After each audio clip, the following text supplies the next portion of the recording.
when I come on. Bang.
of space madness.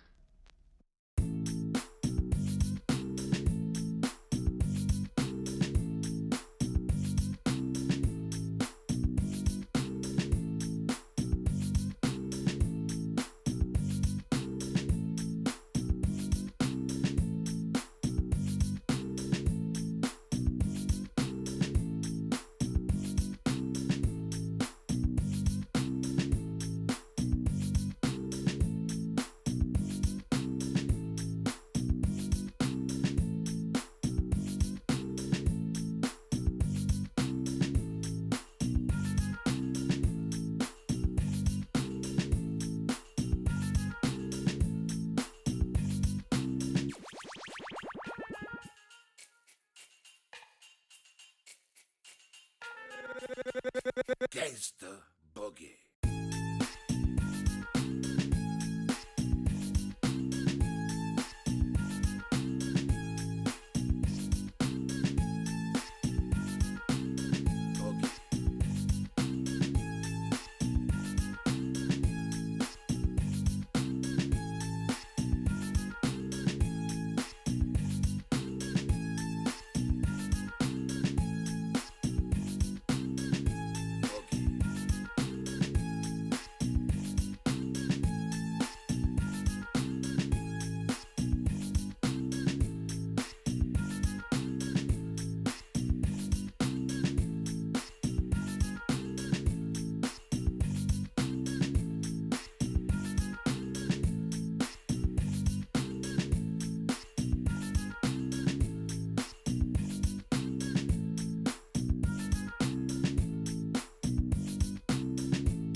Always just a touch of space madness.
Himself to the limits of his knowledge or beyond.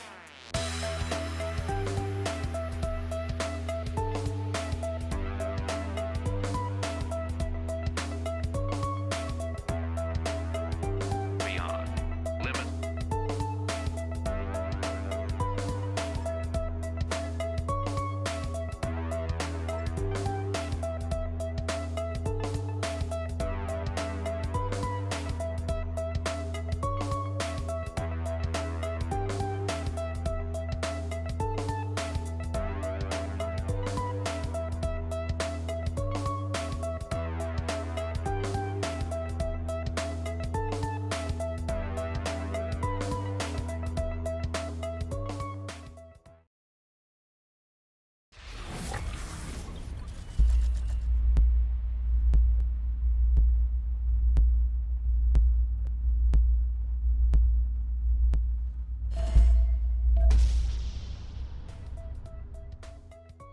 Hello and good evening, everybody. Welcome to the Rooster Cup. We're gonna have the second edition qualifiers for tonight, and we're loading into the game just about now. It looks like we don't have to wait that much for the pick and draft. We do have cowboy names for the boys tonight, and we're gonna need to see who from these cowboys would manage to get the top 5.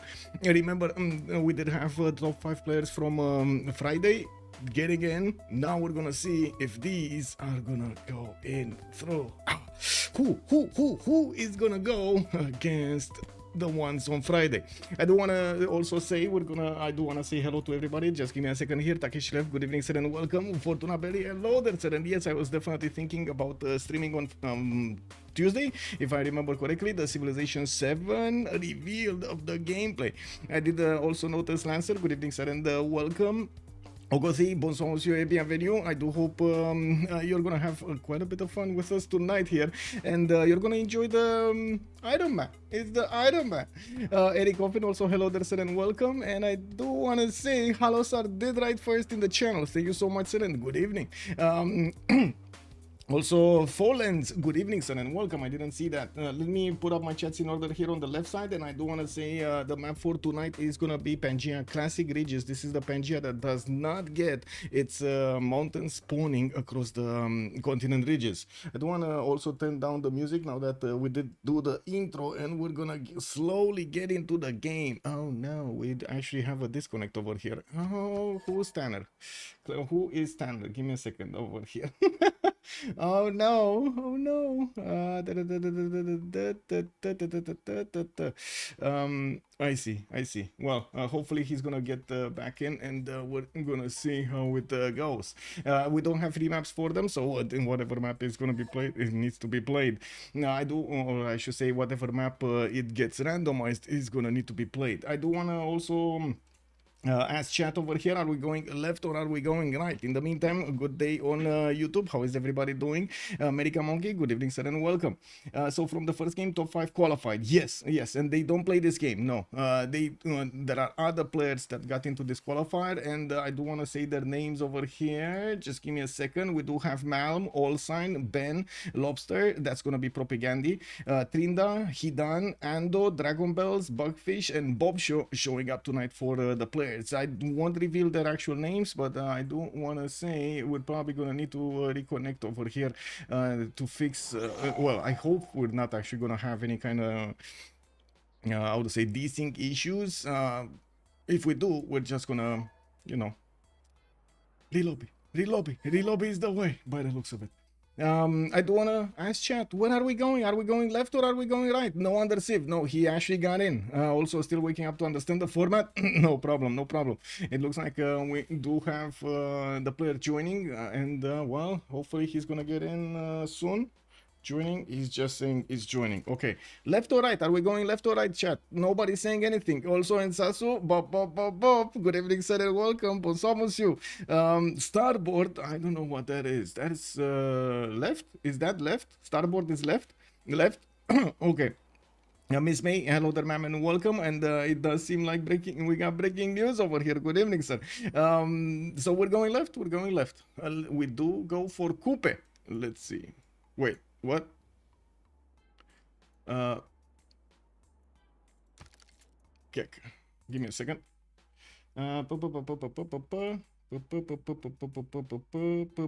Okay, it's fine.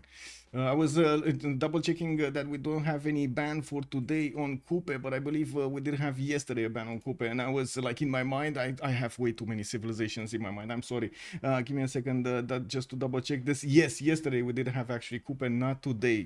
Today the bans were Gaul, Aztec, Korea Sundok, Lotaro, Genghis Mongolia, Aztec again, Hungary, and Genghis Mongolia again. Okay, double checking. Just sorry. I need to do this. Well, good evening, sir, and welcome. Now we know, Khmer. Well, I don't think you know who is who right now. Just saying.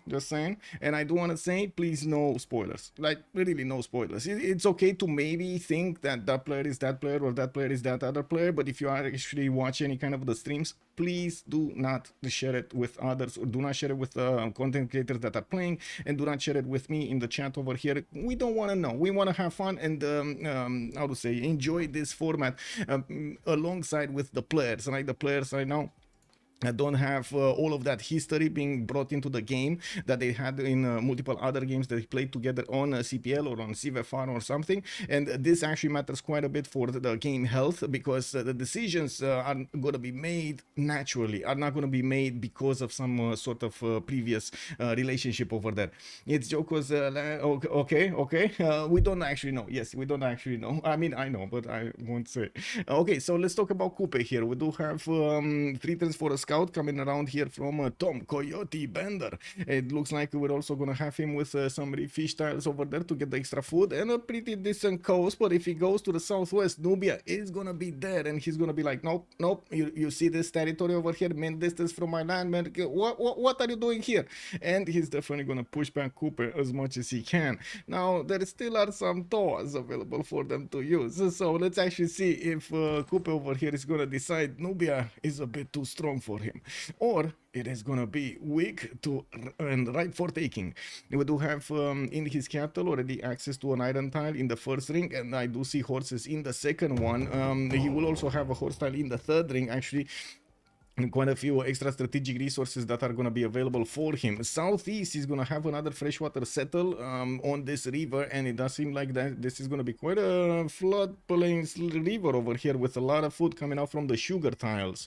Well, he can easily get on all of this peninsula on the right side without that much of an issue, but I still believe, however, that he should have at least a mid-distance city to the southwest at some point.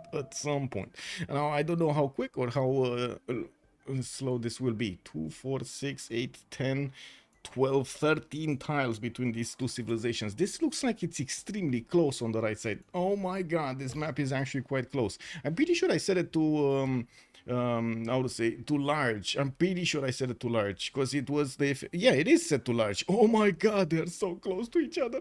Definitely a little bit different than we've seen yesterday on the 7 Seas. Thank you so much for the follow, by the way. May the RNG be with you. Ooh, yes. With underscore you has joined the round table. underscore. YH, man, the barbs are coming. Yeah, we do have the barbs in the south. So let's move and talk a bit about Kublai Khan, Mongolia here. We do have Xanadu to the west side of Mero, and to the east side of Rome, Harold, Snake Eyes Olsen. It does seem like Morris Asai Cooley is actually going to start off by discovering his south, and I do notice his initial warrior went to the west side as well. He has a beautiful settle on a Mount Kilimanjaro, wander to the southwest of Xanadu, and the Spearman Barbarian camp that is actually angrily looking at that Mount Kilimanjaro. He definitely wants to keep the history over here of the barbarians, right? This is their territory. He's gonna need to fight for the barbarian territory to get that settled on Mount Kilimanjaro. We do have a settler coming up in 6 turns, 5 turns from Xanadu, while he does have both tiles on the left and on the right filled with horses in the first ring. He's also gonna have quite a few stone tiles to improve here.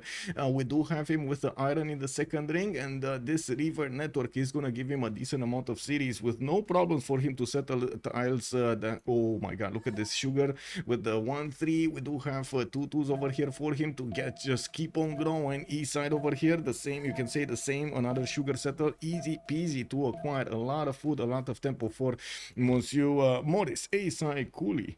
Well, next up, let's actually take a look at Abraham Lincoln with Washington. Alva Golden Teeth Norris is gonna start discovering his north, where he does have some desert tiles to walk into. Oh, this is definitely not a good Petra. Just saying, man. Yesterday we actually how to say, treated our eyes with that Petra, with the lack of a Petra actually, but very good territory for the Petra. Now it doesn't look like we at the moment we don't actually have anybody with good enough territory for a Petra. Yes. Looking at Washington, he's gonna have a horse tile to the southwest of his capital, and yes, I do notice he's also gonna have his iron in the northeast on in the second ring. Why are people saying question mark? There are barbs on the map. Maybe they didn't see the barbs, or what happened over here? Okay, maybe some barbs did not spawn. Oh, I see. To the west side, the territory is discovered over here by at least 2 players, so they don't have where to spawn. In the southwest, there's nothing. Wow, these barbs, man. These barbs basically are invading the east side of the map and not the west side. Look at this.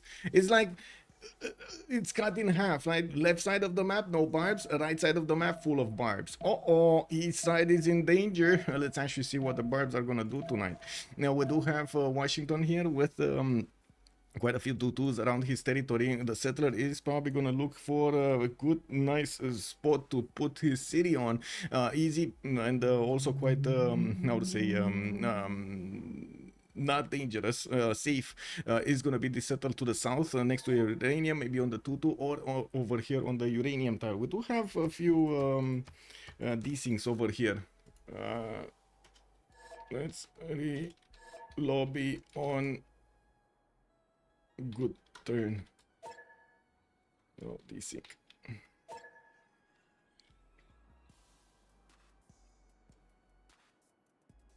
Well, hopefully we're gonna fix this. You know, if the ridges are actually bugged, I don't think so. I don't think so. Like, this map doesn't look like it's bugged. They should be here. Like, the ridges, if this would have been standard ridges, they should be on the continent splits, and they're not here. You see they're anywhere else other than there? I don't think they're bugged. Before this thing, I had a scout. Okay, well, let's actually see Grover do it. Quick gun! Marshall does need to end his turn. Remap plus. Wow, already calling out for a remap plus. I love it that barbs are in. Yes, sir. Also, so who is going to get squeezed in the middle like last match, leaving East versus West? KW. So happy my game was a little bit faster despite all of the sus that happened. Cupcake hits him. Good evening, sir, and welcome. Also, Kebborg. Hello there, sir, and welcome. Yeah, relobby turn 2 is not gonna be, or turn 4 is not gonna be an option.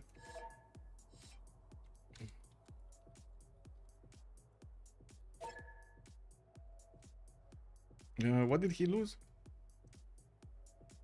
I don't know what he lose over here.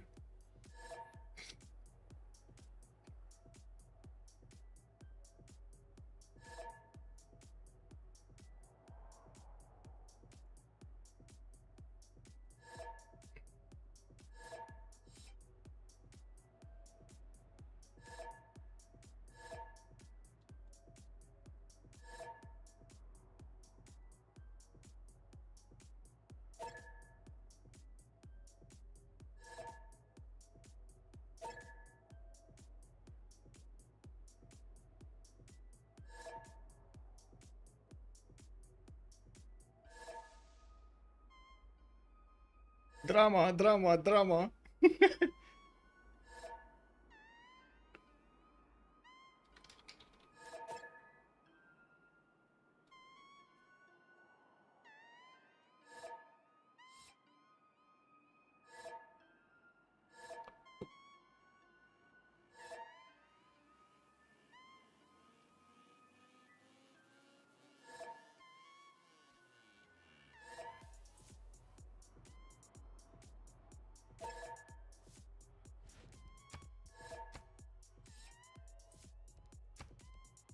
Well, let's put up a relobby and see if he wants to play, or just figure out if he will get a scout or not.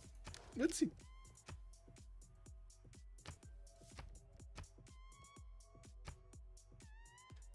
Lobby's up. Give me a second. I need to actually give all of the players the link so they know what's up. Hello there, sir, and welcome.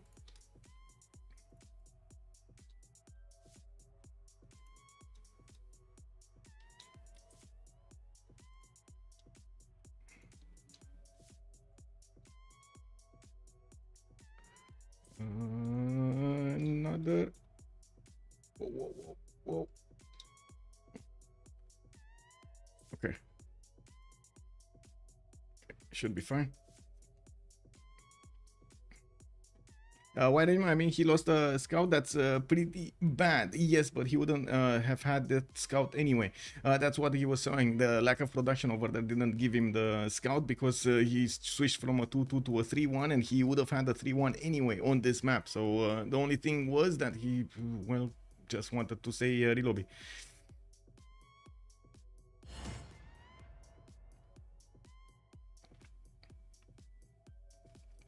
Canapesha, Loaderser, and welcome. They're just like literally randomized. Cowboy and Cowgirl name generator. That's what I used. It's a site called fantasynamegenerators.com. Basically, that's what I went for. Okay, so everybody's getting in, and hopefully we're gonna have everybody fine. Let's actually see what's going on. Yeah, yep. Hello there, sir. Oh, papas. Good evening on YouTube. Okay. So they're fixing their 0ms, and we should be good to go.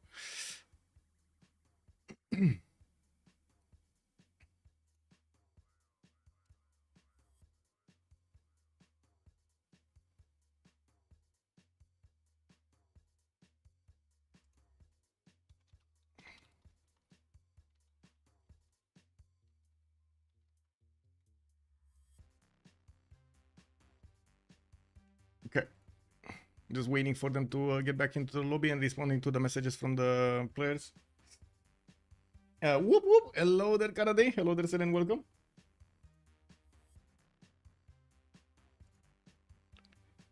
Okay, so we were watching Teddy, right? Abraham Lincoln, Alpha Golden Teeth Norris, and we were talking about his spot to the south that was on the uranium tile, or next to the uranium tile. I did notice a wonder to the southwest, and I'm actually quite curious if he's gonna put a city in distance from Maori. There is actually a pretty good settle over there towards the east side. I didn't want to point it out immediately, but oh my god, we need to talk about that, because that's gonna cause a bit of a ruckus, depending on who is gonna make friends with whom. Like, there is a possibility for no, give me a second. All in. All in. All in. Please check 0ms. Fasten your seat belts.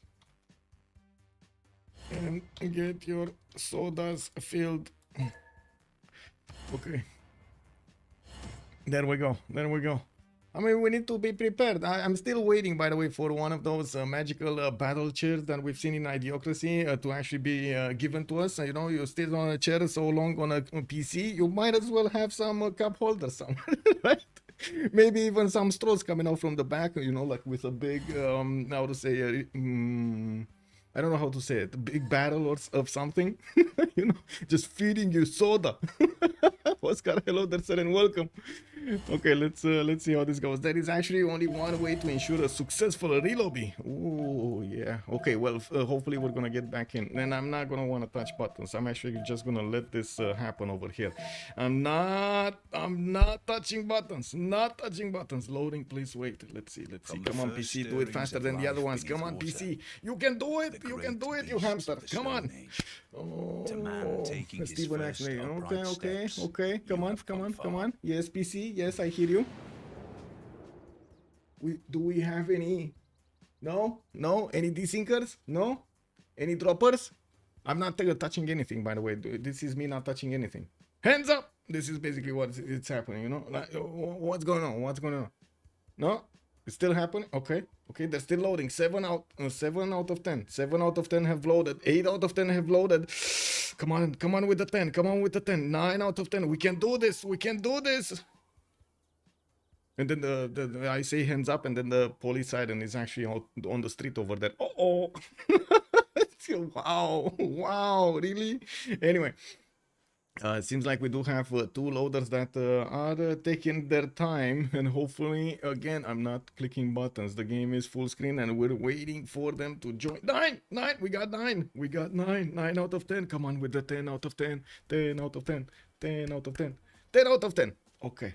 We might get this going, guys. And the game says we're on. Let's actually see what's happening over here in Abraham Lincoln's territory and respond to Rambling Man. Good evening, sir, and welcome.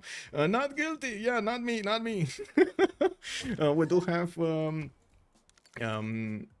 we do have Washington coming up with a settler in 3 turns, and I do notice this is the spawn I was talking about. You see that Maori, well, will need to contest this T-settle, or at least do something about it. That T-settle is quite close to Washington. I think it's actually the same amount of distance, like it's 2, 4, 6, 7, 2, 4, 6. Actually, it's closer by 1 tile to the city of Washington. And of course, it's much easier to actually get there with the flat land that he's going to have 1, 2, 3, 4, 5 turns to settle over here on the T-town and grab a city from Coupe. I don't know if Coyote over here is gonna like that. Not gonna lie, I don't think Tom is gonna like that. Moving forward, let's actually see his strategics. Oh, we did talk about strategics. I remember this. I remember. There's no wonder though. I don't know why I remember the wonder. I was remembering. I see what I was remembering. Lake Redpa over here to the southwest. That's far away. We're not gonna talk about that. Tokugawa, west side. Looks like he is gonna be the one contesting Coupe on the seas. And we do have Tokyo with 2-2 base. He's gonna get some truffles. My God, another DC. Okay.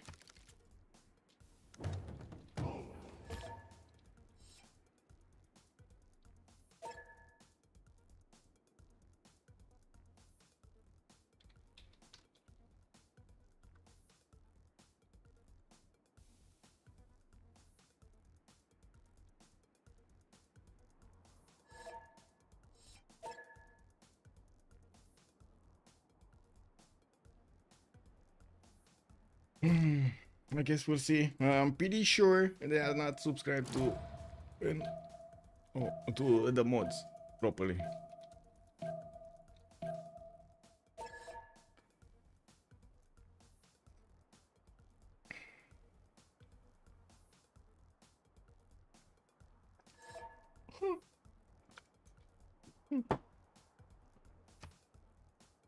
Wow.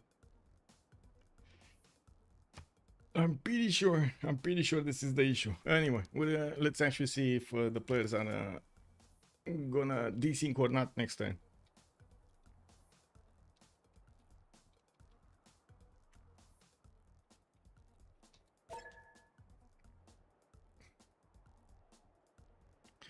Anyway, we're gonna need to wait to actually talk about Wilburn here.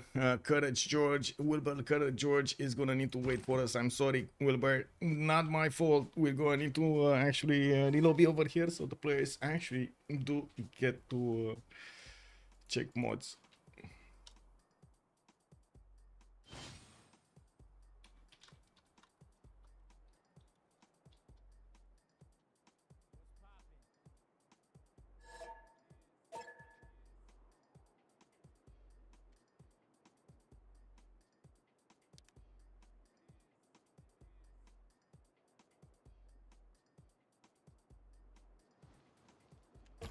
Okay, so still 2 people desync. I'm just gonna exit to desktop and I'm gonna remake the whole thing. Just give me a second. I'm gonna need to restart Steam. I'm gonna need to restart the game. Maybe rush to secure that settle between America and Coupe. Some nice jobs used there. Yeah, but who's gonna rush there? Who's gonna rush? Also, good evening, Ramblyman. Yes, sir. Just settling in for the nice for the nice Civ Sunday. Yes, sir. I was thinking you might actually be saying something about the Civ 7 presentation that we have in like what 2 days from now. We're gonna get to see some gameplay action, and I'm pretty sure a lot of us are actually excited about that. It would be the first time that we actually get to see this. Okay, we're 10:10. I put up the lobby. Let me get the links. Copy link address. Click.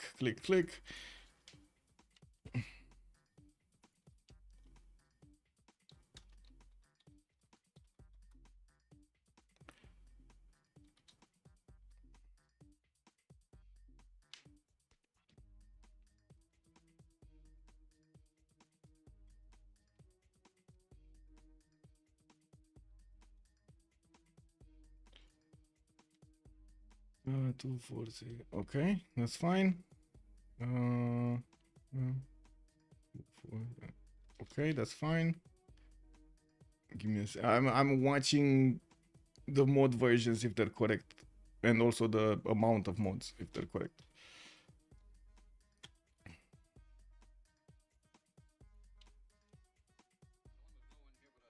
Okay. Some players did give me the screenshots. Some players did not give me the screenshots.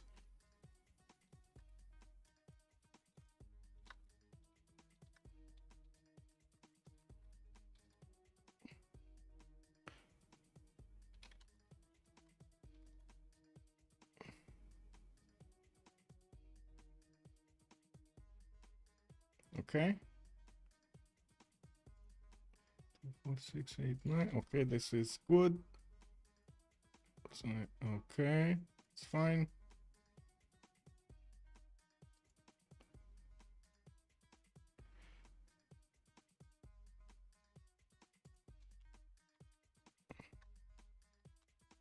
Okay.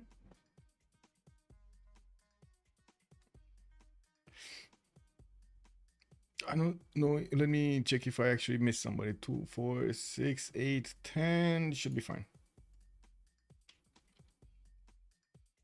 Yeah, should be fine.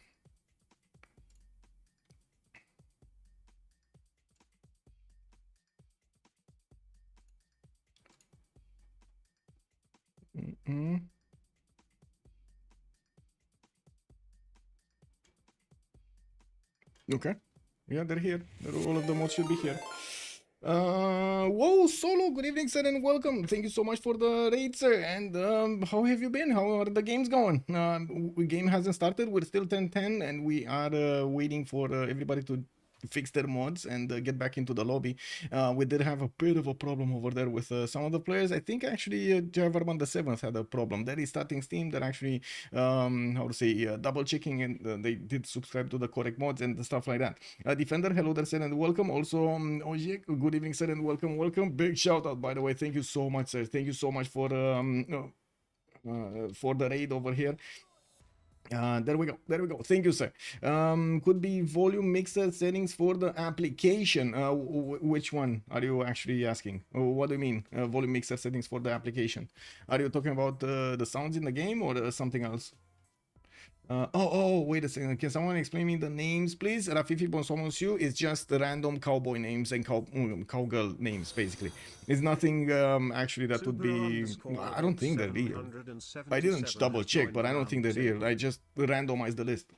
Also, thank you so much, by the way, for the follow, Subaru Levork. Much appreciated, sir, and welcome. I do hope you're going to enjoy your time with us tonight. Black or green tea? Hello there, sir, and welcome. I would take black. I would say black. Black over green.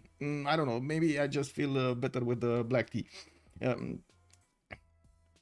Also, what was the discussion before? So what's up with the guys? Black screen. Yeah, I was restarting the game. Why is Twitch so quiet for me on my laptop? I don't get it. Blazecar Games, also hello there, sir, and welcome. Hopefully the players are gonna get in soon. Oh yeah, there we go. Harold is in with Julius Caesar. We do need to see Gorgo over here also get in. With much pleasure, Rafifi. Much appreciated, sir. Yeah. Gladly, I should say. Fanboy, good evening, sir, and welcome. How can I join the game? Well, right now on this session of the Rooster Cup, you cannot join anymore. We did have the registration going on for like 2 weeks on the CPL server. The only thing that I can say, just get into CPL, just get onto the Discord. Let me double check. I think it should be in... maybe I should put that later on. CPL, there we go. That would be the address for discord.gg/CPL. You can join us to play, and ideally we want to have these the priority given for anybody that is subscribing to have the highest rank on CPL. We do have rankings for both FFA and teamers. Most of the time the FFAs are quite a bit more accurate than the ones on teamers, but I gotta say we're still early on. We just had a reset of the ranking, and usually the rankings for at least probably like 2 months, they're gonna be a bit skewed. It's gonna take time for the players to get into the correct slots over there, and of course the ranking system actually to know where they are, to be confident where they are. And yes, it's going to be a lot of movement, and that's one of the reasons we actually allowed also players that were on the not on the seasonal leaderboard but on the Hall of Fame leaderboard, and also some players that were not on either, because yeah, it does take time for the players to actually get their games going. This is a game that takes quite a few hours, like you've seen multiple times how my streams go 4 to 8 hours easy, even more, like sometimes we did have like 9 hours. So yeah, that's you know, quite a quite a challenge to get the ranking system properly working. If Korea played this game, I'm sure he would be he would have won. Royal Dragons, hello there, sir, and welcome. Yeah. It might happen. It might happen. Okay, we're getting in. And we're having the resyncs over here. Well, the game is telling me that two people. Oh, this is from the previous one, right? The notifications from the previous session. Well, hopefully it's not gonna affect this session. Otherwise, it's gonna be bad. Anyway, I guess there's only one solution after this. Actually a free remap for them. I don't really like this, by the way. It feels like it's forcing a remap rather than anything else, but I do understand if there are way too many issues, we're gonna need to relobby. I just hope we won't have those issues. Okay, 8 out of 10 players. We've seen it last time. It takes quite a bit of time for the last two to load in, 9 and 10, so we're just waiting for them to join back in. We were watching, or we wanted to talk about Tokugawa here on Tokyo. We do have a setter coming up in one turn, and I do notice he is gonna have a dice tile to the northeast to get a free pantheon, basically. Freshwater is in the south, though. He will have this river that will give him the freshwater on that city center, and I do have to say, with quite a few amber tiles in the water and some of these how to say, crab tiles, he will have, if he does manage to actually get God of the Sea, he will have quite a nice nice array of tiles to work in the seas, as well as, oh my god, he did it again. This is somebody else. Man.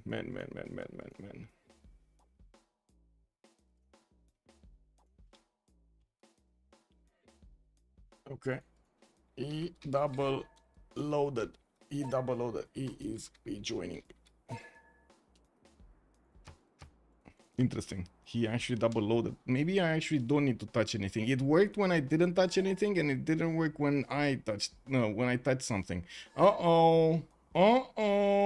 That might be it. I would just not double load if I was him. Kick W. Okay, let's see golden teeth get back in. Random civilizations, or they picked them. Defender, they did actually pick their civilizations. We did give them a draft just as normal. I split the the remaining civilizations after the bans in 10 using our draft bot, and they each received like 6 or 7 civilizations to pick from. I did actually give them the civilizations like an hour ago, alongside with the names, so they have time to think about their choices and of course pick one of them. Some of them did give me the choices beforehand. The others did just do it in the game. I did tell them that it would be quite nice to actually just have them all pick in the same time. Maybe how to say, I wanted to say, okay, we're gonna pick, all of us, we're gonna pick at 0-0 timer, right, at the turn of the hour, basically. I think that's how it says, right, in English. That's the turn of the hour. It's the 0-0 mark. Also, Lancer, the classic Hammurabi, going to space before everyone unlock cartography. Hey, who this? Oh, he's fixing again 0 ms. Okay, interesting. Give me a second.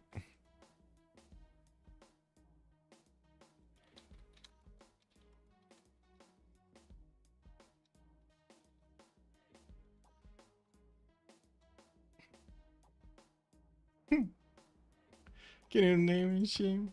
I wouldn't really think naming and shaming would work in this case, but I'm pretty sure it's hurting them alongside all of us. Well, let's actually see. I am actually quite grateful that in the first version we didn't have that much of an issue. In the Friday game, we actually didn't have that much of an issue. And yesterday, did you see yesterday? Again, we didn't have that much of an issue. Today, though, it looks like with another set of players, we do have some issues. I would blame it on the mods, but it's probably not only the mods. We'll see. We'll see if it's player related or connection related, or maybe day related. And unfortunately, sometimes with so many applications that are interdependent over here, whenever someone updates and the other ones don't, we're all screaming, you know. Anyway, especially when it's a day when we do have Steam updating. Oh my god, did we actually have no, he's joining. Okay, Golden Teeth is still joining. I was okay, anyway, on Tokyo, we do have an iron tile in the second ring to the west side, and I do see horses are also going to be second ring. He's going to have access to these resources from the beginning, with also India that's going to be Chandra Gupta to the southeast. Who do we have? Chandra Gupta here. Stephen Annex Levy is going to be to the southeast of Monsieur Japan. Wilburn Courage, and we'll need to deal with him somehow. And I do notice, just put a plus when ready. There we go. There we go. Just okay. Just I'm pausing. There we go. We're fine. Or I hope we're fine. We're gonna see in a second, if in a few seconds, if we're fine. I think this is gonna go rip the band-aid, right? If they don't actually manage to do this, we're just gonna rip the band-aid. Just give me a second, actually, to close the door.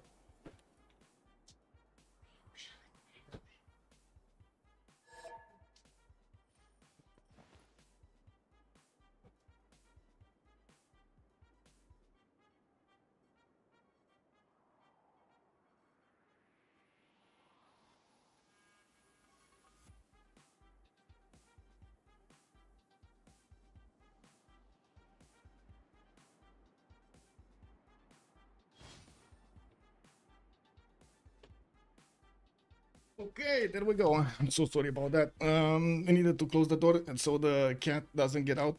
Kick W. Anyway, Tokugawa will win again. We'll see. Also, is this another Rooster Cup? Yes, it is. Blaze Card Games is the second qualifier for the second edition of the Rooster Cup. The actual Rooster Cup will be played next week on Saturday, if I'm not mistaken, or Sunday. Actually, I do need to double check the date, but you're gonna have an update here on CPL and an update on. Look at that, no desync. Oh, guys, we ran 4 miles. We changed mods, we changed our clothes, we drank the water from the other side, and now we actually don't have a desync. Imagine that, man. Imagine that. Back from mini vacation to mountains. Cassandra Brain, thank you so much, ma'am, and welcome. Now back from mini vacation into the mountains. Oh, beautiful. You got some fresh air and also some very good quality air, right? In the lungs. Very good, very good. Fortuna Berry also check advanced see something at volume. Okay. Classic Hammurabi going to space. Okay, I did read that. Next up, we do need the Javarman the 7th over here. Looks like Angor Tom is gonna have Barbs to the northeast, where he does also have Tsingy. We do have him with a holy set. And Indio, thank you so much, sir, for the follow. I do see Kumeri is going to send his initial set towards the south. And oh my god, this is worse. He doesn't see this happening. But Harry over here will have a barbarian cap that kept on spawning units. And by the looks of it, is going to get double teamed from the barbarians. Northeast. Oh man, can you imagine if these barbs are actually going to start working together? Oh no, Kumeri is in trouble. Also Spectre XKA, XCA, thank you so much for the follow, sir, and welcome. The Barb Creepers, man. Yeah, it's so much smoke here at home. Yeah, man. I mean, if you're living in the middle of the city, right, you can't really avoid it with all of the cars and so on and so forth. I did see actually even here in Bucharest, we did have quite a few people that were from outside of the city, and they were, when they got into the city, oh man, wow, so different, like so different, the air quality. Oh well, the days we live in. What can you do other than just think about protecting yourself? Because otherwise, Anyway, we do have Khmer moving towards the south with his settler, and yes, it looks like he's gonna have enough time to settle. No problem here. Get some of those fertiles improved, and also the sugar worked. Now, from the north, the barb might actually walk onto his holy site and block him from actually finishing it. We're gonna need to see in just a few seconds over here if that is what's gonna happen or not. Usually Khmer does like to go for river goddess to get the extra amenity and the extra adjacency. If I remember correctly, you do get right some like one adjacency, extra faith. Yeah, one faith adjacency to holy sites, one extra amenity, and one housing to the city if they do have a holy site next to a river. This is quite powerful as a bonus, and it looks like the barbarian actually forgave Angor Tom for building a holy site. I've never seen barbarians so cute and nice over here. It might be from the Cat Scout. Yeah, it might be from the Cat Scout. Oh well. Taking a look at the next one, we do the strategic resources. We do have iron in the second ring, and I do also notice the horses are not actually gonna be in range here. Or did he actually put his? I think he put his holy sight on a horse, because otherwise he could have just settled on a horse. I don't see it anywhere, and usually, as you've seen, the mod actually spawns the strategic resources, especially the first ones, horses and iron, next to your capital in the 3 rings. Now we're just talking about the distance, or I should say the gold that you need to spend to get those going. Looking at Gorgo, let's actually see what Grover, Quick Gun Marshall, is gonna do here with his 2 cities. It looks like Argos got placed to the northwest. The Bandar Brunei is gonna be in his range to take over, and I do also notice he did pick up religious settlements as a pantheon, giving him extra bonus production towards his settlers and extra tiles whenever he's gonna settle a city. This is actually quite valuable for him. That's a lot of gold that he's not gonna need to spend on all of these tiles. I do notice on the right side he's also gonna have a decent amount of space for his cities. I do have to say he's not that far away from Khmer, and also not that far away from Japan, even though he shouldn't worry about Japan because he likes to stay coastal. Khmer definitely is gonna want to be expansive here, and we're gonna need to see how they're gonna get to settle their cities and also try to negotiate their city spots.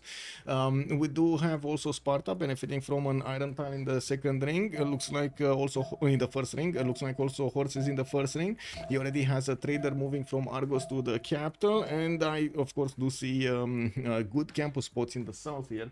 I'm gonna need to take a look at the destroyer.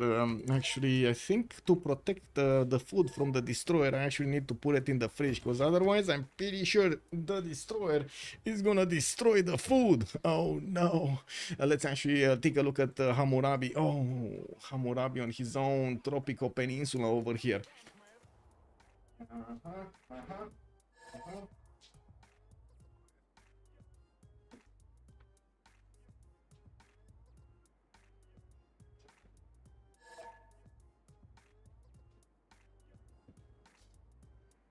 Okay, there we go.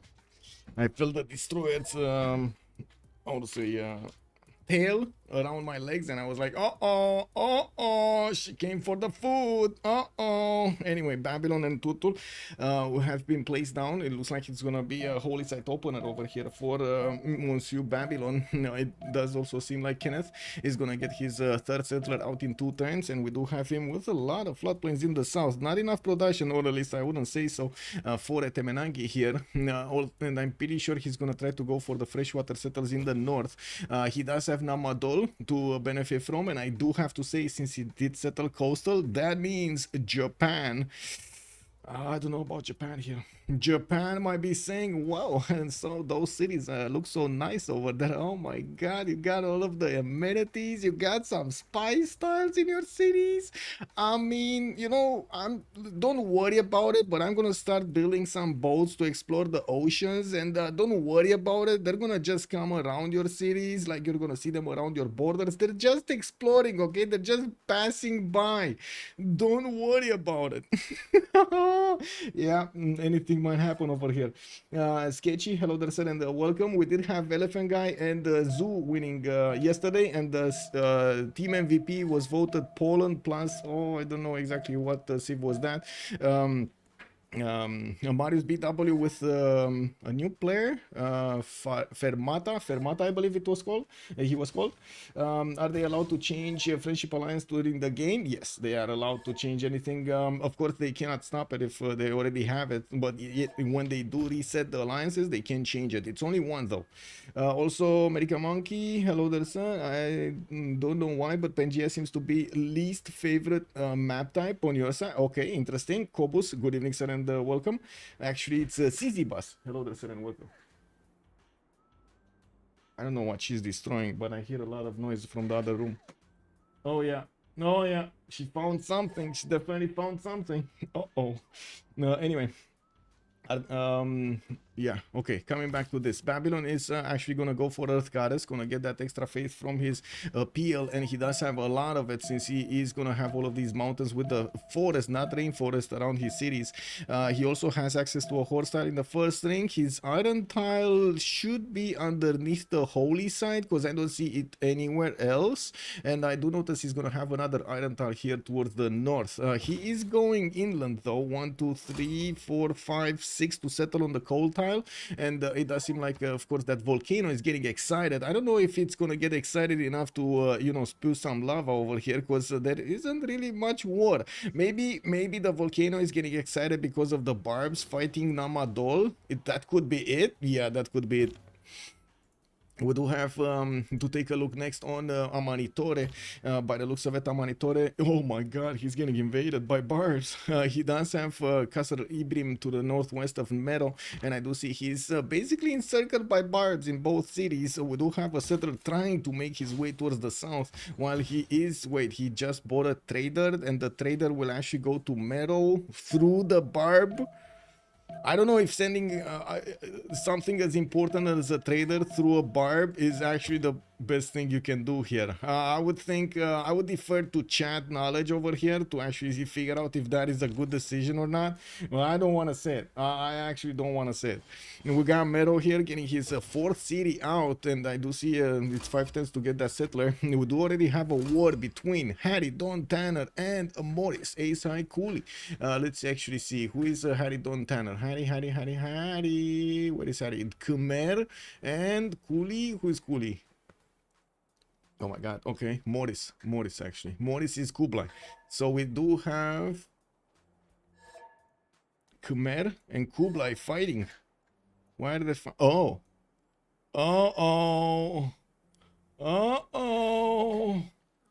Oh, I see how this goes. I think Harry found Mongolia with his pants down. Yeah, he got caught with his pants down, boys. I mean, I think we got some grounds for a Civ6 in here soon, adding up. Oh yeah, she found something he's playing with. They're making a lot of noise behind me. Is this gonna be actually taken, or are we gonna see a space spam B and enter kind of deal over here on Mongolia? It all depends on how fast he's joined. Oh my god, he's gonna even get this settler back to his city, man. Oh my god, Mongolia. Oh, he settled. We settled. Woo! He actually settled. Oh my, oh my. Okay, our heart jumped over there. There's the first war. It looks like we do have a conflict. We will have a conflict between Macedon and Khmer. Khmer not actually wanting to let Macedon's settler out. I think that is grounds for war. It kind of feels like it's ground for war. It was even 4 tiles away from his capital, man. The whole thing happened there. Anyway, now let's take a look on Nubia, because we were talking about Nubia. Looks like he's gonna go for Paititi. This is a half good TT. The only tile that would be quite nice is actually that 2311 deer tile. The other ones are kind of meh. We do have him also needing to spend quite a bit of gold after he's gonna settle this city. I honestly don't think this is worth it at all. But Jeopardy Roberts here playing Nubia is gonna have quite a challenge to actually make this city worth. And we're gonna need to see if he's actually gonna go non-fresh on that cattle tile, because otherwise it's really full expensive and not worth it. Am I the only one thinking this? Am I the only one thinking in my echo chamber in my brain over here that this city is not worth? Is it? Ew, that's what chat is saying here. Yeah, it's Mongolia, not Macedonia. Night Thrower, hello there, sir, and welcome. How's the action going? We're getting there. First of all, it looks like the barbs are actually throwing quite a bit of a wrench in the eastern side of the map. For some reason, they didn't spawn at all on the west. Like, not even one. We saw a random, like, scout next to Namadol that got this volcano excited, but we didn't actually have anything else. No, not even a barb camp, man. Not even that. Anyway, Rome working on taking off Volen from the map, and that's going to be an extra city for him. Unfortunately, there are quite a few, quite a few warriors next to Volen, and he's, I mean, he's aware that he's fighting over here, one of the strongest nations in the game. Anyway, coming back to Nubia, he did manage to pick up a pantheon, goddess of festivals. This is going to give him an extra culture point. plant on each of his plantations, and he does have a decent amount of them. Remember when I said it will be a problem? Oh my god. Do you see the trader? Or actually, do you see the lack of a trader? There was a trader actually bought, not built, bought in the city of Qasr Ibrim. There is no trader anymore. That scout said, "Ooh, gold! Ooh, cookies! Oh my god!" And he took it back home. I mean, he got it, man. He got a princess. What can you do? What happened to? Yeah, Civ6 trader pillage 100%. All triangle hero sir. I mean, he kind of did it to himself over here, man. There was, I gotta say, the Barb Scout didn't have that many choices to go for, and he chose to go for the trader. Guess what? Wow. Yeah.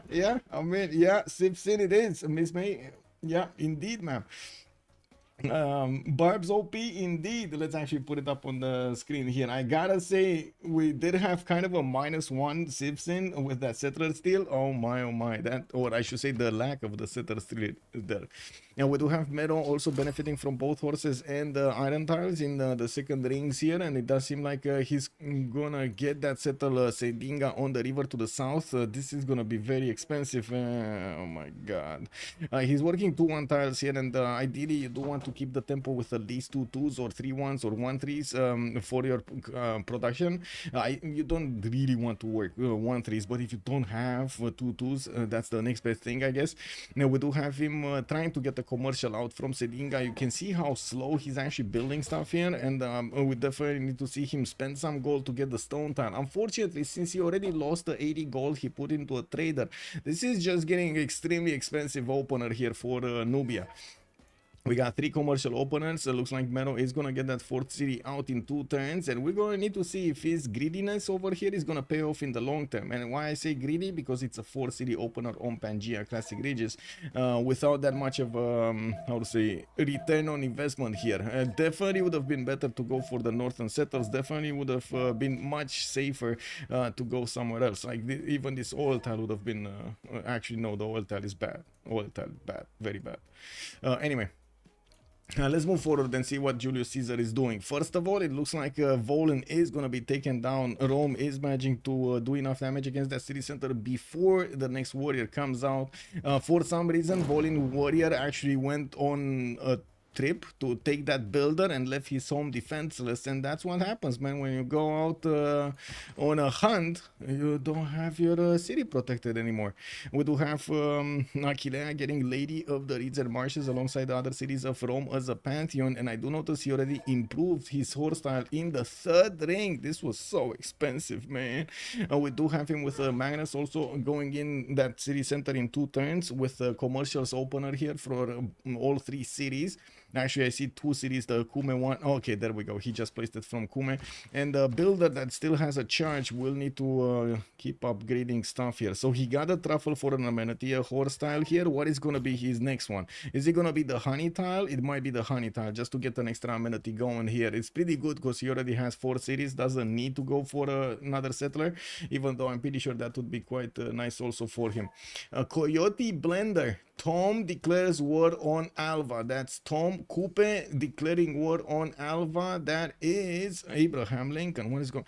He put the city here. He put the city. I mean, I would do the same. You put city in front of me. Like, look at this, man. Like 6 tiles away from my cap. What are you thinking? Like, oh my god, man. That kind of seems like it's how to say trespassing, right? This is trespassing, man. Nubia does get a lot of Vera score with that settle, though. Yeah, he does. He does. G, free city and a worker. Why not? Yeah, exactly. We do have also America sending a trade route here. Where is he going? Oh, from New Orleans to Washington. Okay, that's fine. That's fine. We do have also Maori with a scout that did not manage to actually snatch that trader. America is bringing some warriors to the fight here, trying to set up a defense against the barbs to the southeast and, well, encroaching danger from the south. I don't know who's encroaching on who, honestly, over here. It feels to me that it's kind of like America encroaching on Coupe. But I can't really blame Coupe for this, right? Like, can you blame Coupe for this? It doesn't feel like, right? It's almost mean distance from his capital, man. Oh my god. Anyway, let's see, back to Julius Caesar, his strategics. Has iron in the second ring to the west side. Magnus established next turn. Ors is already improved, and a fifth city actually. Wait, where did he get this one? Oh my god, wasn't he actually? Oh, I see. He put down the commercial and then switched to a fifth settler. Oh my god, that is more greedy than I thought. It's good. It's good. Don't get me wrong. I think it's good. 5 city opener here for Harold Snake Eyes Olsen is gonna be quite valuable. Stephen, Annex, Levy going with Chandra Gupta for his holy sites. He is gonna be next to Japan, and it looks like in the south, in the city of Panna, he's gonna have quite a few forest fires, or I should say rainforest fires, that are ranging over here and improving his yields of the tiles. You do see 1, 2, 3, 4 tiles will be improved, and I do see 2 cities that could benefit from that. Already got his truffles improved and honey tiles for those 2 extra amenities, and I do see the third holy site is gonna finish soon in the city of Mumbai to the north. Got a very fast actually irrigation spawn here. Interesting. That's so many dice tiles. I don't think I've ever seen 6 dice tiles in a city. Have you guys ever seen 6 dice tiles in a city? 1, 2, 3, 4, 5, 6 dice. Oh, actually this is not in the city, right? This is too far away. This is 4 rings. So 5 dice tiles in a single city. City is 1 tile closer to America. Yeah, it's 1 tile closer to America. Yeah, basically. Come on, really? Like, really? Look at this, man. Look at this. Oh my god. Anyway.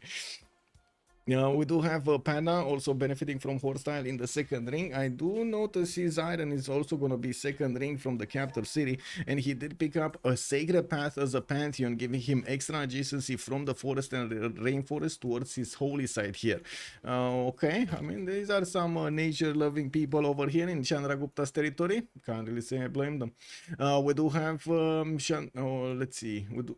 Actually, I think we kind of finished, right? We got through the list over here, so we can take a look at religions. We can take a look at all of the pantheons, and also I guess we're gonna take it from the left side of the map here with Babylon going for his Palgums. He did manage to get crabs.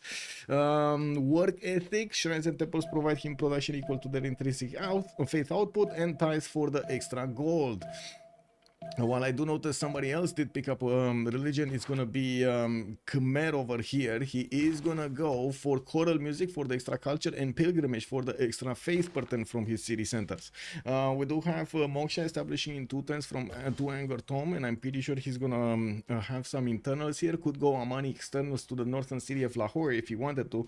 Although I guess we're going to need to see if he's gonna have that many traders, because yeah, holy site opener into monumentality. We definitely need to see his next district.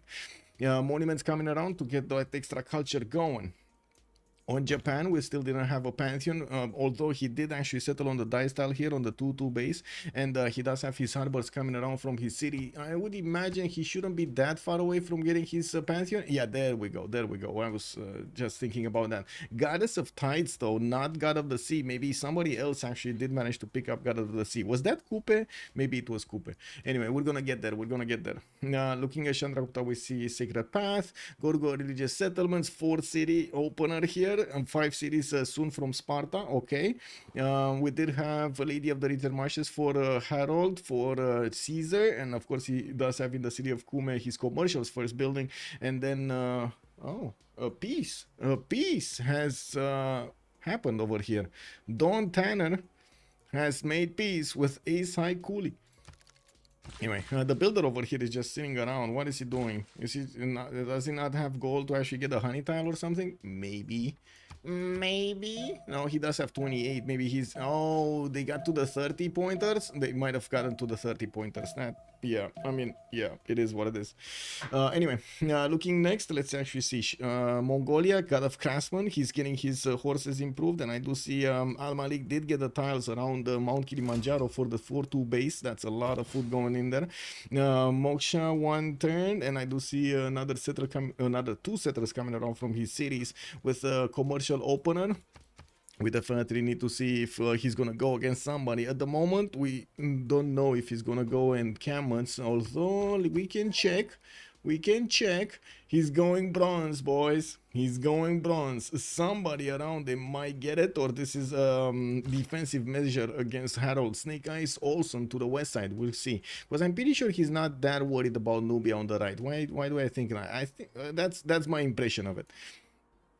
Anyway, let's actually see. Nubia did go for Goddess of Festivals, and it looks like he did buy that tile of 2-2 from Zedinga. We do have in the north Khmer, we did see River Goddess, of course, extra amenity, extra face generation, stuff like that. City Patron Goddess, 40% towards the first district for Washington. Now, while I do notice New Orleans and New York, well, are all getting those builders out to start improving his territory. There are some still lingering barb scouts moving around here trying to pillage the tiles. He lost the trader? Oh my god. How did he lose the trader? Did the Maori scout get the trader? I think he did, right? There's no more trader. Oh my god, second trader taken out from the game over here. Oh, that's gonna be expensive. He's getting another one from Washington, but again, he lost 2 turns because of this. Moksha opener here in the city of Washington did improve his horse tiles. And did open up with campuses, at least in one city, with a commercial being built in the city of New Orleans. He's gonna chop it out and put down a campus from that one also. In the chat over here, I do see them trying to negotiate their spots in the game for their cities.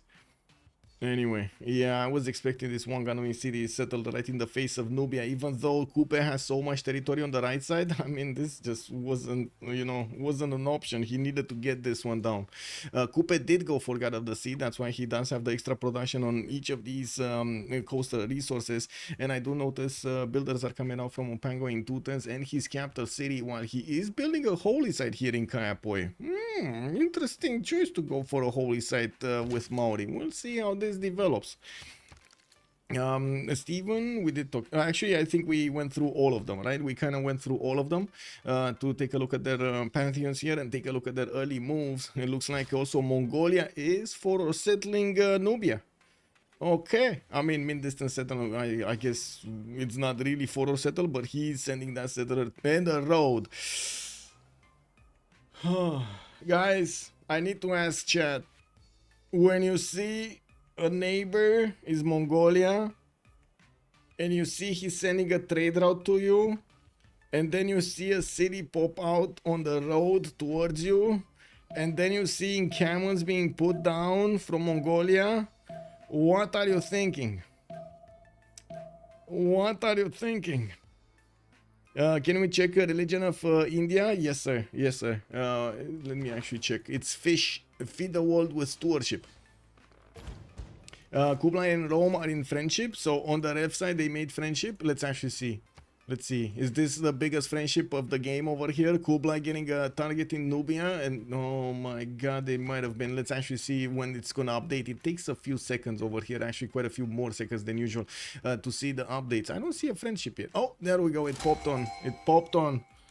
And if we check Nubia, Amanitore, let's actually see. Oh my god, the trader. He's not seeing the trader. He just saw the borders, and the trader is going to be revealed next turn. Oh, Head Bonnie, good evening, sir, and welcome. I think what a friendly nation is my dear friend near me. Yeah, so friendly. He's basically just making a tent right in front of your house. He's so friendly. Wow.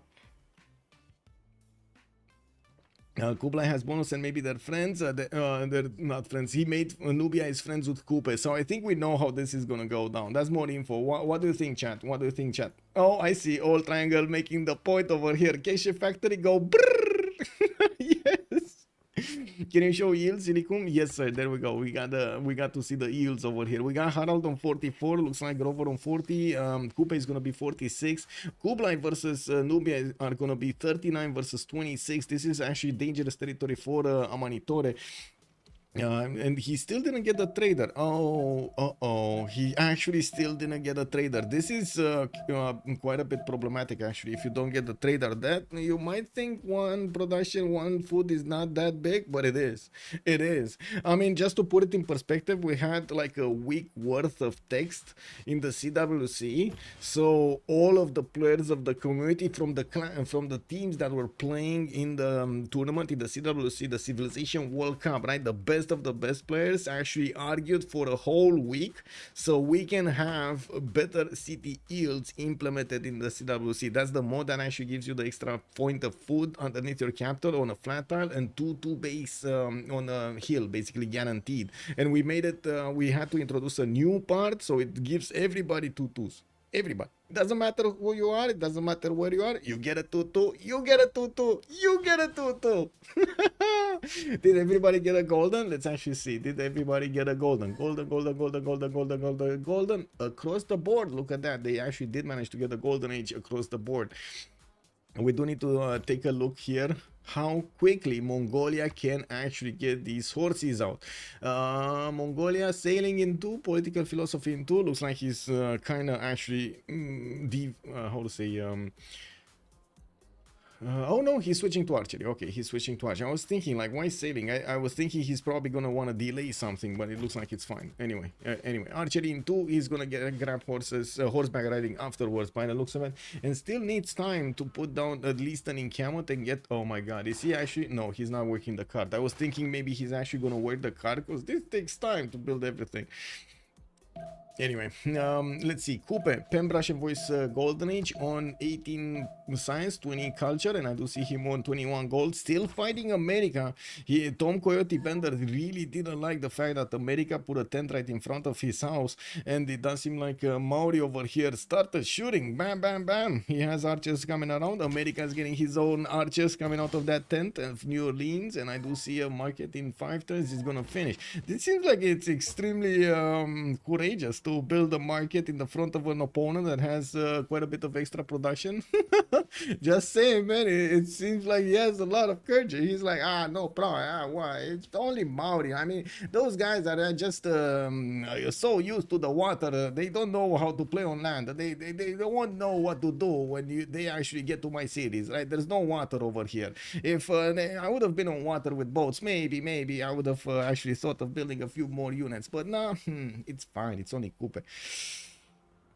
Oh, he might have a surprise on his hands when those Maori unique units coming around the Toas are going to do massive amounts of damage if they're left unchecked. We do have also Kublai Khan China with 12 science and 22 culture. Kublai Khan Mongolia, sorry, 4 cities strong here, getting his commercial from Korakoto. A bit surprising that he didn't put an encampment down. Maybe he didn't want to give up his hands, I don't know.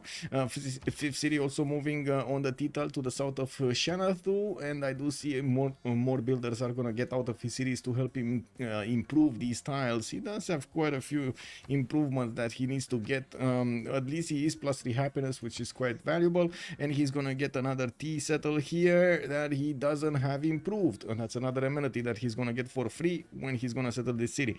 And this is a bit expensive though, I gotta say. This is a bit expensive, and I'm not sure if it's worth to actually settle on it. Maybe he does want to get another city here, but again, this is not a good city. The 2 food base that would have the fresh water anyway does seem to me a bit better. I don't know why. Do you guys agree that that's kind of seems like it's a bit better? Yes, no extra amenity, but man, you don't need to spend that much gold. At least you're gonna have 2 tiles that he can use from the beginning. Anyway, Government Plaza coming out next turn from Xanadu, and we do see the 45 production here on Kublai Khan Mongolia on Morris.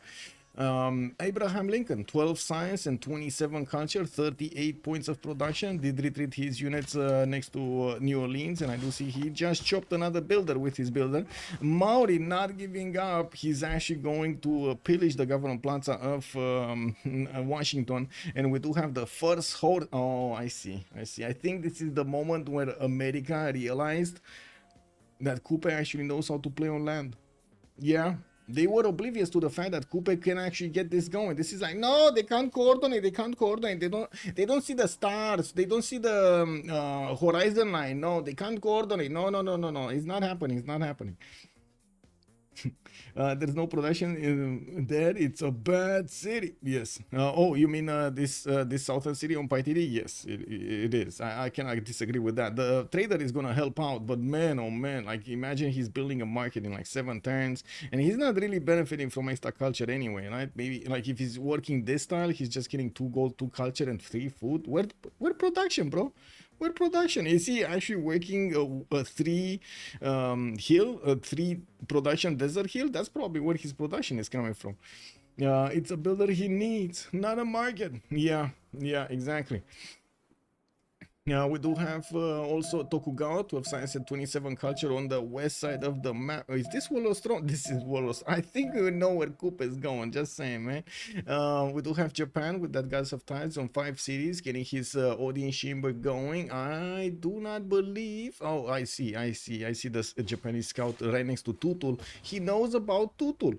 He actually knows about Tutul, and Kenneth over here with Babylon is going to need to be careful to also discover the cities of Japan and keep an eye on Japan's military expansions here, because this is dangerous. This is going to turn dangerous very quickly. Oh, wait a second, they're friendly. They are actually friendly.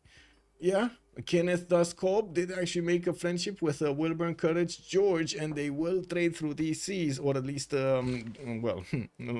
Babylon is gonna trade to Japan, not the other way around. Let's be real about this. Tokugawa, he likes his own trades, right? He knows what to do with the trades. You can't really take it away from him. We still need the iron to be improved here, but he did manage to get his horses for extra, how to say, for an extra resource. I do have to point out, it does seem like Stephen Annex Levy is gonna take another city away from Babylon, and I don't think from Japan, and I don't think Japan is gonna like this. He's being forced into the north and into that island over here instead of getting the good cities to the south, and I gotta say, man, Chandragupta over here is definitely not taking any prisoners with this. Let's see if Mongolia is actually gonna declare war and take India's trader, because I mean, you know, it's a free trader, free 80 gold, you know, you get half a horse immediately, bam. Anyway, new rank 1 FFA play. Fusion, hello there, sir, and welcome. Fusion, did you see Bob Bob? Let's actually see Bob Bob. Hello, there we go, Bob Bob. Hello there, sir. When is Under Civ playing? Next week. He's playing next week. Keyboard has the pop. Yeah. Oh, Fusion, where is your pop? No gummy bears? You don't like gummy bears? Oh my god, man. Oh, wait. I need to make a poll, because this feel, yeah, it's so over, man. Like, I need to make a poll, because this cannot be. Do you like gummy bears? Maybe I'm the only one that likes gummy bears on this stream. Yes or no? Let's actually see. 3 minutes for duration. Let's put the votes in and see where we stand. Do we like gummy bears or we don't like gummy bears? That's the only truth here. Pop. We got all triangle also with the pop. Amazing. Let's actually give time for the players, for the viewers to actually put up the poll here and get the answers going. We got already 11 answers, a lot more. Oh, I'm not gonna say it. Anyway, coming back to this, let's see. We spoke about Tokugawa Javarman the 7th. We got him with 13 science, 23 culture. He has 30 faith a turn, getting hanging gardens in 3 turns, and putting down another holy site from Angor Tom. I do see he's I guess being scouted by Greece. Let's see his friendship. Who is he friends with? I would imagine it's Greece, but let me double check. Yeah, it is Greece. Okay, so they're friendly to each other. Now, we do need to see if he's actually going to spread his religion into Greek territory, because, I mean, Greece does not have a religion right now, and, well, we'll see if Khmer wants to get more faith, right? He went for the faith. He went for the faith pilgrimage. How is the continent situation looking like? On whom? Like, Let me finish this and I'm gonna look at the continents also on the civs. Gorgo 12 science 48 culture. Gorgo is getting his commercials out after he got his amphitheaters at the beginning. He did get his government plaza built in Sparta, and of course definitely wants his 7th pop. He doesn't have a government plaza building yet, and I would imagine, well, with his Pembrush and Voice Golden Age, he's gonna make a significant amount of culture and also gonna give him a lot of great writer points from those amphitheaters. 8 already per turn. Helicopter kicker also. I think Chandra and Nubia are both doomed. They're doomed. Oh my god, Mongolia's trader did manage to actually get at least one cycle into Nubia's territory. So yeah, there we go. It's a Morris Ace High Coolie that is just waiting for the stirrups technology for him to bop his opponent here. Anyway, Hammurabi, 11 science and 17 culture. Hammurabi is still on 3 cities. He's managing to get 33 faith per turn with monumentality. Yeah, he's able to buy builders with faith and also more settlers with faith. Wait. How did he get the city of Mari? I thought he's getting the city on the coal tile. He didn't actually. He's gonna go for the copper, and he's gonna have another one there on the sheep probably later on in the game. He's getting scouted by Japan. Government Plaza finished. Audience Chamber finished, and I do see he still has a few cities in the south, including a possible takeover of the city-state of Cardiff. He did send 2 galleys to take care of Cardiff. He's pacifying right now Cardiff. You know, like it needs to be total lesson. It needs to be Babylonian, okay? What's not to like about the gummy bears? Exactly. And look at that. Actually, wait a second. This is a bit of truth over here unraveling on my stream. We got 10 yays but 5 nays. Yeah, that seems like, yes, that seems like I need to rethink my whole idea of about gummy bears, because there are some people not actually liking gummy bears. How can you not like gummy bears that are just jumping and changing colors every time? I don't know, man. Anyway, I think Abraham is the novice. He's building a library on 3 cities. Okay. I mean, well, at least he got classical units out. He's not, you know, at least that. I would have imagined he's gonna get more settlers here, and right now we still need to wait for this to happen. Anyway, let's come back to... We watched Hammurabi. We didn't watch that much of Hammurabi. Okay, he did settle his 4th city. Soon gonna get a 5th one. And I do see he's just buying out builders from everywhere, improving his tiles, getting quite a few actually good tiles to work here. With his Palgums, he's getting more food on the improved tiles next to fresh water, and of course this is quite amazing as a bonus for him. Where is this? Not this. The 3-2 wheat tiles. 2-3 over here. Mine. Yeah, he's gonna get quite a bit here. Okay, Nubia, 4 cities. Oh my God, going for the 5th and the 6th from Casar Mero and Casar Ibrim and Mero. And I do have to point out he did manage to get his traders and also his Nubian pyramids down in some of his cities. These are giving him some extra points, and they do get adjacency from the districts that are being placed next to them. Let's actually see how he's gonna try to fix this. Nubia is actually quite challenging to play when you're talking about placing these pyramids in good enough places so they could actually get to be good tiles. Some players do like to mess around with the Nubian pyramids yields. Some players just want to put them down for the city and get that 40% towards building districts as quickly as possible, basically. Preserve Gaming Babylon.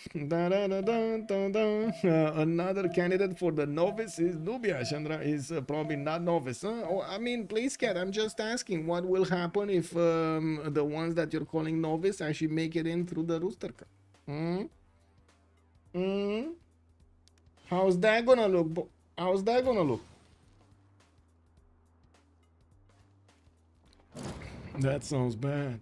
Anyway, let's actually see. Actually, sorry, that sounds good. That sounds very good, actually. Sorry, it sounded bad that I was calling them a novice. That sounds bad. I don't think anybody over here should be called a novice. They are gathering their experience, and just being here actually shows they want to learn. They want to be better. They want to learn playing against the best in the Rooster Cup.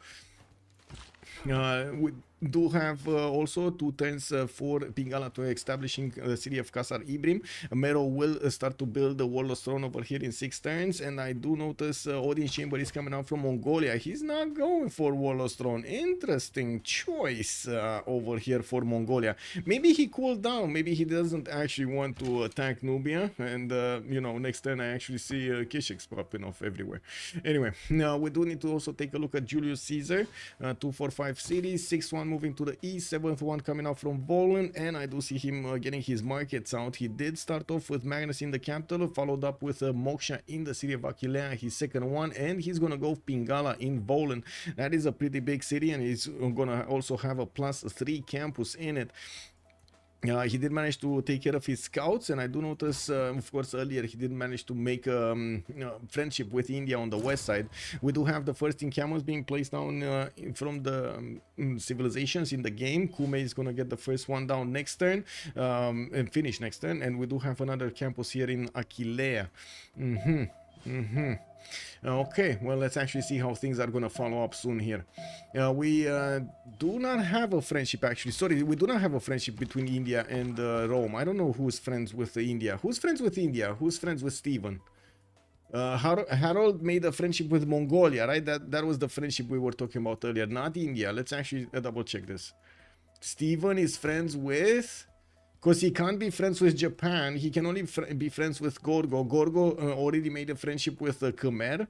So wait a second, he's the odd one out? It kind of feels like Stephen Annex Levy is the odd one out here on the west side. He just didn't get a friendship. Oh, it's one friendship.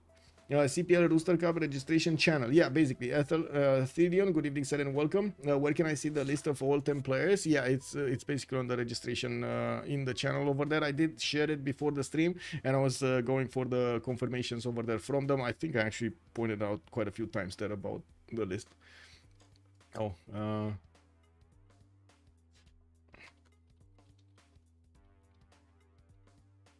yeah.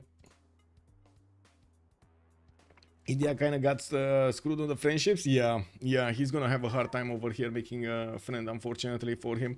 Anyway, Temple of Artemis did show up, did get finished in India's territory, and he does have quite a few of these camps, pastures, and plantations around these cities. I do notice Mumbai, of course, he's not gonna get actually in Mumbai those amenities, because these dice tiles are actually 5 tiles out, not 4 tiles out from Temple of Artemis, so it's just not gonna work. I do also notice Chandragupta is going to build a Stonehenge in the city of Patna for an extra belief, and he was going for Feed the World with Stewardship. We're going to need to see what his third belief is going to look like. Did actually get a city next to Fountain of Youth when where he is placing down a +3 holy site. And right now he's on a 30 faith at 10, 21 science with 15 culture. Did go for a monumentality golden age.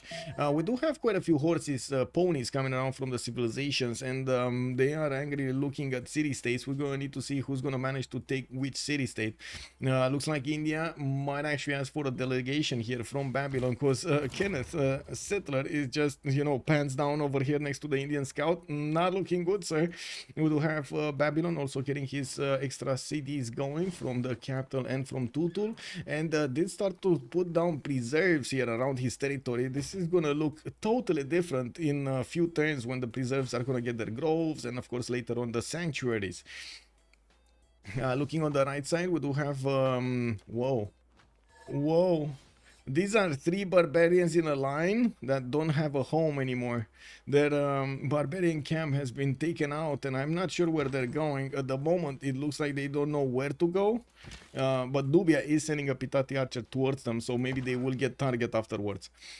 Another trader? Oh, okay. Okay, this is an extra trader. Okay, that's fine. That's fine. Nubia did manage to connect Sedinga. He's going for pyramids from that city center, and of course, building up the Warlord's Throne here. The city of Kava also got placed down. Commercials going down. He does need to buy the 1-3 though, and I do have to wonder why he did not settle the oil tile. Maybe he wants another city here somewhere. Anyway, Coupe is sending horses towards America, while I do see America only built that one horse and thought it's a goodbye over here. It does seem like the horses of Tom Coyote Bender are gonna start bonking against the American warriors and gonna two-shot them.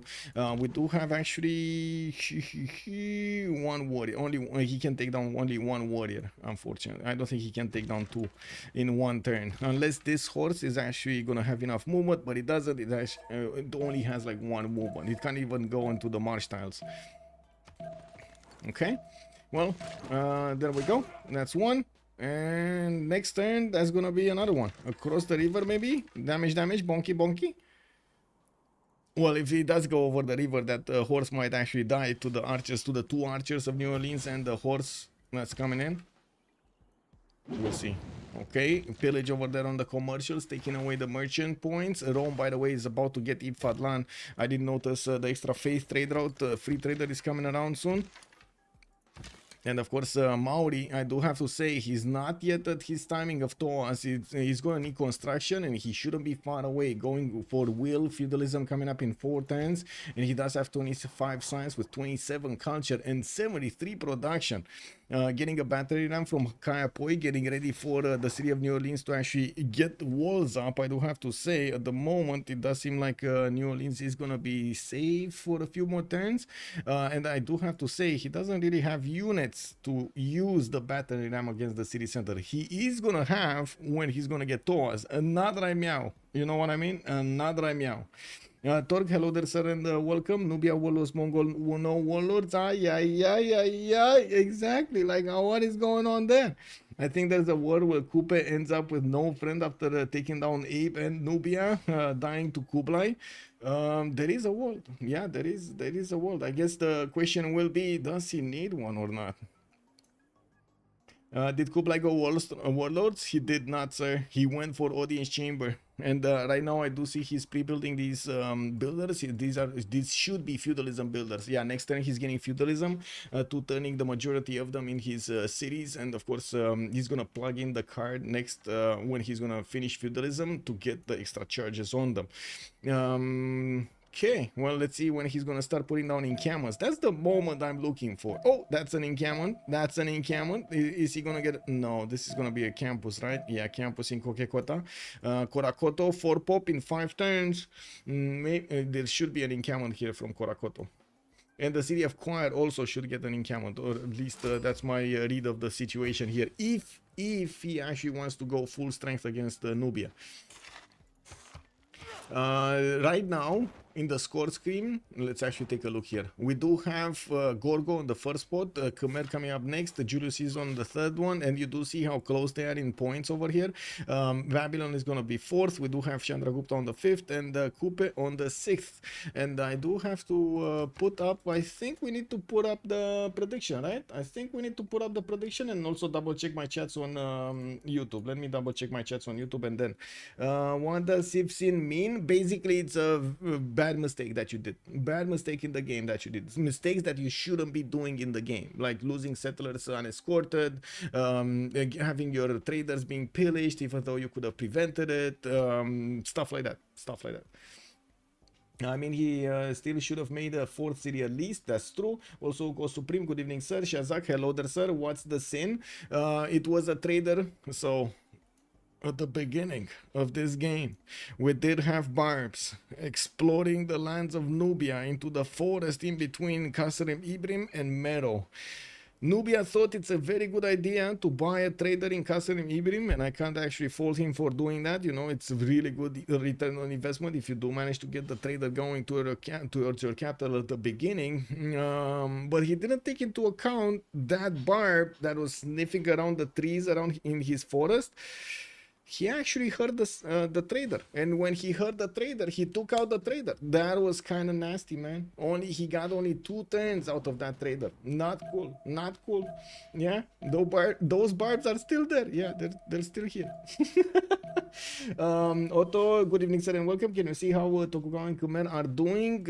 So first of all, Khmer is over here, and it does seem like he's getting a government plaza, markets, more holy sites, getting that faith banked up, 23 science, 35 culture, and the 70 production with 57 faith a turn. On Tokugawa 245 cities, I would imagine he's gonna settle one here, but now that he doesn't get God of the Sea, these amber tiles are not gonna be that good, I gotta admit. Samarkand did actually throw him a well, curved ball over here. He did get walls in the meantime, and that Japanese horse that was feeling so strong going against Samarkand got placed back. Yeah. Why do I feel? I smell gummy bears. Oh my god, my brain wants gummy bears. I smell gummy bears.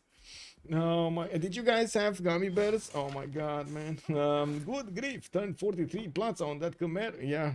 He didn't care about the government Plaza at all, man. He wanted hanging gardens, and I can't fault him for that. That's a lot of extras that he's getting there, extra growth that he's getting here, extra housing that he's getting here. Now we do have Stonehenge actually finished by Khmer. Chandragupta did not finish this, and I do see Chandragupta is starting to get virus going out of Mumbai. Let's see who's gonna get it. First general showing up on Rome. He did manage to recruit Hannibal Barca, and I do see him trying to go for Colosseum here. Snake Eyes Olsen is saying this is just a peaceful mission. Wait a second, who's Harold? Harold is Julius. Okay, so he's on a pacifying mission. That's what he's saying. He's pacifying everything here. Okay, well, encampments are coming around from Mongolia. You do see this one is getting built. Choir still needs 2 turns. Korakoto still needs 2 turns, and he's getting heavy chariots. I think we know where this is going. This kind of looks like we know where this is going, right?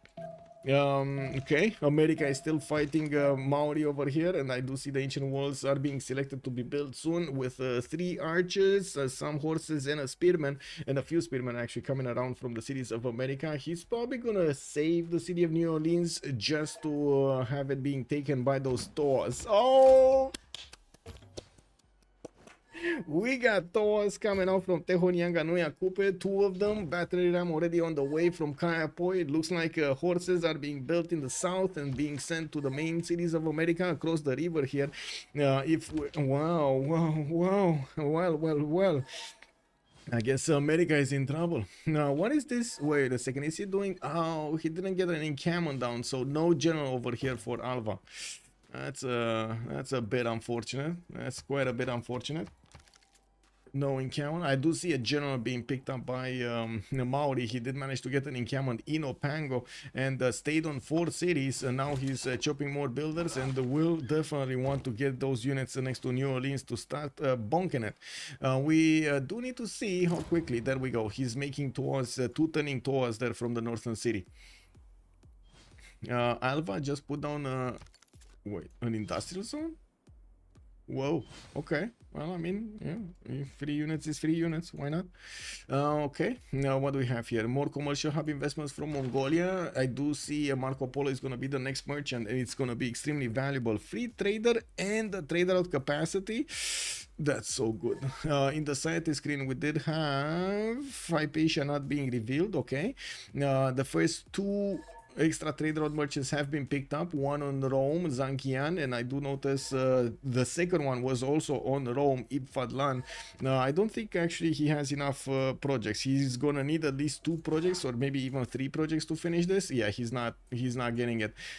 What he is doing, he's getting feudalism builders and getting ready to chop Colosseum. That's what he's doing here. So this already is in position. This one needs to get into position. This one needs to get into position. He's gonna have 3 chops available for him, and a possible 4th one actually if he gets to the stone tile also. I would imagine he's gonna put Colosseum on that niter tile over there. Can we have a prediction? Zilikum? Yes, sir. Let's start off the prediction. Who will win? I need to give me a second to replace these, and let's actually take a quick pick from the left to the right. That's Kupe, Kublai, Mongolia, America, Lincoln, Tokugawa, Khmer, Gorgo, Babylon, Nubia, Rome, and Chandragupta. 2, 4, 6, 8, 10. I got them, and the submission period for 10 minutes. Remember, the top 5 actually need to go through for the Rooster Cup qualifiers, and we will stop the game if we do have the top 5. If we do know them instantly, if we don't, there are only 5 players remaining. Otherwise, it's gonna need to be a unanimous CC for them to actually finish this game.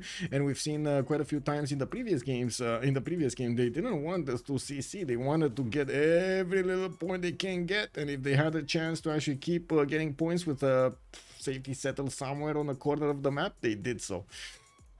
Not all Tokugawas are created equally. Basically, good evening, sir, and welcome. Yeah, Nubia is at best position to take war. Weaker neighbors, Uko Supreme is saying. Are they weaker neighbors? I don't know if they are. I wouldn't really call them weaker neighbors. And I do have to point out where the military of Mongolia is going. You do see where they are actually getting sent. They're being sent to Korakoto. That is right in the face, in the direction of Nubia.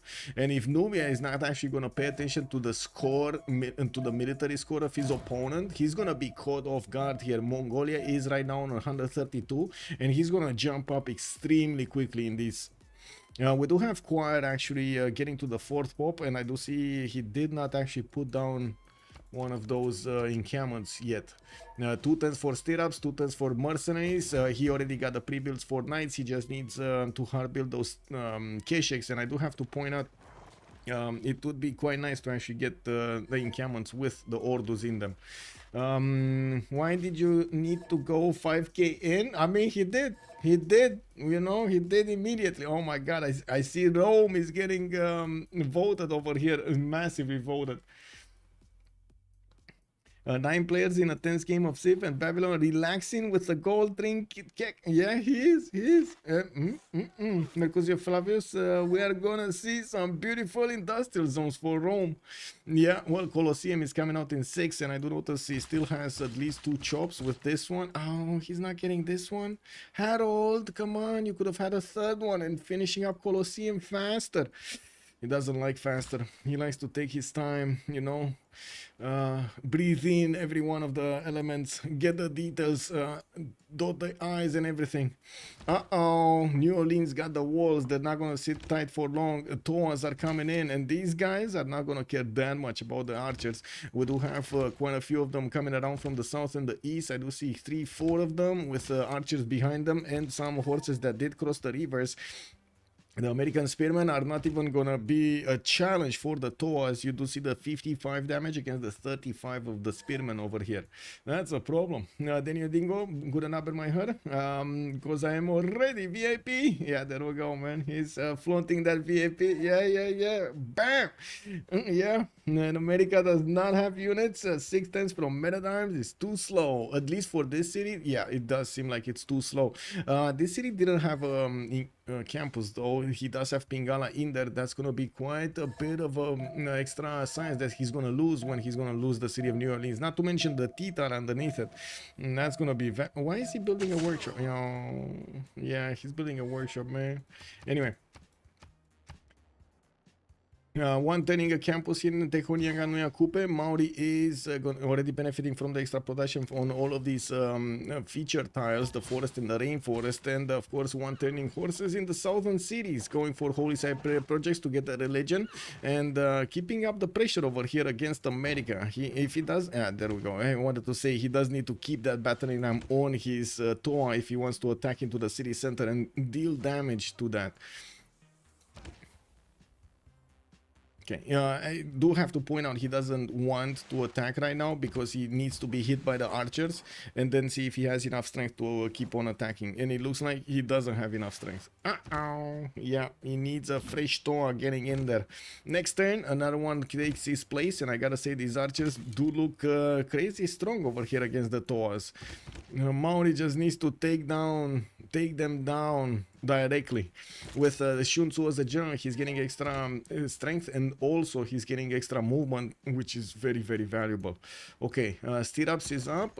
General Trumtrak is over here in Korakoto, just waiting. We got 2, 4, 5 possible knights and 2 turning Kesheks from his capital city. I do see Al-Malik gonna go for the first Ordu and only Ordu, while the city of Choir is busy. Oh, he didn't get an encampment. He went for commercial and followed up with a campus here. Okay, okay. Oh well, I guess it is what it is. What's that going on here?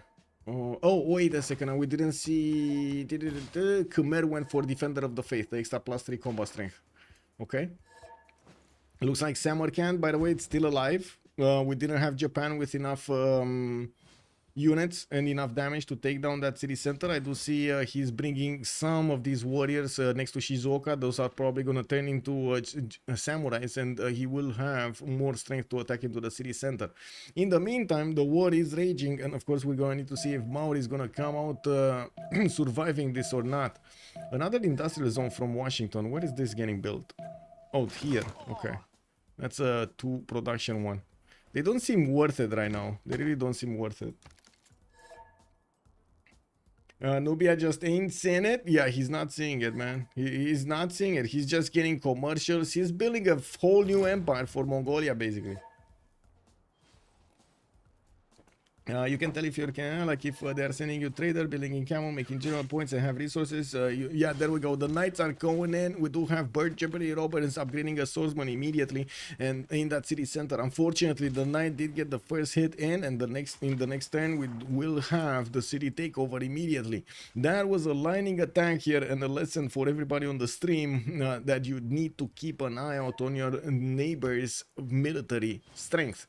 He was 130 a few turns ago. Kublai Khan is 400 military strength right now with 42 garrison defense strength cities. Man, there's no excuse. You need to smell these out, man. You need to smell them out. A few turns would have managed to do amazing defense here for Nubia.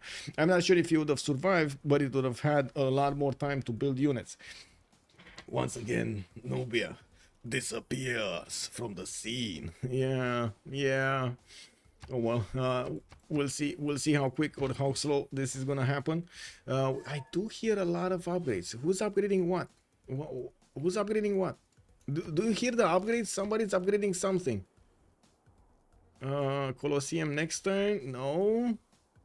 Nothing here. I do see Mongolia did get a builder. That's a one charge builder. Doesn't really. I did hear upgrades. Where are the upgrades? This is not where the upgrades are. Where are the upgrades? This is not where the upgrades are. This is no upgrades. Is actually Rome upgrading? Oh, Rome is upgrading. Wait a second. India is pushing into him. We got Varus coming out from multiple cities of India, and it looks like Harold is putting down. You see, by the way, you see how this balance between the two neighbors is being achieved. We do have like he saw units, extra units from Rome. He got some of his own. Rome saw that his neighbor is getting small units, and he started getting some more units on his side. He got the general, and also he's putting them right in the face of Chandragupta. He knows he doesn't need to pay attention to the right side, but he does need to pay attention to the west. The Mongol horde incoming. Let's actually see if this is gonna be taken. I think so. Oh, we might have actually had yeah, there we go. Qasr Ibrim has been taken down. Mongolia is moving in towards the capital city of Nubia. We do have ancient walls going up in 2 turns, and the settler is moving away. We do need to see if Nubia is going to get to chop units or chop the ancient walls. I do hope he's actually going to chop units. And now I got to point out the extra settlers that Nubia actually tried to get are actually going to slow him down rather than fasten his defense here. What I should say, hasten. I think that's the word, right? Hasten his defense. Delenda, hello there, sir, and welcome. Show Babylon's preserves. Oh, I see. Yeah. Oh, look at these.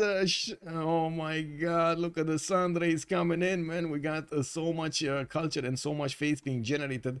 Babylon did manage to put Borsippa in the south. No more at Temenanki, though. Temenanki got finished somewhere. Yeah, it's getting finished here in the Mahendra Parvata, in the city of Khmer. But man, these look good. They look good. There's only 2 of them at the moment, and I'm pretty sure he needs to get some more. Palgum's giving him a lot of food in quite a few cities, and I do see he's starting off on his science generation here.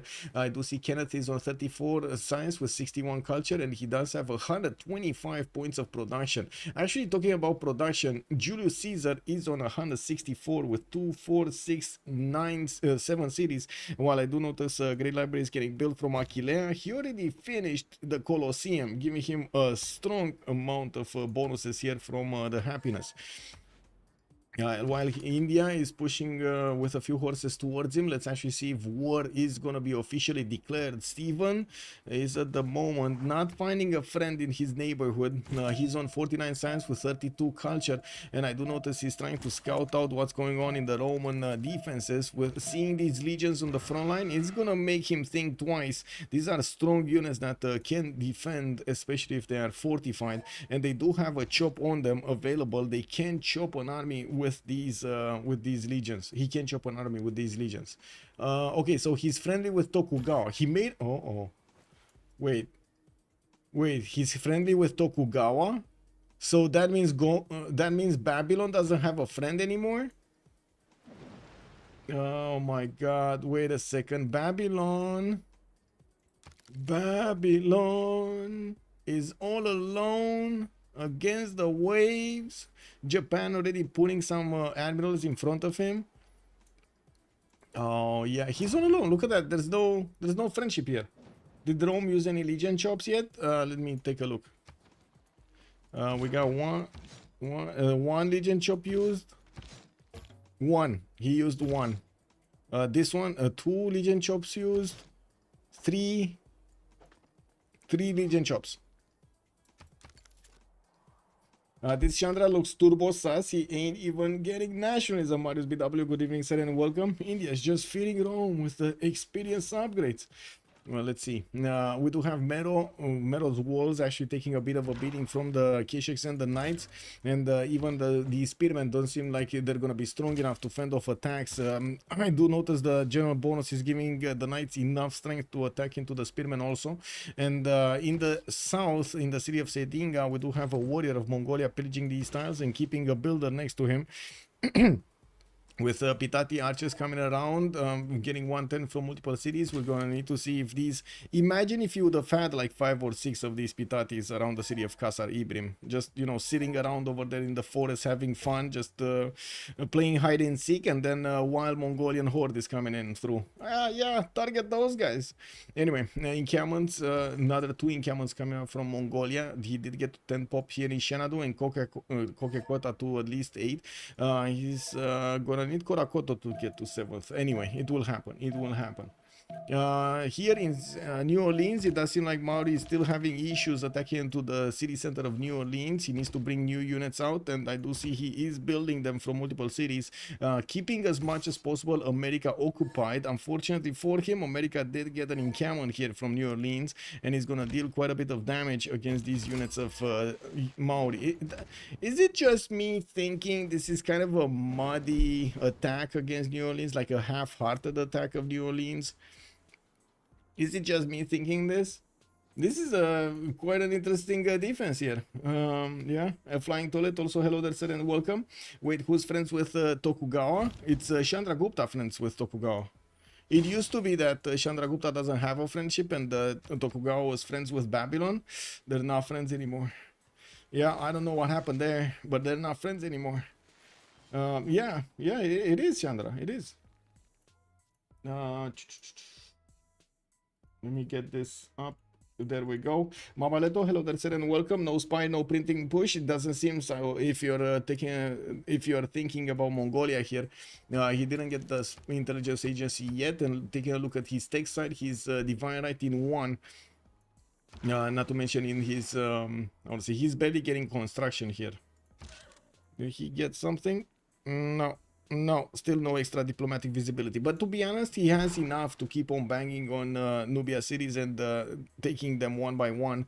I do have to say this is a serious mistake. I want to point it out so everybody does know this. If you're gonna participate in the Rooster Cup or in the normal FFAs, even the teamers, anywhere in the multiplayer competitive scene, ancient walls in this situation are not gonna help you. Units are what's gonna help you. Ancient walls just delay the takeover of your city, and they are static defenses. Getting units out, enough units out to help out the defense is gonna be what saves you and what significantly helps you in the long term.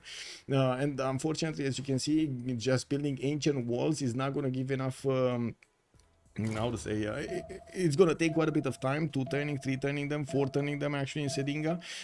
This will mean he doesn't have, like, he would have managed to build like 4 or 5 of these Pitate archers in the meantime, maybe even took down a few knights over here of Mongolia with those. The Pitates are actually quite strong, don't underestimate them, they're quite strong. My head says Rome will win, but my heart says, let's go! Preserve Babylon, class. Hello there, sir. Yeah. I mean, who doesn't like a bit of preserved gaming? On Babylon, though? I don't know about that. Anyway. Let's see, New Orleans walls are down, and it looks like Tom is gonna start bonking against the city center itself, while he does have the opportunity to do the damage against that archer and take the hill there. I would imagine he's gonna want to wrap around this city, give it a little bit of a hug. With crossbows coming in from Tom Coyote Bender, the city of New Orleans and the units around them, around it, are in trouble. These crossbows are gonna do massive damage. We do have Abraham managing to get to men-at-arms. He does have the button. It's just a matter of getting the gold. Only one single men-at-arm can be upgraded, but that is coming out from Washington anyway and New York anyway, so you know he's getting some of these. They're just as strong as the Toas, though. Not strong enough from by the looks of it. Okay, so what is Babylon gonna do here? We got Japan expanding on this island. Babylon is trading to Osaka. That's a bit unfortunate because he's giving yields to his opponent right now. Babylon does seem like he's kind of ignoring this. Getting a few harbors. Okay, so he's gonna make admiral points. Getting Victor in Tutul. Okay, I don't think he's ignoring this. Getting Victor is a defensive measure here. He definitely thinks that something is gonna be up. We do have Governor Moksha also in Babylon, and I do notice he's getting Mahabodhi Temple to finish his religion. This wonder is gonna give him an extra 2 apostles that he could use to evangelize his religion and get the last 2 beliefs. What's going on here? Okay, it's peacetime between Greece and Khmer. Looks like it's kind of peacetime also between India and Rome. They're both respecting each other's borders here, but I do see more of these heavy chariots are coming around slowly from India, while I do see Great Library is going to finish next turn for Rome, and he is getting multiple industrial zones. Now he finishes Bath. That's a +7 industrial zone in the capital city. And right now, Rome is... Let's see. Come on, Rome. Rome is 37.1 production, and Aquileia is 34.5, and that is before he gets his industrial zone. Looking at the Golden Age, we only have 2 more turns until the next Golden Age, and I do see Kupe is gonna get his. We do have Kublai Khan getting his 58-57. Abraham Lincoln is 44-44. He does need 55. He's gonna go Normal Age. That's a bit of an issue here. Not going Dark Age, not getting the ability to put the +5 card on, and not getting a Golden Age for the extra yields. That's a bit unfortunate. With Maori's crossbows showing up here, I would imagine he's gonna start shooting down all of the units of America, and he's not gonna care that much about the men-at-arms. The crossbows, they don't make any difference, as in they don't care if they shoot against a swordsman on a men-at-arms or an archer. They just do damage, man. Yeah, 360 no scopes everywhere. We do have Tokugawa also needing 3 more points, and looking at his environment here, 2, 4, 5, 6, 7, 8 cities. Soon he still didn't manage to take Samarkand, but wait, oh, he did manage to upgrade at least 1 samurai. Okay, that's still gonna need to give him some points, some extra points. Harry did manage to get his Golden Age. I do have to point out this kind of looks like Khmer did not want to settle that many cities. He's still on 246 of them, and he could definitely expand to the east side quite a bit, not to mention the north. We do need to see when he's going to get to that magical number of 10 cities, 12 cities over here, if he will get there. Gorgo did manage to get quite a bit over the points necessary, 69.58. We got Hammurabi, 46.55. This is a problem. Hammurabi in his own little corner might not get this. Okay, he's finishing a wonder next turn in Babylon, and he's not gonna finish this one. Nor do I think it matters, right? Oh, this is a +3. Okay, it would matter, but he doesn't have a chop. Is this gonna be enough points? He already got the boat, so that's not gonna give him anything. Does he have a great person to pick? No, I don't see a great person to pick over here, so no extra point from that. Is he getting monarchy, or he should have already got monarchy, so I don't think so. He's on medieval fairs, so I think he already got monarchy, and he is no wait, he's in classical republic. Okay, interesting. He didn't get monarchy. Whoa, whoa, whoa, whoa. Anyway, Amanitore, that seems like his empire is being torn apart here after the loss of his government plaza. Sorry, his capital city. I do see he's going to lose also El Kuru to the north, and the city on the coast on the right side is also getting torn down. Nuri is also in the range of these Mongolian Kesheks, and Catapult is moving around to get some extra promotions going. Now, while I don't see new units coming up from Mongolia, he is going to get his final intelligence agency for a spy. And I would imagine he's also going to want to get printing quickly. He's on diplomat. Oh, there we go. Printing in 2 times coming around from Mongolia. New Orleans finally under siege. We do have the Toa actually climbing the hills next to the mountains to the north, and with the 3 Toas that could attack into the city center, he's not doing anything. The man-at-arms is just too strong. Yeah. More catapults coming in, and we do need to see these crossbows working their magic against the men-at-arms here. I do see heavy chariots are also getting built for faster units to go against his opponents. He does need the knights to go around and maybe do some damage against New York here. Well, Victor is establishing. I do have to say Victor would have been quite useful if it was plugged in New Orleans earlier. But you can't really go for Victor at the beginning, right? You're just shooting yourself in the foot, not getting the yields from Magnus, Pingala, all of the other, all of the other governors. We do have Julius in Pen Russian Voice Golden Age, 100 science with 89 culture. I do have to say Kublai is also 100 science and 96 culture. While I do see we do have Harold Snake Eyes over here putting a few new units to the west side to defend himself against India. You see how this goes? He saw a little bit more units from India. He also got a little bit more, and this is the balance that you always need to pay attention to see your opponent's military. We do have Chandragupta 53 and 54. I do see him on Monumentality Golden Age right now, and he is getting his Golden Age. Okay, both him and Julius are getting their Golden Ages. Darsh, hello there, sir, and welcome. What was the Civ6? It was a trader of former Nubia here that was moving.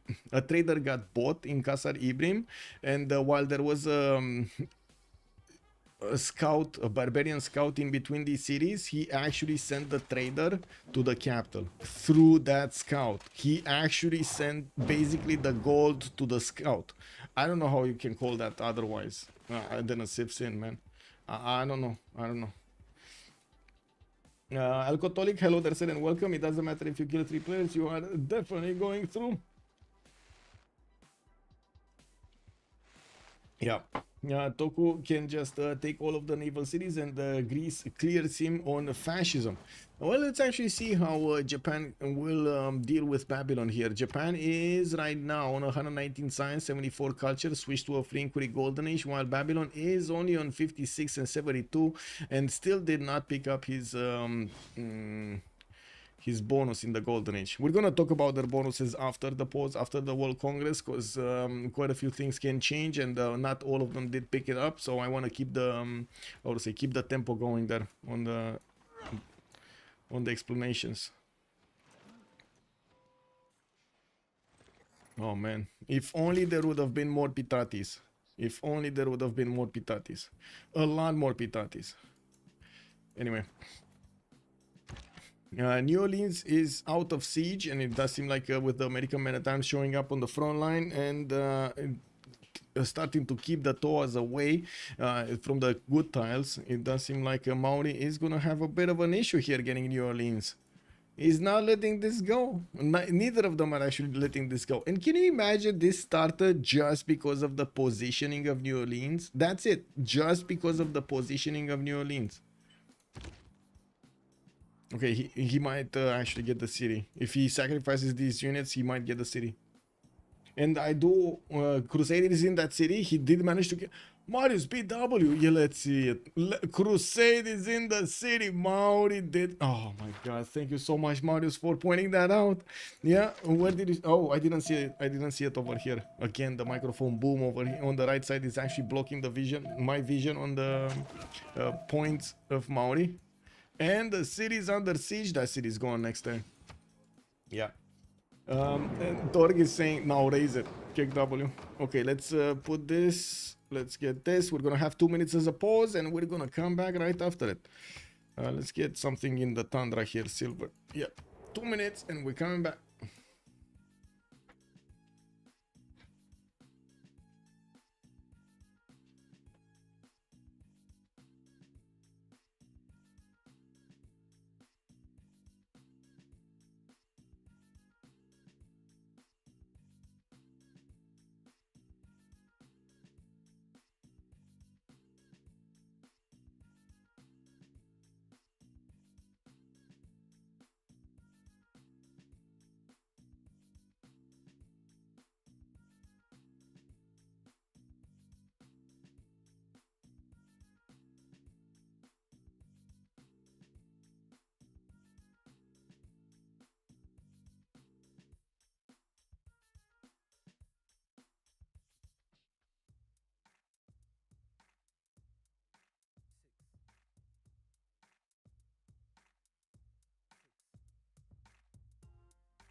Bow, bow, bow, bow.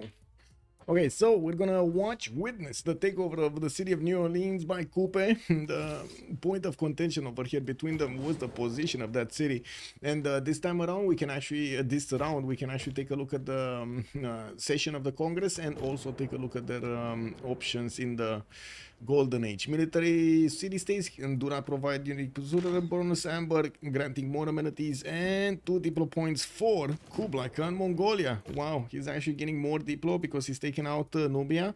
Wow, that's a skewed view. The diplo points, kick W, man. We do have New Orleans about to be taken down. Let's actually see. I do want to mention, if I didn't mention it before, but I don't think so. If they do take out New Orleans, this man-at-arm is gonna disappear also. This is always a problem if you have this situation happening. If your city is without walls, very low HP, and you're thinking the encampment is gonna protect you, that's a big wolf. Big wolf, sirs. Big wolf. Sir, can you show golden edges? Yes, we're going through them. We're going through them. Coupe on the yield, select yields, and let's go through them. Pen Russian Voice Golden Age, 6 Science, 57 Culture on Coupe. He definitely will need a lot more cities and will need to recover. He's using Amani externals towards Ayutthaya, and I do see he's getting his Mares up with his theater squares. This is the unique building, replacing the amphitheater in the theater squares, and it will give him quite a bit of extra culture on these tiles. Kublai Mongolia, drums of war, he wants to finish the job, and we're going to need to see if he's going to build an army on the west side here to actually tackle somebody else, or the north maybe, north, Khmer, maybe.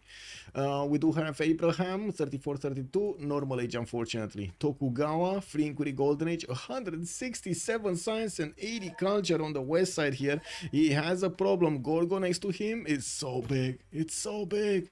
Khmer, 105 science, 89 culture, monumentality golden age. He does have 150 faith and 162 production, getting more faith, more science, and starting to put down a few more cities. Therefore needs more cities. One on Lake Redbat to the southeast. I guess Nubia didn't need that city anyway. The wild west, man. Everybody agrees. Yeah. We do have Gorgo, also 130 science, 183 culture in a Free Inquiry Golden Age. This is massive, by the way, from Gorgo. Looks like he did manage to get Oracle in Argos. I do see a lot of writers coming around. His industrial zones are being placed down, and he's gonna use dams over here to make them better. We do have some geothermals also, and it looks like Japan is scouting around his territory, sniffing the position of his units. Now, while I do see also Maori did successfully take over New New Orleans, the next American units are, well, gonna have a problem. There is no more Crusaders, so at least that's not gonna be a problem. Although the crossbows are getting their experience for the promotions, and these will hurt a lot. A lot. Looks like they are two-shotting horses. Brace ask. Sure. End of turn. Okay. X6, we'll see. X6 what? Okay. So we got a 10 minutes pause here, being asked by the players. Yeah, thank you for pointing out. Thank you. Let's finish this, by the way. We were at Gorgo. Let's see, Babylon. 81 science, 123 culture. Definitely needs a lot more science. Getting Grandmaster Chapel and building some stupas for his religion. He finishes religion. That would be eternal preachers and stupas. There we go. Nubia. Normal age, doesn't matter anymore. And Julius, 180 science, 60 culture on Free Inquiry Golden Age, and I do see him getting industrial zone logistics projects for James of St. George, KW. I'm pretty sure he doesn't want that. Chandra Gupta, Pen Russian Voice Golden Age, 67 science with 94 culture. It definitely looks like he's not nearly there next to Julius. He definitely will need a bit more, and I'm actually very curious if he's gonna choose to go against Julius here. Julius does have a general. It's not naked over here in his army. And also, thank you so much for the follow, Cluster Chaos. Thank you, sir. Tokugawa wins. Yeah. Tokugawa, I wanna wait to see what Mongolia is gonna do. Like, okay, he's gonna take over all of this empire, but what is he gonna follow this up with?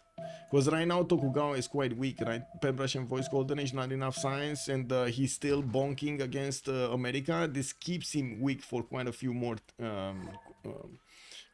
turns. Oh my god. Okay.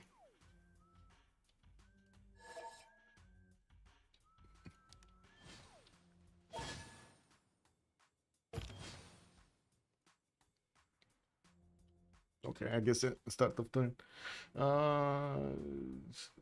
16. Okay, so 10 minutes. Let's put a timer so it's up on the screen over there so we know when we're gonna get back. This, there we go.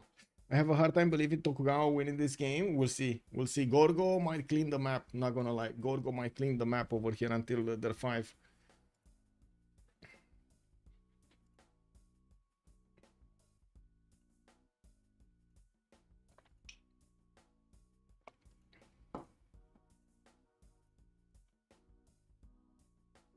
Okay, so be right back.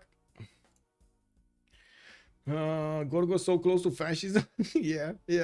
The player doesn't have the base idea of Tokugawa for he doesn't have mausoleum. I think he did try. He did it. He got it. Otto, he got it. He got mausoleum. Look at that. I'm gonna leave it on the screen here. He actually has mausoleum. Okay. Be right back.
Samwise Scamschi has joined the round table.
Okay, let's see what the players are doing.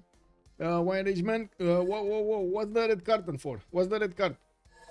The problem is that Chandra, let me see.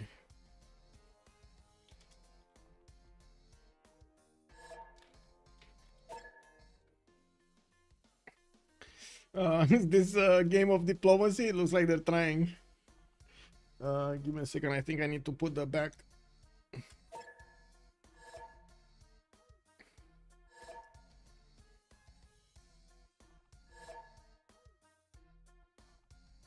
We're gonna need to, for them to plus, so we know who is back and who is not.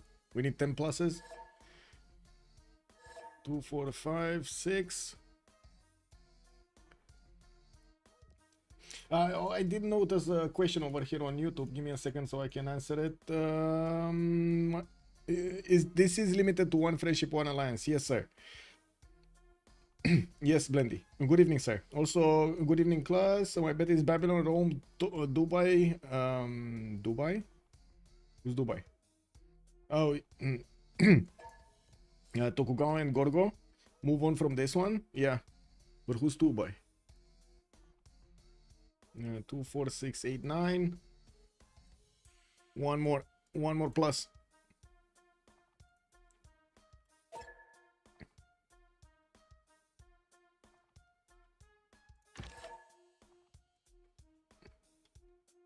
Okay. Let's see how this goes in this new era. Well, let's actually take a look how the players are going to try to evolve their empires to get ahead of their opponents. And of course, we do see that Maori keeps on doing the damage against the American troops, doing massive amounts of damage actually against the American troops with his crossbows. He's getting closer to the capital, Washington and New York. We do have in the production screen, I do have to point out that Mongolia is already over 200 production. Harold is on 316 on Rome over here and getting his workshops up. I do have to point out this kind of looks like there's a war breeding between these two nations. India getting his Grandmaster Chapel next to, but I do have to point out the lack of science and the culture here on the Nubian nation. Stephen Alex Levy does seem like he's in a bit of trouble here, getting his universities up, but not having enough tempo as Rome next to him. With campus research projects, it does seem like Rome is eyeballing one of the scientists. Hildegard is the next one, and I do have to point out that he's probably not looking for this one. Khmer did pass this, or did he? I don't think he passed this. Right? Did he get a project or something? No, he didn't. So he did pass this. Wow. Okay. I mean, why not? It might get picked up by Chandragupta if nobody gets it. Oh, no, he didn't pass it. Okay. I was wondering if he passed it or not, because it was still on 60 points. Usually, if he passes, it should be lower than that. But yeah, it looks like he picked that one up. He's going to get the extra science from the adjacency of his one of his chosen holy sites. And it looks like he's going for this one, the Yasodarapura one. I do also notice he's working on clearing the camp towards the north of Lingapura next to Tsingi. Even though Tsingi is not giving him that many tiles, that still was a bit of era score that he got from that one. Kerma looks like it's going to be taken out next turn by Mongolia. We do have Nuri being taken out by Morris. And the last two remaining cities are here. 2, 4, 5, 6, 7, 8. Whoa, one more city needs to fall.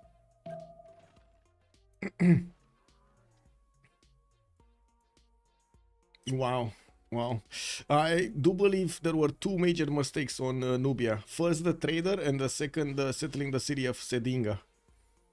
Those were, in my opinion, those two mistakes. He should have settled Erkuru much faster. He would have had a much better tempo with that one, and a better base to keep on building his settlers and getting everything out. This city to the south was just... unfortunately, I don't think it was worth.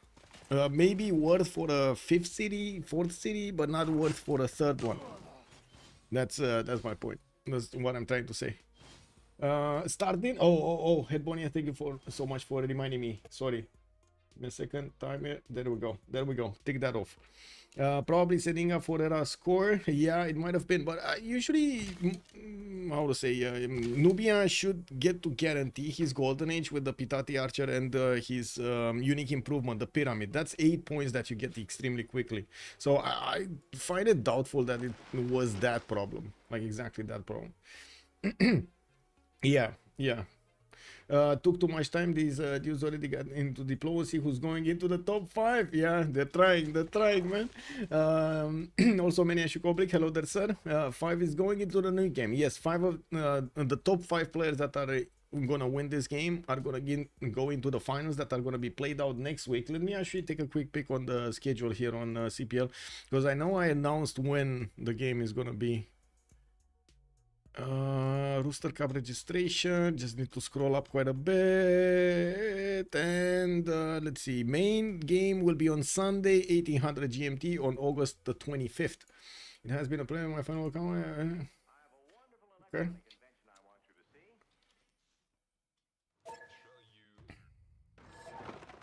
Yeah, there we go. Some nice, beautiful sportsmanship over here in the chat from Bert Gerberty Robbins. It has been a pleasure, my fellow Cowboys. I'm gonna leave start of next turn.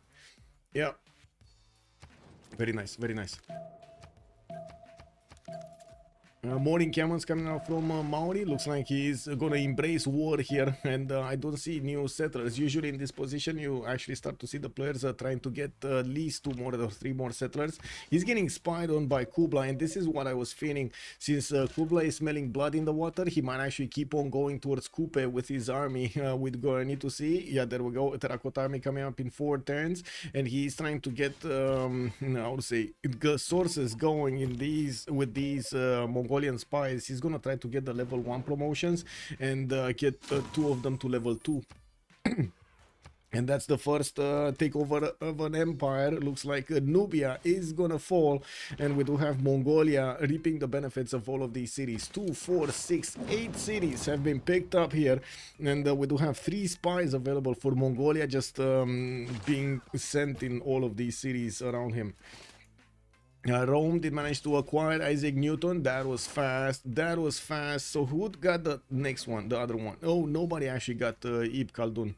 Okay, or Fadlan, Khaldun, Fadlan. Anyway, one of those. I think it's Khaldun, if I'm not mistaken.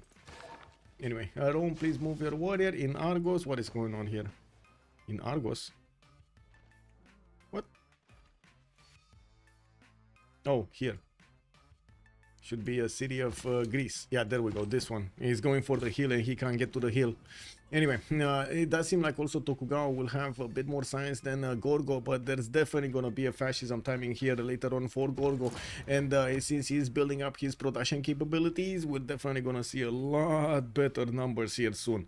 With already the dam getting built in between Knossos and Eretria, he did manage to get a 6th industrial zone, and he's going to get another one soon between these, a 7th one. And to see campus research projects also coming around from Grover, Quick Gun, Marshall to get going on his Ibn Khaldun trek over here to get the next scientist. Khmer also is making projects. He's on 75 points right now and getting another 2-3 projects going from his cities, putting down new campuses, and he did jump up to 193 science with the help of those projects. He's on 200 faith and 200 production. Not bad. That actually puts him at like what, 260 production or something, if you convert the faith into production. And with the Mongolian units also about to take the city of Faras, that will be the last bastion of the Nubian people. We do have Magnus establishing there, and of course the AI is already probably trying to desperately send peace. It does also seem like Maori is managing to overwhelm the American defenses, and with the crossbows he's gonna do the next the damage necessary to take down and push back these men-at-arms to Washington. He's gonna need to bring a bit more equipment here to take down the walls. These cities are not as easy as you might think to take down. And yeah, there we go. That's actually easy peasy wall attack damage. Yeah, that's another one another unit being taken out. He has also missionaries with him. This will allow him to actually spread his crusade religion into his opponent's cities, giving him an extra +5.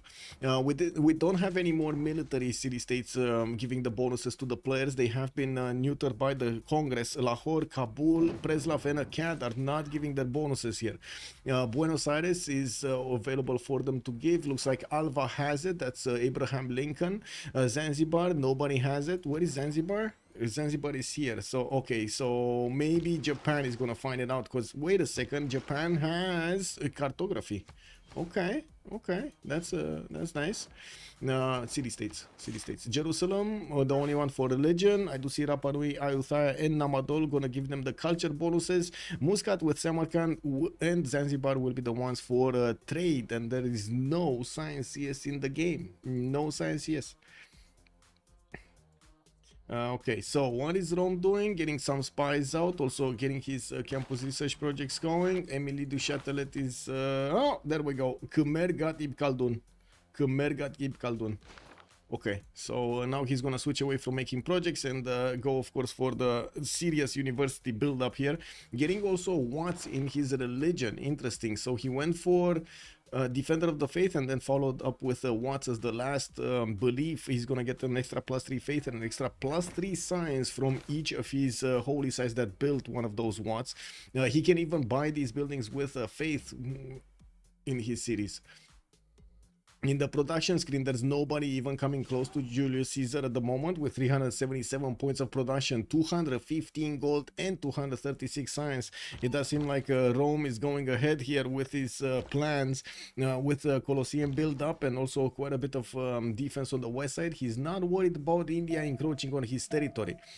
India barely getting his Grandmaster Chapel in 3 turns. Didn't I actually? I think I spoke like 4 times or 3 times about this GMC that still didn't get finished. Wow, I thought he's gonna finish this a lot earlier. Anyway, we do have some encampments being placed down here from Rome. I do see 2 of them got finished, and yes, I do see he keeps on building up his science requirement. I would love to see a few more of these theater squares being placed. He does have the hills for them, and of course the extra points of adjacency from the entertainment complex, Kaffeeplatz, are the districts, the wonders. I'm pretty sure he's going to be happy with it. In the industrial,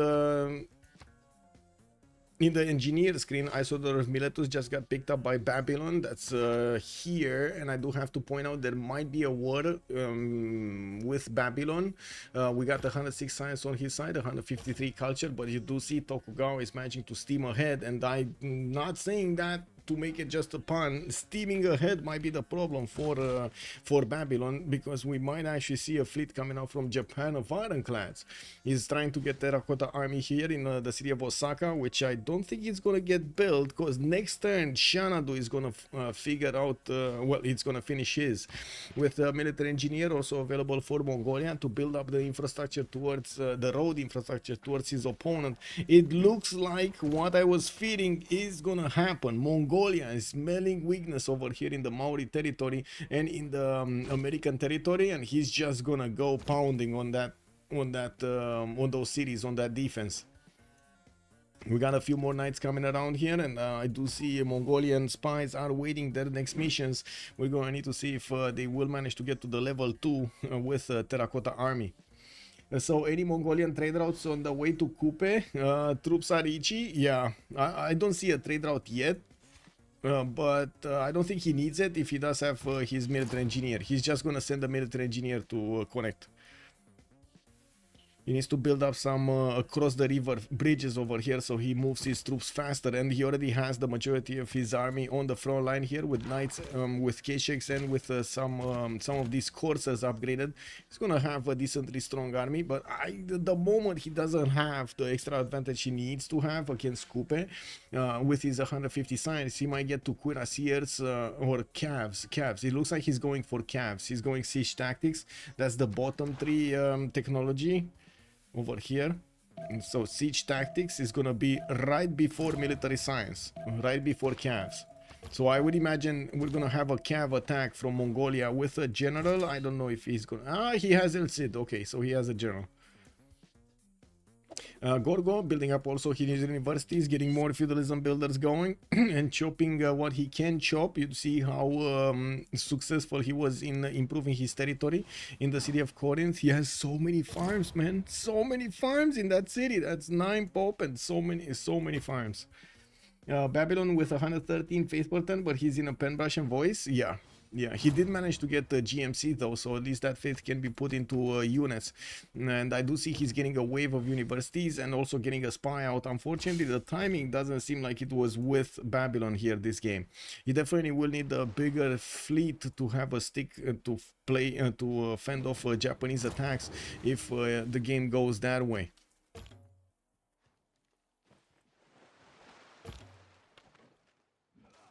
Athena. She's actually trying to get her clothes. Give me a second. She's trying to rip her way through a bag. Athena, what do you mean?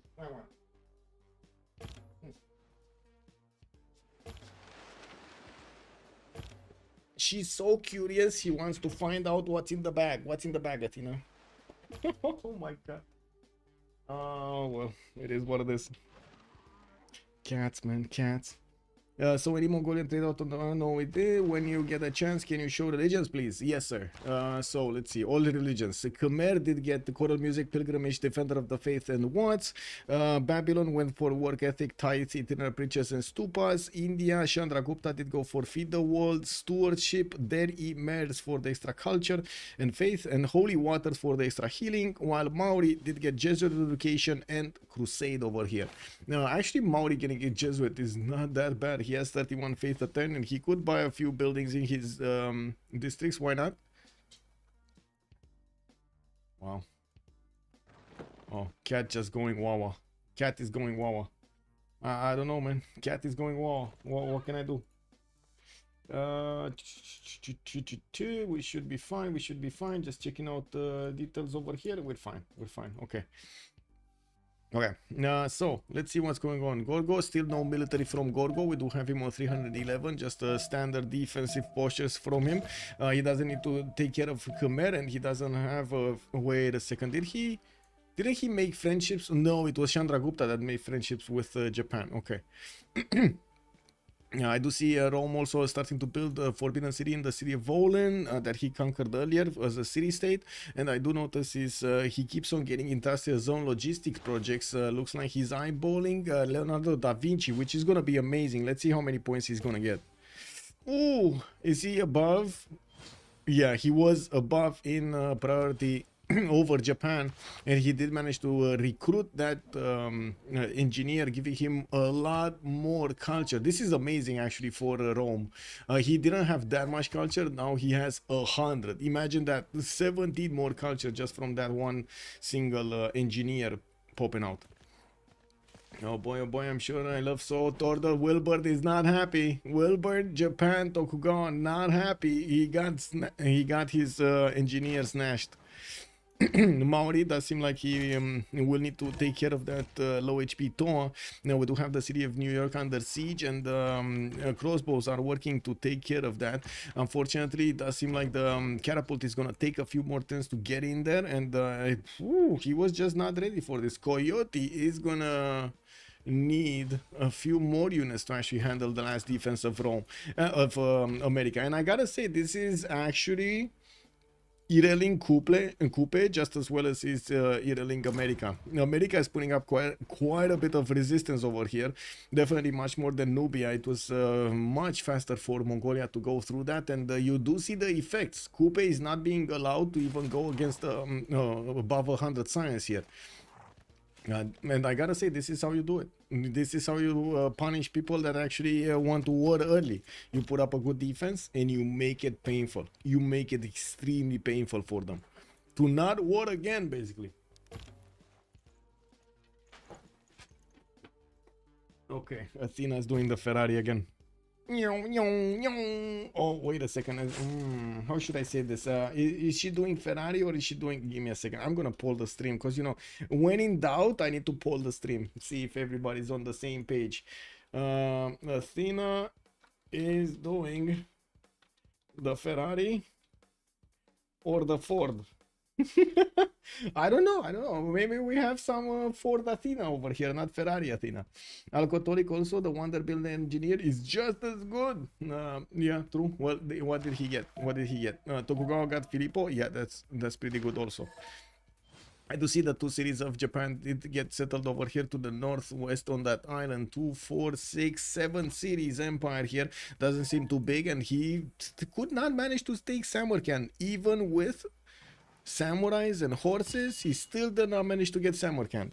There was a world declaration. Aesai Kuli is attacking Maori, and yes, we do have ancient walls going up next turn, but it looks like it's too late. The two knights got in there, and now Maori is gonna suffer the consequences of his actions from the beginning of the game. And we do have Maori over here and thinking of how he's gonna approach this. It's hard for him to get New York with 62 defense strength, but it seems like he's not gonna have enough army to defend his capital, or at least at the moment. I'm pretty sure with an encampment coming around here, he's gonna try afterwards to get a few more units, and we do need to see if the Mongolian units are actually gonna get the mission going. We do have Mongolia with, let's see the diplomatic visibility, 6 intel on opponent's movements going against Maori here. And he did manage to get calves. Look at that, he did manage to get calves. That's gonna be a much stronger unit than what Maori has at the moment. Maori is going for gunpowder. He's trying to get musketmen. Still not gonna be strong enough to handle the calves. We're gonna need to see how Maori fixes this. Kublai is upgrading all of his units on the front line. He did manage to get 190 gold a turn with 300 points of production, and I do see the 165 science showing up there. So I wouldn't really say it's out of the box for him to switch back towards getting ballistics and managing to get cuirassiers to upgrade from these knights, as he is tearing down the he's seeing Maori tear down the defenses of America to the north. Okay, more encampments. Finally an encampment coming up from Choir. He's getting encampment training projects for another general. Definitely needs an industrial slash an industrial one. Yeah, he doesn't have a general for his calves, right? Those are industrial zone, industrial era. He only has for Renaissance, like for pike shots and for musket, not for calves or cuirassiers or field cannons. Yeah, Nubia made all of those nice commercials for him too. Yeah, he did make all of the nice commercials here. Yeah, but there's a lot more to repair, and he gave him pyramids, by the way. This is also quite important. Oh my. Yes, 2, 1. It didn't spot. There we go. So she's doing the Ford. I see. She's doing the Ford.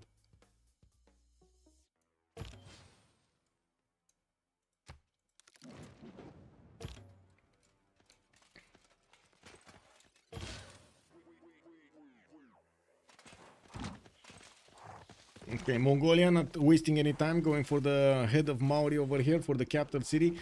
While I do see Maori keeps up the attack on America. Oh, wait a second. Are we gonna see? Whoa. I would have loved to put up another prediction here, but I need to actually satisfy my curiosity only with a poll. So I'm gonna do it again, guys. I'm gonna do it again. Who is going to fall first? Is it gonna be America?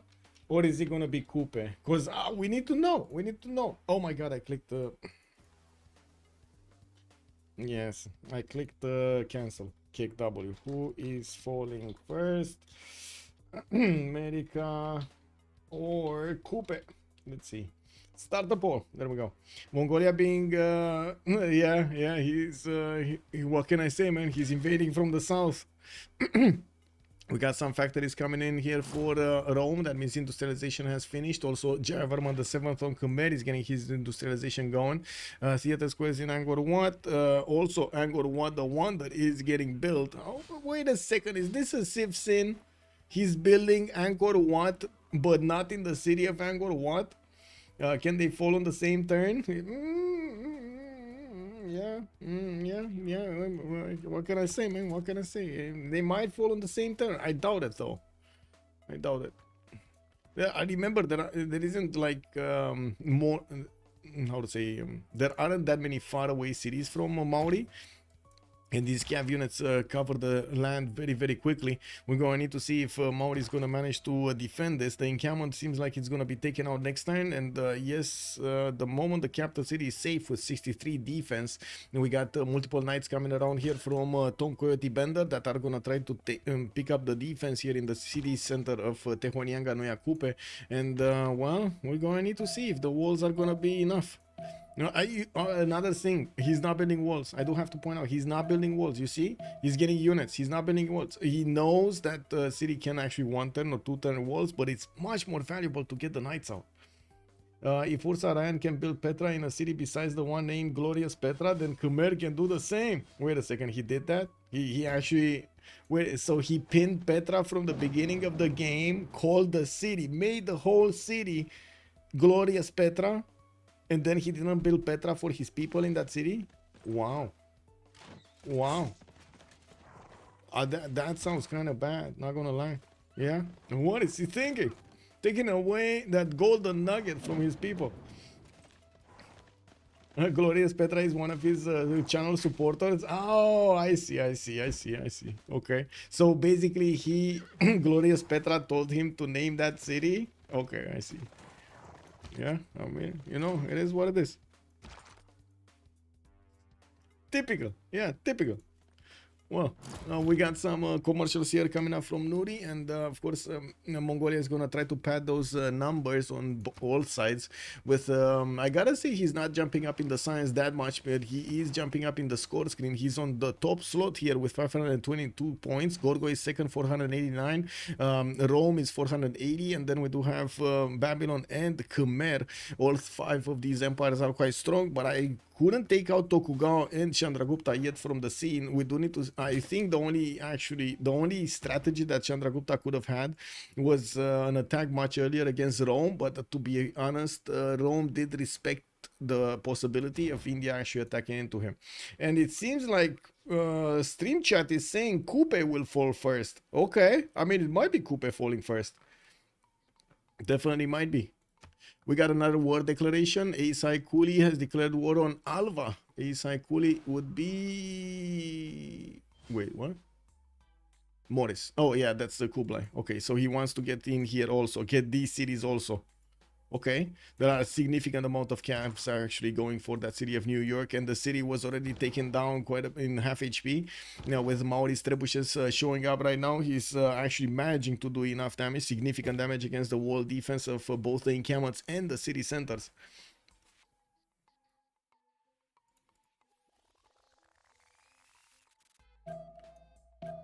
Okay, we'll see how this goes in just a few turns. We're also gonna need to see the spies. This one was finishing a mission. No, this one was the listening post. This one will finish a mission in 2 turns, and we're gonna need to see if it's gonna be successful to get the level 2. If he gets the level 2, there's very little chance that Maori will have to defend Mongolia. This is the power of Mongolia, and it's no surprise that actually didn't want Mongolia Genghis Khan in, because that would have been more stronger. Your stats are so low. What is going on? It's the barbs, man.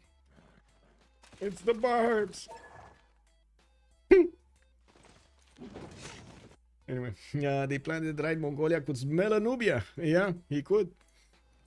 Man, that trade route should have been the biggest siren of them all, man. That trade route.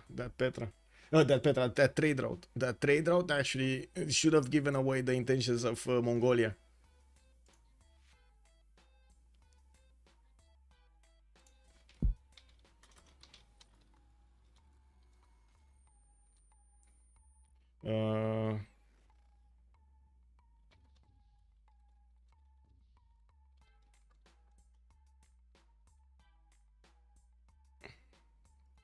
Okay, there we go. Okay, so another knight coming out from America, one from New York, one from Washington. Looks like the units of Maori have fallen next to that city, and one of his trebuchets also has fallen. Mongolia is sending his own level 2 trebuchets to handle over here the strength of Maori, and you do see that Maori still is not building walls. We didn't have walls denied, no, we didn't. No, just the knights are definitely much better at defending this than the walls. We do also. Need to see what's going on here. It does seem like with the full industrialization of the lands of Rome, and he not only will have more production than everybody else in the game, but also has the best stats, and of course I do have to say the better stats, I should say. He will also manage to get actually whoa, he doesn't have the best stats. He has the most science, but he doesn't have the culture. We do have Tokugawa with a lot better stats, 269 and 152 culture. Does seem like a lot better. He doesn't have the production though. I did notice the shipyards were getting built, and he's getting his electronics factories, and that should actually pad the numbers of production much higher next turn. Getting a great lighthouse in Tokyo. The players are actually trying to gather their score for the next era, which is gonna be in just a few turns, 7 turns to go until the next era. Tokugawa. They're basically calling out over there, getting the pop. Trader was a red card for him. Yeah, was definitely a red card, man. It was definitely a red card. They plan. Yeah, also Blaze can conquer plenty without warlords. It's absolutely not necessary. See, true. I do have to circle back to what BlazeCat Games was saying in the Twitch chat. Mongolia conquered plenty without warlords throne. He did not fully need it. It's absolutely not necessary as long as you time it right and choose the right target. You don't need the GPT and the production from warlords, because you won't need that many units. True. One will happen late game though. We're actually gonna need to see. Now, Mongolia looks like he's gonna take out New York soon, probably next turn, and we're gonna need to see if he's also gonna manage to take out the capital city of Tehonianga Kupe, which is getting ancient walls next turn. And I do notice Mongolia at the moment. I think it kind of looks like America is gonna fall first. There are a lot more units going for Washington than they are going for the main cities of Maori here. That city is being placed under siege, and the Cavs are gonna start eating away the strength of the city center. They don't have any more movement now, and I would imagine actually the night. Oh my God, is he gonna troll Mongolia? He should troll Mongolia. No, he should actually move his knight out on that great general and push it back in Wanganui. He should troll him. This is, I mean, you should, when this general is exposed like that, you should be trolled. He did. Look at that general going back in Wanganui, leaving all of these cabs on the front line without the general. Yeah. I mean, it is what it is. Kupe, why didn't you build a great wall to stop Mongolian horde? I'm stopping it. What do you mean? Coyote is calling out. We do have Yasudara Pula still 2 turns away from getting Angkor Wat and sending more settlers towards the east, industrializing his cities, and of course finishing up his prasats everywhere. That's the unique temple replacing, I should say, the unique building replacing the temple. Greece is gonna start off on his Oxford University in a city that, by the looks of it, doesn't have that much production. 14 turns to get it in Knossos? That doesn't seem right. 47 points a turn of production. Forbidden City will finish in Volin. That's gonna give Caesar here an extra point of boost from his extra wildcard policy slot that he's gonna get from Forbidden City. Again, very valuable to have that in your empire. Allows you to work an extra card, and usually it is very important. That's also gonna be deleted here because oh my God, Isodor was here about to finish Forbidden. He just couldn't get it. We got boats in Rapicum towards the west side, and I do see there's not that big of a navy here from Babylon to actually do any meaningful damage to Japan. While Japan is getting flight out in 2 turns, I do see he's basically ignoring his neighbor. Babylon does have vision on this coast, and I'm pretty sure we're gonna need to see soon if any boats are gonna come out from Japan. Building Venetian arsenal and having a significant amount of cities to take out from the other side of the planet, 1, 2, 3, 4, 5, might actually give give Japan enough incentive to get quite a few of those units out and send them to the other side of the planet. First, take out Babylon, and then follow up with everything else on the seas, right? He needs to dominate the seas, because why not? He's Japan. He needs to do it. We do have Rome sending also quite a few trade routes. Now we're starting to get into that external trade route situation with Wisselbanken being plugged in both probably empires. They're getting quite a few yields from each other. Military academies coming in industrial zones for Mongolia, while he's finishing up his armories in other encampments. I do see Mongolia did manage to successfully take out New York, and Tehonyanga Nuya Kupe did manage to get the walls up, so yeah, that's not gonna be easily happening. With more units, Musketmen getting hard build over here. Tom Coyote is gonna try to slow down the takeover of his empire. I have serious doubts that he's gonna stop it. I think his only plan is to slow it down and make it as expensive as possible. And again, we do have Deep Easily cheating for Tokugawa in the chat. What's the current top 5? Let's see. Mongolia, Rome, Gorgo, Hammurabi, and Khmer. I do have to say, it does seem like Tokugawa is quite underperforming here in the point screen. While we do have Chandragupta with a few more points, he definitely isn't gonna have the same amount of yields here. Tokugawa is 300 science, we got Stephen on 162 science, Tokugawa is 169 culture, and we do have Stephen on 182 culture. Actually, I do have to admit Chandragupta did grow in his science and the culture outputs quite a bit since the last time we checked this out.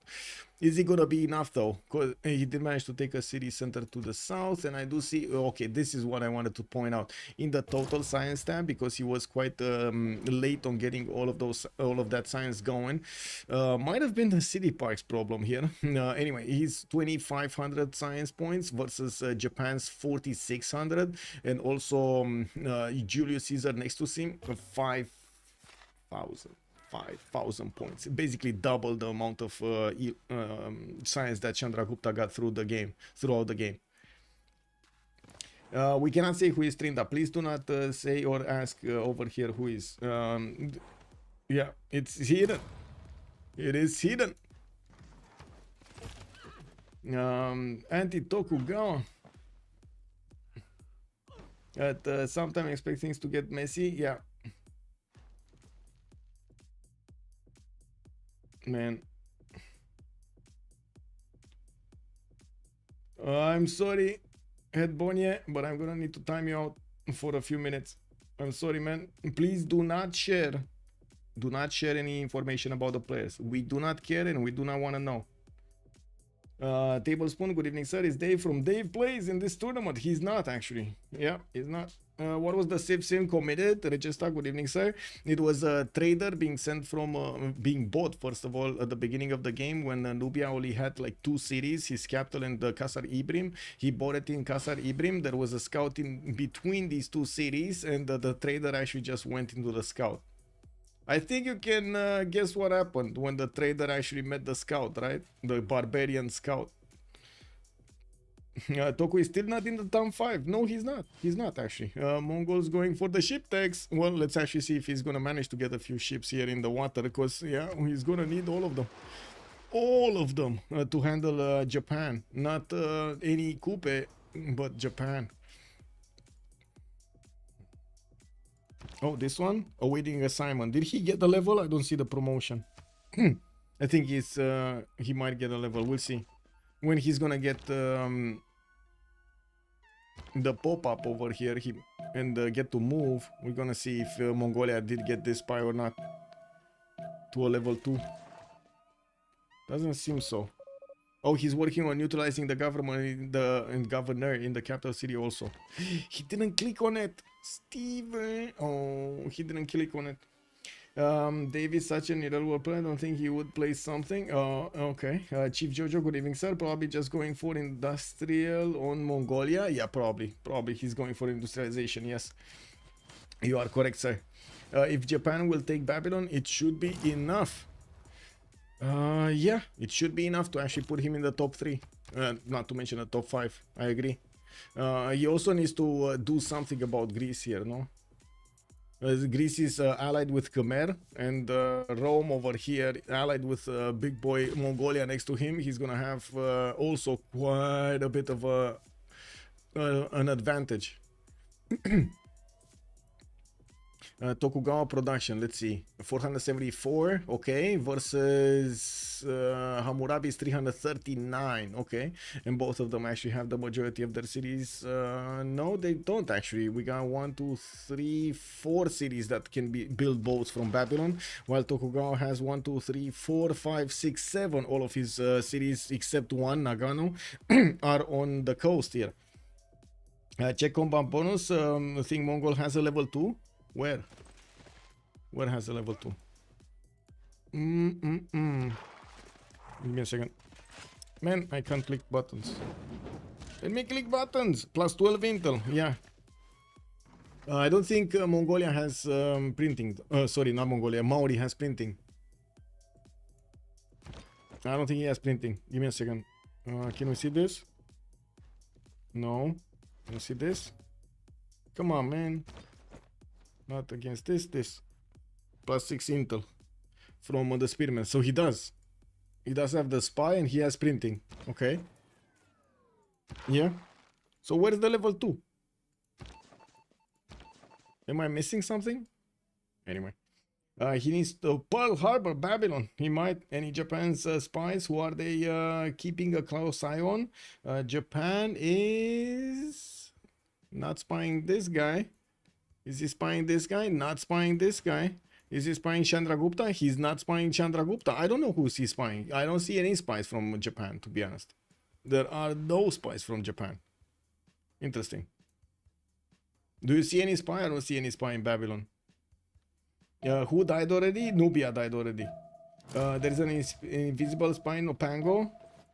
Opango. Oh, I see.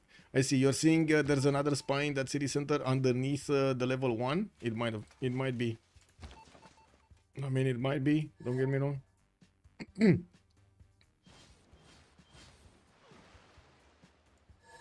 Oh, that's a threat settler from Mongolia. How did that get here? The Zanzibar, everybody's calling out Zanzibar here. Zanzibar is all alone on an island, and he did meet it. And I do see Babylon is gonna meet it also.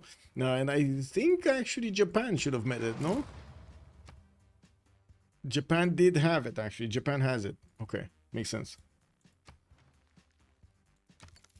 And we're only a few turns away from the next era, and I do see the capital city of Maori has been taken down with the walls or not.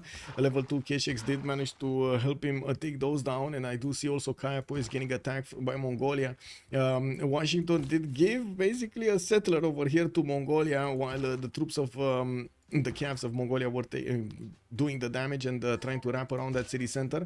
There are a few American trade routes also coming back from Rapa Nui that are probably going to be surprised when they meet some Mongolian knights on the battlefield. Opango is building. Oh my god, building Kilvaki Ivani here. Oh yeah, there we go. Second spy. It's a level 2 spy here. Yeah, there we go. You're correct. You are correct, sir. New Orleans is close to Tehonyanga no Yakupe, but it's also like almost min distance from Washington. Yeah. Mongolia honoring history with, yeah. I mean, you know, he needed to do what Mongolia needs to do, basically.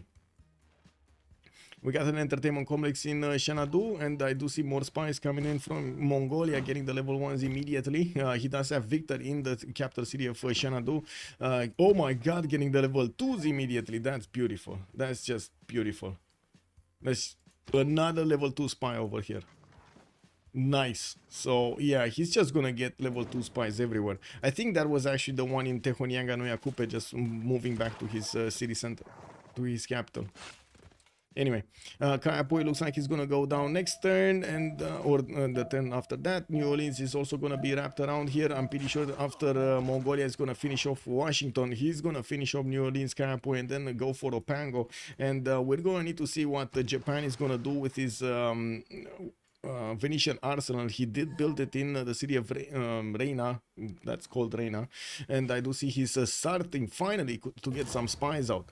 Looking at the era score screen, since we do have one more turn until the next turnover, we got Mongolia going for a golden age. Looks like Tokugawa is 3 points out. Is he gonna get one now? He tried. He's getting Hue Nagano. Wait, that's one. That's a one amenity Hue, right? With like 0 other bonuses. Kick W. Anyway. Abraham Lincoln going dark. Jayavarman did get a golden age. I do see Hammurabi does need 7 more points, and Kilva Kesivani is gonna be finished here in Babylon in 2 turns. While I don't see his ability to get more points from somewhere. Oh, Kilva. He can finish Kilva with the Great Engineer. No? Might not be enough though. We'll see. Is it gonna be enough, guys? 96 is it gonna be enough? Because that seems like it's a lot of production towards Kilva there. I saw yeah, it's not gonna be enough on 107. Anyway. He could have at least killed it with 3 galleys. What take out what? The biggest thing that bothers me is that he had a CL skill and chose Railway instead. Oh, you mean Ayutthaya? I mean, it's Ayutthaya, man. It's Ayutthaya. Why would you want to kill that city-state? He did get a lot of externals with his money. I think that was quite valuable for him. He could have done it, but I think it's quite valuable for him. Yeah, Hue next to theater, so I guess that's a +1, but still. Yeah, true. He's getting a +2 there, no? Yeah. Anyway. Nice. Okay, delegation, Mr. Tokugawa. Why is he asking for a delegation? Was the settler being caught out of position here? Oh, okay, they're just switching embassies. Alhambra is also going to be built in Shizuoka. That's going to be an extra military policy, and I do see 1 ironclad available in Kyoto with aerodromes being placed in that city center. He will have the distance to actually cover with planes against Babylon here, and I'm pretty sure Babylon is aware of the problems he's gonna have to face in the next era. We do need to see who is gonna pick up those first 5 slots, with Mongolia keeping up the first place very far ahead of Julius Caesar. Jayavarman is very close to Julius Caesar on the 3rd one, only 8 points between them. Gorgo is also 5 points away from Khmer, and then look how close they are on the first 3 on the 2nd, 3rd, or the 4th slot. Hammurabi is going to be 538 below them, but getting closer, getting higher, closer to everybody else over here. Chandragupta is also starting to recover, and we do have Tokugawa not getting points. Like, Tokugawa is getting a lot, but not getting points. We do have the full takeover of the American Empire. That's Mongolia taking down another empire, while Mongolia is working on taking down New Orleans. He just took over Kayapoi also. There we go. GG, well played. And Maori going also. That's gonna leave 2, 4, 6, 7 players in the lobby. So basically 2 more need to go down, so we know the top 5. Or they agree to the top 5. One of the 2 needs to happen. One of the 2 situations need to happen. We don't have any kind of army from Gorgo yet, but he's going strong on his culture. Looks like in the culture requirement, Grover is on 1 out of 67 tourists, while I do see Gorgo making 86 tourism a turn. Doesn't seem like it's going to be that big. We're going to have a quick pause over here for the players to actually go into the World Congress, and we're gonna come back to see all of their choices here in the next era. The next era looks like it's gonna be defining for the game. Okay, I see units coming around from Rome. He's getting to 2-turn Cav Corps from Kume, and did get the military engineers. Harold Snake Eyes might actually try to take on India next to him. We'll see if this happens. Rome is Dark Age, Chandragupta is Dark Age, and I do see the massive difference in the total science between them. Definitely Julius Caesar is ahead with this. Mongolia is happy to just sim and secure the top 5. Yeah, I'm pretty sure. Like this is him getting in basically, unless he's gonna get cleaned up later on. Although I seriously doubt it. With 300 science already, 150 culture and 525 production, multiple cities that are still recovering, and he still needs to take 2 of them. He should be more than fine in the next part of the game. Like more science will be acquired, more production will be acquired. The cities will grow in population, more stats in giving him in turn more points in the score. It does feel like he should be over there, at least top 3, if not keeping his first for the remainder of the game. To be honest, I kind of think like he's gonna keep first if Japan is not moving. Anyway, we got 2 minutes here as a pause, and we're gonna come back.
And we're back. Let's actually see what the players are gonna do here in the next era. We do have Kupe dying. Kublai Khan did go for a reform the coinage, so he's getting a lot of gold on those trade routes. 379 trade routes with 539 production. Pretty well. Japan did also get his golden age, and I do see him choosing reform the coinage with 240 gold per turn and putting down multiple aerodromes. We're gonna need to see if this is gonna be Babylon the target, or is gonna be somebody else the target. With multiple oh my god, Rome 736 production, 1 turning calf cores from multiple cities. It kind of feels like he's gonna have a target here. It kind of feels like the buildup of military on Rome is happening. We do have Gorgo, Dark Age, looks like Hammurabi, Reform the Coinage, Golden Age, 212 gold, and it does seem like he's getting spied on by Japan. Finally, Japan actually got his big boy pants on and put a spy here in the cities of Babylon. We do have Julius Caesar, also Dark Age, and Chandragupta Dark Age. One last remaining city for Maori. It looks like Mongolia is going to finish this off with his plus 12 intel, and he's going to recover his strength on his units, not to mention put another city down. He did get a free settler there. India dies next. It might be. This might happen. I don't see a spy yet of Rome into the cities of India, but I do see a spy is getting trained in Puteoli, so maybe he's gonna put one there.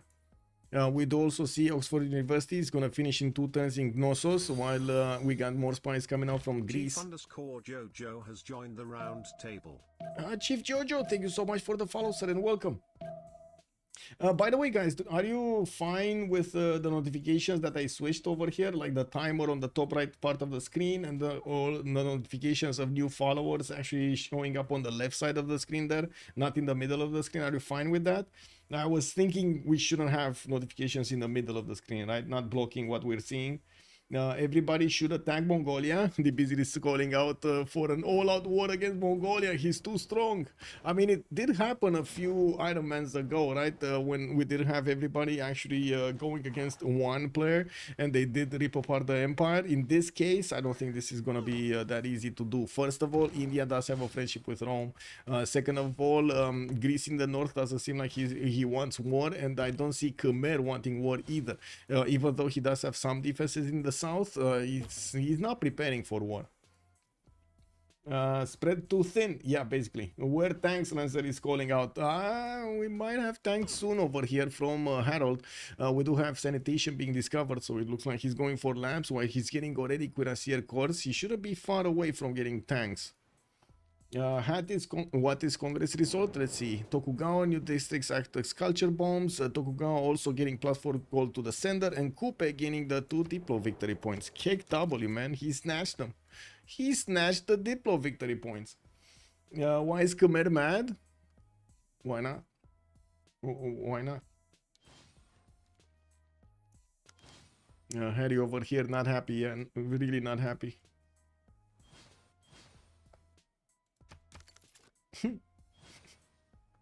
Yeah, man. Cooper 73 turns to ballistics. Uh-oh.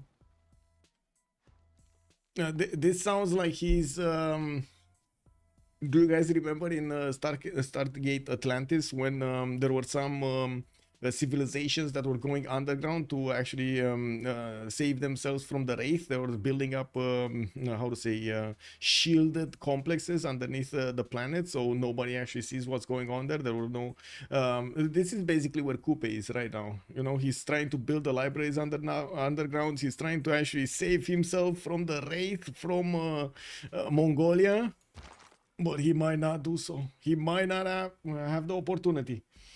Who's Khmer's friends with? Gorgo. So we got Gorgo with Khmer, Rome with Mongolia, Chandragupta with Japan, and the odd one out is Babylon. That's why I kept on saying that we might actually see Japan moving to do something. Yeah, there we go. Japan is moving. He's getting ironclads. You don't really build ironclads if you don't need to, right? And especially in numbers. Whoa, what's that effect going? Wow, we got some special effects over here from the game. Is Kublai ahead in techs? I would imagine no. He's 40 technologies versus 43 of Julius Caesar versus Tokugawa's 37, so he's ahead of Tokugawa.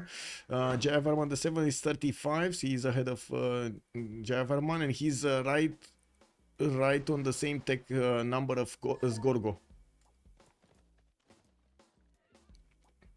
I do see also Tokugawa asking Chandragupta to renew much quicker here.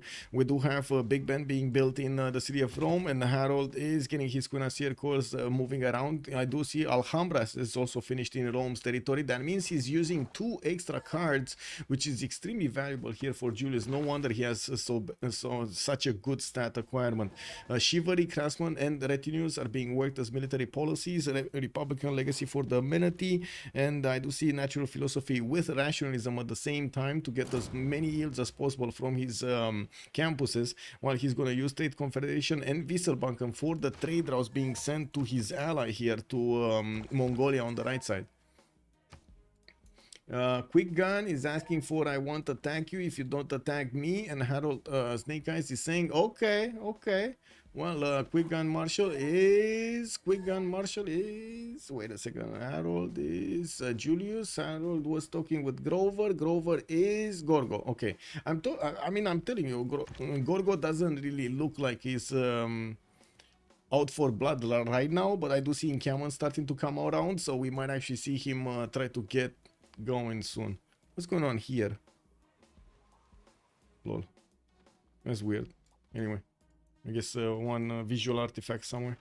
Rule Valley is going to finish in Khmer's territory. We do have more theater squares coming up from Theater Square Festival projects coming out from Khmer to pad those culture points. He already has 271, so I actually am a bit curious why he's getting more here.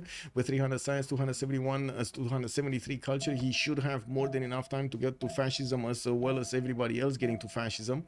While Tokugawa is going for bombers, I do see advanced flight is going to be discovered in 4 turns, and he's also starting to build his flood barriers to save his cities from being flooded.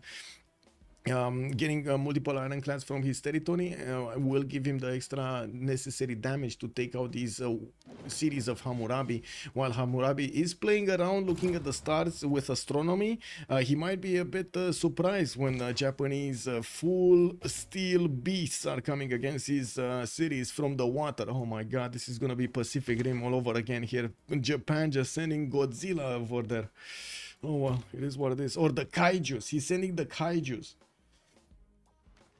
Climate change, yeah. Check the tech count. I did alcoholic. I did check. Did you see it? Did you see the tech count? I did check it. Anyway, tell me if you didn't see it so I can check it out again or give you the answer basically.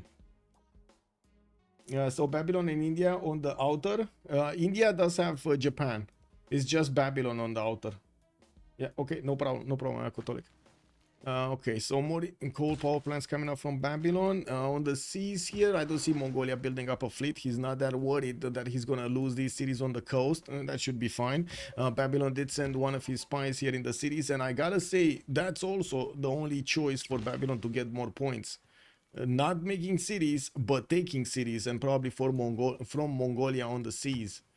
Now, we do have Kublai Khan Mongolia, by the way, also benefiting from that extra diplomatic visibility on the seas if he does manage to plug a spy into his opponent's cities. And looking at the vision here, he does have vision over quite a few cities of Babylon, so it shouldn't be a problem to get a level 2 spy in Babylon here. In the main cities of Mongolia, we do see him building up his industrial zone count with aqueducts giving their adjacency, and I do see factories are getting built there, so he gets more production. He did manage to jump up to 700 points of production, just as well as Julius is on 825. We do have the majority of the Roman military being sent to the west side, so I think we know what's the target. I think Chandragupta will be on the receiving end of Rome here, of Rome's big stick. Yeah, that seems like what's going on. We got Mongolia, Khmer, Julius, Gorgo, and fifth is gonna be Hammurabi. You can imagine Tokugawa has an extra incentive to go against Hammurabi here, and we do see that Chandragupta is gonna be a big incentive for Rome to take him down, so he doesn't give up his spot over here, give up the race on the points. Remember in FFA versus the 4v4 teamers that we're getting to use to see the majority of the time, the points matter quite a bit, right? So you do need to pay attention in all of the FFA games that you're playing to have the points when you are close to a concede how to say situation. Okay, so we still need one more to take out. Yeah, two more. They need two more to take out. I don't know who's gonna fall from these ones, but I would imagine it might be, I mean, the ones that do have a bit of a problem to defend off attacks are Babylon and Chandragupta. Now Babylon, if he doesn't manage to actually, if he doesn't respect Japan, he's gonna get it. He's gonna get it. He could have respected Japan by building a big military, but unfortunately that wouldn't have allowed him to get the points that he is right now, getting that extra advantage on Tokugawa. The religion is giving him probably the difference in points over here, I would imagine, and we can take a look, right? So it's Kenneth getting 332 Empire, 318 Empire. Oh no, that's not 332, 322. So very close, 10 points difference in the Empire. Religion 0 on Tokugawa, 23 on Hammurabi. Civics 112, 116. Okay, that's a few more points from that. Technology better on Hammurabi. Wonder 16, less wonders on Hammurabi. So I still think it's the religion bonus here making the difference in between them. Like it's only like what, a few points difference, 22 points difference. Yeah. Okay.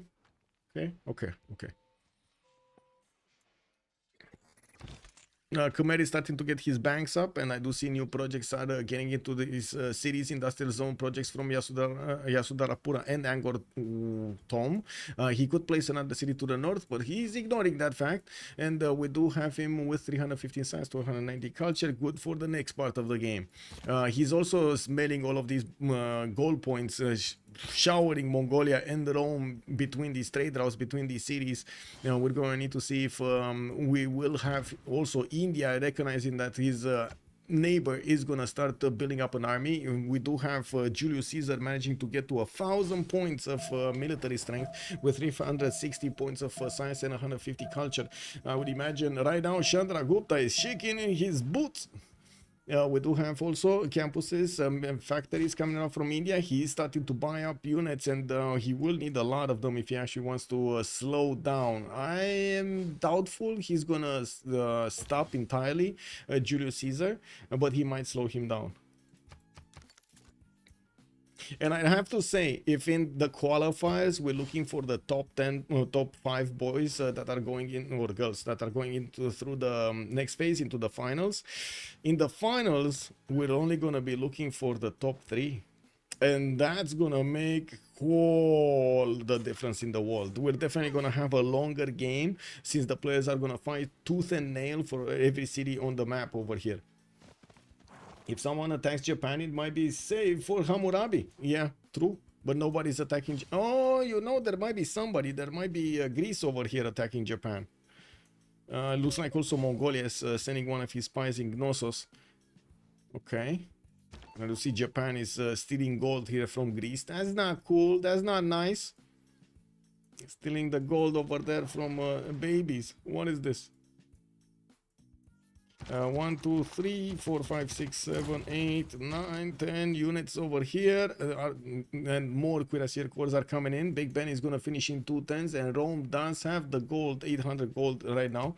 Is going for labs in 110 and civil engineering in another one. And I'm actually curious if after he's going to get chemistry, is he going to switch towards tanks so he can take down Chandragupta cities very quickly. Chandragupta is barely getting metal casting, and I gotta say this is going to be quite a problem if he doesn't manage to get to steel walls before those tanks start to bonk against his cities. Steel walls would have definitely slowed down Rome, although of course artilleries would have managed to keep up with that problem. The question is, will Rome manage to get enough artilleries? By the looks of it, at the moment he's fully focusing on melee units and not siege units, not even ranged units actually for that matter. He only has like a single trebuchet, though 2 trebuchets. Okay, he started to get some in the north. Okay, so two of these possible artilleries. Gorgo is so greedy. Yeah, does Greece even have an army? He has a few points of an army. He has like what, 285 points? I wouldn't really call this an army at this point in the game. Yeah, he has the lowest score of them all actually in the army size, and 224 science, 299 culture. He's definitely going to get fascism. The question is he going to use fascism against somebody? Because he's preparing his empire to do so. You don't actually build encampments with all of the like amenities in them, military academies, armories, and stables, if you don't want to capitalize somehow on that investment, right? So he wants to pump out armies as quickly as possible with fascism later on if he needs to. The question is, will he need to actually do that? Will he need to, and against whom? Because we got aerodromes coming around here from Japan everywhere. Planes, fighters, and bombers are gonna come out in the air, and I do see they're gonna block the sky while Japan is gonna get his ironclad fleets moving. I do see he's gonna need a few more turns actually to get everything going. Wait, is he Japan looks like he's interested in colonizing the Zanzibar area. Interesting. I mean, there are quite a few cities here to place. 1, 2, 3. I can see 1, 2, 3, even 4, right? He can place another. Well, I mean, this is a bad city, don't get me wrong, but still, that's an extra city. Okay, research labs coming in. Where is he going? Where is Rome going? Still in 2. That means he's gonna need oil. He's gonna need refining, and then he's gonna need combustion. It does seem like he's gonna be significantly faster on combustion than Stephen is gonna be on his steel walls. That's gonna be a major problem. Major problem. I still believe India had only one chance to go against Rome, and he didn't. So yeah, this happened. Do you think India's decision of going city parks here was the good one? Like, he only has a single continent. Was this a good decision, or he should have built an entertainment complex somewhere? What do you think? Chat, what do you think? Was this a good decision for India to go for city parks? Because I heard in the last few days talking about the BBG beta with, of course, you on the viewers, the chat. I did receive quite a bit of feedback that Liang city parks are quite slow in the development of the Empire compared to Magnus Opener, Moksha Opener, or any other opener. There is no reason you cannot do both. That's true, Elephant Guy. Good evening, sir. Elephant Guy, you need to send me a message, by the way. I kept sending you messages and you didn't respond. You need to send me a message, please, please. So I can take that out of my mind. It's sitting on my mind over there as a worry. How much gold on Rome? Finishing Big Ben in 1. He was like 800 points. He should be 1,000 or something. Oh, he spent something. He spent his gold on something. He's 600 gold right now. I don't think it was upgrades. Was it upgrades? I don't think it was upgrades. He already had these. Anyway. Wait a second. He's repositioning his army. Half to the west, half to the north. Maybe he will actually do the damage against Greece. Uh-oh. Well, we'll see how this goes. Oh, okay. That's fine, Elephant Guy. Okay. I'll send. I heard Liang is best tempo on all 3 openers. King Millis, good evening, sir. Scaling, okay, okay. Yes, I don't actually have the. Okay. You see Warlords, who Chandragupta Warlords, he's ancestral. Oh no, he's Warlords. Sorry, he's Warlords throne. I thought it's ancestral. It did have the full. It had no hole in the roof, basically. How does it work, by the way, with Ancestral Hall having an open roof? What do you do when it rains? Maybe Rome defending west to attack the soft targets north? Yeah, maybe. So Warlords with city parks makes sense because you need amenities. Yeah, no audience. Yeah. How many amenities is he here? Is he +3 at least? Yeah, he's +3. Rome is +6 though. 16% is definitely a lot. Wanting research labs. He's gonna jump up in science considerably. So let's see how quickly he's gonna be able to actually get to tanks. Looks like Chandragupta did not manage to get his military science going. He's still gonna need 3 turns for this. Then he's gonna need refining. Then he's gonna need steel walls. Then he's gonna need rifling, steel walls, refining, and then he's gonna need combustion to get to his tanks. You're talking about the top 5, top 3 first. So for this game, everybody is playing for top 5. Yes, everybody is playing for top 5. I see no other reason they wouldn't CC to Mongolia. Yeah, I mean, Mongolia right now is a beast right on the map. Khmer doesn't seem like he's gonna have the strength to deal with Mongolia. Although we might have Greece here with the strength to deal with Mongolia. If he actually, I don't think this is gonna happen though. Don't get me wrong. Like I'm just saying scenarios here. I don't think they're gonna happen. I find it much more likely that Babylon is going to get attacked by Japan with bombers and with ironclads to take down his cities before Babylon can actually get his battleships going. I do see Hammurabi is getting steel, so battleships might not be that far away. He doesn't have pre-builds, right? He has a few of them. We got more quadrims coming off, frigates. These are for battleships. He wants battleships for the anti-air defense because he saw the airstrips, the aerodromes being built. And Kurigalzu is going to be taken. Japan is moving in with a Corsair Corps against Babylon, and he is going to take that city center down. Unfortunately, that's also going to push back the Japanese spy from that city. He has another one in the capital city of Babylon, so he should be fine on Erascore. While Japan is going to move to take Tutul. That is before we see Babylon managing to get his refining, before he's gonna manage to get the battleship upgrade on his boats. It has begun. Yes, that's one of the biggest weaknesses with Gupta. Keeping up with players of equal skill is really hard, even in teammates. If you opt for Warlords, which kills most potential timings. Yes. Nice, good evening, sir, and welcome. Think Caesar is the stronger. He will roll Chandra easily. Yeah, I think so too. He needs to keep a move on though. Japan is coming very strong from behind if he's gonna start taking cities from... Oh my god, wait a second. Steel walls have finished and that city is still alive. I do also notice the Corsair got taken down. It looks like Japan foiled that one. He kind of effed that one up. It was close, but not that close. With bombers getting built, it's gonna take quite a bit of time for them to finish training, and of course them actually doing damage against Babylon there.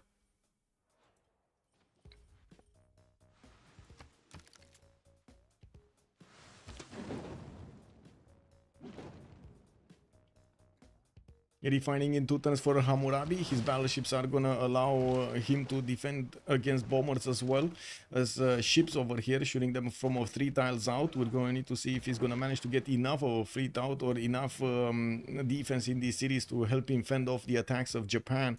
I think Japan went a little bit faster, a bit too fast on this. Unfortunately, he started his attack run before he was ready, and I do notice we don't have any unit here from Durigalzu to take that city down. While Tutul might actually fall before his battleship upgrade, because next turn we're gonna have 2 bombers attacking into that city center. Can we have a third? No, I don't think we have a third anywhere. Yeah, no, they're building right now. They're 4 turns out from getting another 3. Okay, Kublai is getting labs, Jafarman the 7th is getting labs on Khmer. Looks like also he's getting his stock exchanges going for a lot more gold per turn. Harry is only on 167. It's not that big number. It's not that big of a number. I do also notice he has significantly more science and culture than Gorgo at the moment. Khmer definitely jumping up higher over there. While Gorgo is starting to build up an army, he's returning cuirassier armies, and I do see Harold will get his flight out. He did not upgrade. He's getting swords and he did not upgrade. Harold is being safe. He doesn't want to get more points on his side. Interesting. Interesting. Where is he on the text? Okay, flight. Yeah, he's not coming back to get tanks. Where are tanks? Why no tanks? He has tanks. He's not upgrading. Really? 1200 points of gold is taking him 310. He probably didn't manage to switch his cards or something. Scorched Earth next turn. Maybe next turn he's switching cards. Annex Levy. Steven over here, Chandra Gupta, is telling Rome that maybe you should go on the other guy, man. Maybe go there, go right. Not me. It's fine. No, not me. Go there. Kubla is me. Kek W. Yes, I'm playing. Yeah, there's no speculation. You can speculate, but please don't say it out loud. As in, we did have somebody earlier that did say it straight up. Oh my god, that guy is taken out, you know? Yeah, spawn. How many channel points to time out under Civ? It's too expensive to do that. Too expensive to do that, man. Fusion MK, I can't do it, man. I can't do it. Yeah, Chief Jojo, yes. Oh my god, man. Why Nash? Why Nash 9? Why? Please no spoilers. Please no. Oh my god, I need to time it out. Really? Nash, please. I said it multiple times, man. No spoilers. Now I need to time you out so it deletes the message. Kick W, man. Yeah.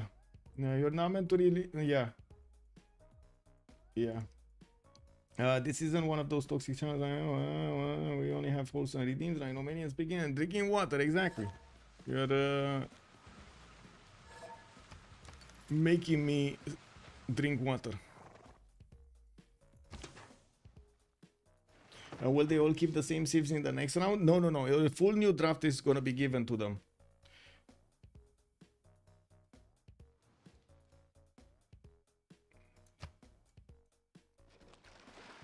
Okay, so it looks like the 2 bombers did not manage to actually take down the full strength of that city, and the frigate did not get its upgrade. Where is refining? Next turn coming out with mobilization in 3, and a lot of anti-air guns are coming around from Babylon. He's gonna try to stay alive here as long as possible. While Rome is moving to plastics, it does seem like he's gonna go to get the helicopters, and he started upgrading his tanks right in the face of the city of Chennai. I'm actually a bit surprised he's attacking this city instead of attacking Jabalpur. Oh, he's attacking both. Okay, never mind, because this is the victor city and this is where the most defense is, right? But anyway, it's fine. It does seem like with his technological advancement, or the technological difference I should say, of Rome, he should be eating through butter over here in the Indian cities. Tobias, hello there, and welcome. Mike and is there if there are 5 civs less? Yeah, we stopped playing at 5 civs. Yes. Yeah. That's correct. Yeah.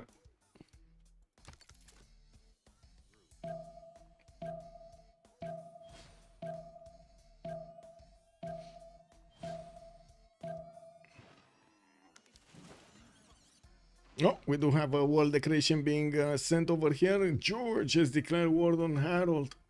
Well, I guess Japan was still friendly. He's still allied with Chandragupta, so the second Rome they actually declared a war, and that also dragged him into a war. I do see the tank wars actually of Rome do not have extra diplo in India. Wait a second, he doesn't have a spy. He does have one here, but it's not a level 2. I see. Did India did? Yeah, India did get a level 2 in Aretium. It's still not going to manage to make that much of a difference, but I do have to say India is not spending the gold to get his Knight cores upgraded into Cuirassiers to like, at least make it painful for Rome to actually get this done. We do have the first city takeover of Babylon. Tutul is going to be taken out. There are a few ranged units, and I see bombards over there next to that city center to try to help attack. While he did upgrade into an artillery, that will do enough damage against the city. This, you see the difference between an artillery and field cannon? The field cannon just scratches that wall, that defense. Babylon's artillery definitely going to do the damage. Babylon is also sending a settler towards the north here. Maybe he's gonna be safe for a little while longer, even though I don't believe it with bombers on this island. There should be nowhere safe in the north there. Did we have the city being sent to the south? No. Where was that settler sent here? There was a settler that got built, got trained in Japan. Oh, there we go. This is where it's going.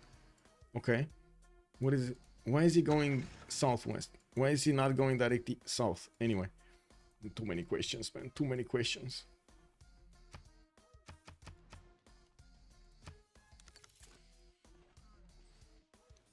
I'm not a big gamer. I think, I mean, I kind of, how to say, get drunk fast also. And just from beer or something. I never been a hard drinker. Even though I had a lot of friends, like in my youth, when they were considering they are manly man if they actually drink a lot and so on, and actually keep their head straight. I never actually got into that habit of drinking. Like, I was sure I drink a beer or two from time to time, and of course it's interesting to actually have fun when you're going somewhere outside, but always with how to say with I don't know how to say it in English. With care, I guess. Always with care. But yeah. As in, I don't like to drink until I don't know about myself anymore. I really don't like. Even if I'm home, I don't like to do that. Like the whole idea of my head spinning and me not actually getting some sleep is very annoying. It's very annoying to me. Moderation. There we go. Moderation. Thank you, sir. Moderation. Yes, that's the word I was looking for. I can say that that's Balkan. Yeah. I had a Bulgarian co-worker before though, and apparently they used to. Yes, they do drink. They yeah, Eastern Europeans do drink a lot. Like I said, I have a lot of friends that drink a lot.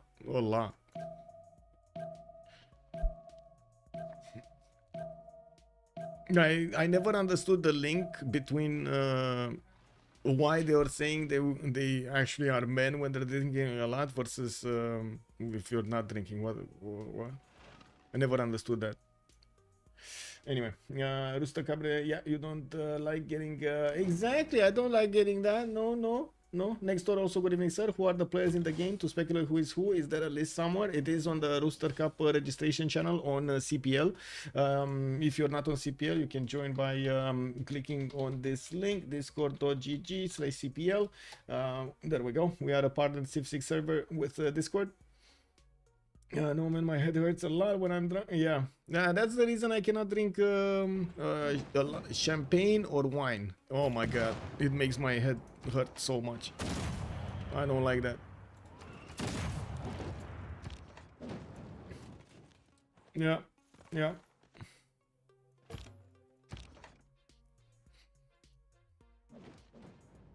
Okay, will there be another city takeover here with Babylon actually putting more of these artillery corps on the battlefield? He might take that city back from Japan, take his city back from Japan, and it looks like it's going to be harder and harder for Japan to actually get the points. Yes, he has a lot of bombers, but the cities of Babylon are starting to get defenses up with multiple anti-air guns coming around next turn, and Babylon might actually put up a significant fight here.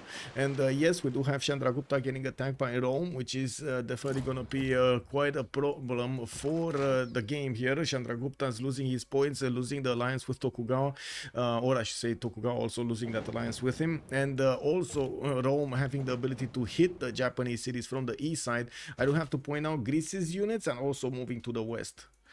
They are moving to the west. They're getting artillery armies here. It doesn't look like this game is finished. Not at all. We don't know who's gonna fall yet. There is a possibility that Japan might fall. There is a possibility that Babylon might fall. There is a possibility that Chandragupta might fall. We don't know who is gonna be taken out first.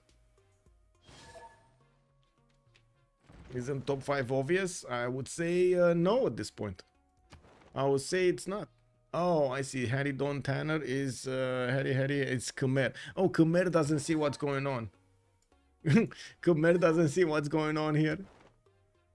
He's second slot, second in score, but he doesn't see there are a lot of wars raging on the west side of the map. Let's actually see Khmer's vision. He doesn't see. He literally doesn't see what's going on the west side. He only sees this Jabalpur being put under siege. That's it. I don't know. I see a guy on India dying. Yeah. Oh man, Khmer. I mean, imagine in Khmer's mind, he might get attacked by Mongolia, right? And he's like, no, let me keep my points, man. Japan may be mistaken for taking friendship with Babylon. Yeah. I don't know, man. How's Mongolia looking right now? Mongolia is just seeming. He's not doing that much. He's getting, by the looks of it, he's getting War Department, and he's starting to get a few cav armies from his cities. He will get the opportunity for building up an army quickly here if he needs to, with his science also raging. It does seem like he's getting his research labs up. We do have, 349 science and 285 culture after taking over 3 empires. You can imagine Mongolia is quite happy. It's gonna end up, as I said, Toku goes for Babylon while everyone else starts fire everywhere. In the end, Babylon ends up in the top 5 because he's on the line. Oh my god, can you imagine that upset? That is gonna be quite an upset.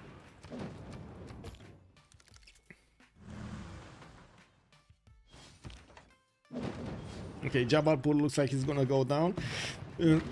Rome doesn't have that many artilleries, but he's working on getting his bombers up. He just got radio. He's going for radio next turn, actually. Jabalpur got taken. Okay, gonna need to move on the next ones. By the way, multiple units are one shot for him, so he's gonna drill down through the defenses of India quite quickly. But I do have to point out how many units India is putting on the battlefield just to slow this down as much as he can. He doesn't want to give up on any of his tiles over here, making it as hard as possible for Rome to push in. New deal next. Yeah, he's gonna go actually pre-build yet. Yeah, he has pre-builds. He has tank armies over here, or I should say he has builds. He is hard building. He doesn't want to muddy himself with spending gold on getting that armor on the tanks. 1, 2, 3, 4, 5. I do see 6 tank armies coming out. 7, 8. 8 tank armies coming around from the cities of Greece. Is this city gonna actually rebel? This city might rebel before the next era. It's 8 turns until the next era, and Pharsalos is 5 turns away from rebelling. Is he gonna lose a city? Is Gorgo gonna lose his city here? Oh my god, and that's a steel wall, 105 strength city. That is just... whoa! Babylon pushes back Japan in a quick turn of events. It looks like Babylon's artillery came out on top of those bombers and the ironclads of Japan. The steel beasts that took over Tutul are being taken down, sent to the bottom of the seas over there. Well, I guess, you know, they turned into submarines, guys. That's why you don't see them, you know. They're snorkeling down over there in the depths of the water. Yeah, Pharsalos is rebelling indeed. I mean, this attack doesn't do anything to Babylon. In my opinion, he should have just raised to weaken Babylon so he could potentially go up in place. Yeah, true. Yeah. I think he needed the points though. I think Tokugawa wanted to keep his points up. That's why he went for that. Like I said, getting points would have also be available to take from this island, from establishing cities on that island. Where is he going? Where is he going? What is this settler doing over here? Does anybody have an idea what is this settler doing? There's no island in the southwest. Is he actually looking to settle in in the snow? Oh, I see what's happening over here. Wait a second. This is some Madagascar play over here. You know how the cartoons Madagascar? He's actually playing. How do you call those? How do you call those? The penguins? The penguins of Madagascar, right? He's playing the penguins. Spartacus, good evening, sir. He escaped next for Mongolia. Yeah, he's going for someone over here next to Mongolia. Anyway, another city has been taken down, Mumbai this time around, and it looks like India is falling slowly. Well, fast actually, not that slow, but not as fast as we've seen Canada fall last time. Do you remember last game, like 2 days ago, we had like Canada being taken out in like 3 turns entirely, like wiped clean off the map, 3 turns, that's it. He's running for his life, yes. Move it, move it. How do you actually run on the seas? Can you paddle faster? Move it. Can you imagine? Oh my god, man. I have too much imagination on this. We do have Greece actually starting to go against Japan with his tank armies, and it looks like he didn't actually choose to go to take out Samarkand on the way. He's just going to connect his railroads towards the city of Osaka. And wait a second, he just almost one-tapped that city. Now, he does have another tank here that is just going to be available. There we go. He just took it with a horse. Because why not, man?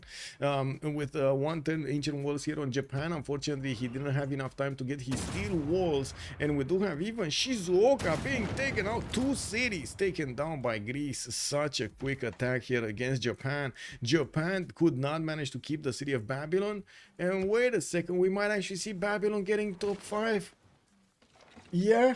Babylon, look at that. Japan is dropping right now to 5. Babylon is 6 right now. Chandragupta is last. Does seem like Chandragupta is gonna be eaten very quickly, even if he's getting the walls. They're not doing anything. Do you see the walls are not doing anything here? Am I the only one seeing this? They're not doing anything. Gorgo with fascism is like +9. Yeah. Japan no steel turn 90. Yeah, I don't know. Yeah, I was actually meaning to take a look at that. Why did he not? Oh my god, he went advanced flight. That's why he went advanced flight and labs, and then he never actually got close to steel. Like usually players do like to be close to steel, like very close, maybe around the rifling, but not military science. This seems like a bit too far away. He wanted to hit the timing on the attack on Babylon before he's gonna get attacked by other ones, and I guess he did it, but unfortunately he couldn't capitalize on the attack that he had against Babylon here. That's a problem. That's a problem. Not that big of a return here. We got another war. Stephen declared war on Grover. Stephen Chandragupta on Grover. Grover is Gorgo. Oh, I see.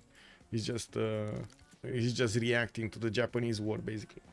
Okay, we got fighters in the air here going up here from Japan. He's probably gonna lose Nagano next. There are roads connecting Shizuoka and Osaka to the city of Nagano, and these tank armies are gonna move very quickly on them. While the Roman military is encountering some walls of India, since these walls are not steel walls, it's not gonna matter that much. Let's actually see. Rome over here is Nagano. By the way, look at that, Nagano taken down. Yeah, Rome taking Chennai. We do have Gorgo moving in with more of these tank armies, and I do notice he's getting bombed in the city of Osaka. Chennai just got taken down. Rome is cleaning up house over here with the units of India in that city center, and also deploying biplanes on the front line. He's going to need advanced flight so he can get these as fighters. There we go. He just upgraded at least 2 of them. And in the yield stamp, I do have to point out, we do have him on 187 points a turn only, and he's not spending time. Do you see this? Like, we've seen this multiple times. He's not spending time to pillage his opponent. He just wants the cities. He knows he caught Chandragupta here in a weak position, so he wants to take the cities as quickly as possible. There is not a lot of time left in the game, since the players are being torn apart over here, torn to shreds. There is a bit of a problem, and quite a bit of emergency showing up for the line, pressure I should say of time showing up on in the players' minds. The important question here is Pharsalos. How is Pharsalos doing? Oh my god, it's flipping. It's flipping good. Oh wait, it's still 5 turns from flipping. It might not be flipping. Wait, it might not be flipping. I think it... Oh, wait a second. It's losing a pop. It's actually losing a pop next turn. Uh-oh. Why is he not using the farms, the food? He's not working a single farm here. He just wants that tank army before he's gonna lose Pharsalos. I guess he's gonna trade Pharsalos with the Japanese cities. Not bad. Nagano has been taken down. Shizuoka, Osaka. We do have Tokyo next, and it looks like he is attacking from afar with his artillery armies against that city. How did he attack that one? Wait, does he have a plane? Does he has a bomber? I didn't see a bomber. I didn't see an aerodrome being placed down by Greece. So how did he attack Tokyo? Tanks? Was that a tank? It might have been the tank, and I didn't see the animation. I didn't hear the animation actually, because I'm pretty sure the artillery is not gonna have enough range to attack Tokyo. Slam with tanks. Okay, slam with... I didn't see the animation, and I was like, what the... You know? Like, what is this? And it's just like invisible damage on Tokyo. This is like in Escape from Tarkov. You know, you run around the map and take out everybody, and then you die because, I don't know, you get shot from you don't know where. You just take damage. Kick double. Man, that game, bro. That game. Good game, but full of bugs, bro. Full of bugs when you can't... yeah. Oh, well. Don't you dare betray Mr. Hammurabi. Yeah, Hammurabi over. I think actually they crossed Hammurabi here. Hammurabi got his relationships in order and sent out help to the mighty Grover over here, receiving the message. He was like, oh no, we can't let this cowboy go. And he's going on Wilbur, Courage, George, to take him out, show him a lesson that he should have not dealt the damage against Babylon. Okay, how quick is this gonna be? Rome has all of these units in Chennai now available for him to attack the remaining cities and of Chandragupta, and I do see actually right now Rome, after he finished with the units, he is gonna pillage his opponent, trying to how to say, squeeze as many yields as possible from his opponent here. I'm so glad my guess was right about Babylon. No one is close to him except for Tokugawa. Yeah, but I think Deep Beasley is not that happy about Tokugawa here. Solo guy struggles his way into top 5. Woohoo! Yeah, man. Yeah, yeah.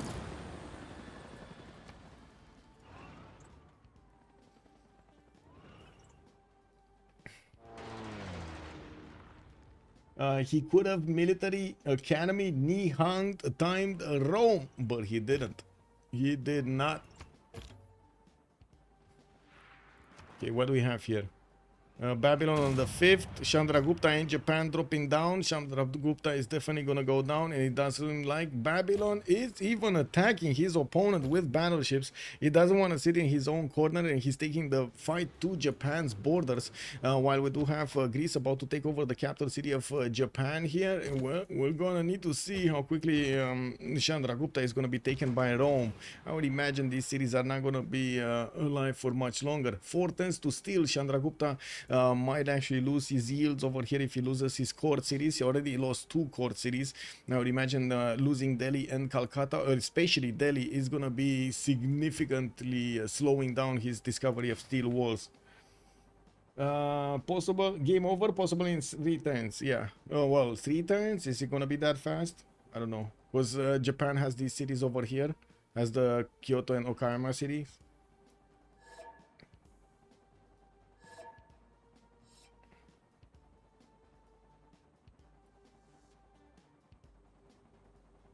Yeah, I don't think either Coupe and Neighbor noobs. They just attacked each other because of the placement of New Orleans, and that was it. That was it. I guess this squabble of the beginning of the game kind of decided the outcome of their game. Yeah. Greece is minus 100. Yeah, he is. I think he's missing some of the cards though. Yeah, he doesn't have the -1 card, the -1 gold card, and he doesn't have the trade route card. He's working Praetorium to get more loyalty per turn in that city center with like for Victor, so he doesn't lose Pharsalos. This should have been plugged in much earlier if he wanted to keep that city, though. I don't think he afforded it, though. And wait, how long? 3 turns. We got 4 turns until the next World Congress, so it looks like this city will flip. Yeah, it will flip. Okay, what's going on? Tokyo getting shelled over here by the artillery armies. That city is gonna go down. Even with the fighters, you would have needed quite a few of them to block that. And Harry Don Tanner is saying everything flooded. Where was the flood? I take 10th. Harry Don Tanner. Harry is Khmer. Oh, wait, what? Oh, I see. Ah, it's fine. Only four tiles attacked here. 1, 2, 3, 4 from the water. It's fine. It's just simming away.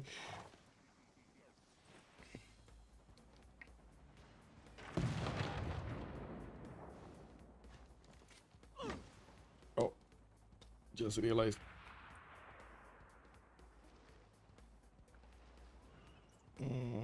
This. Give me a second.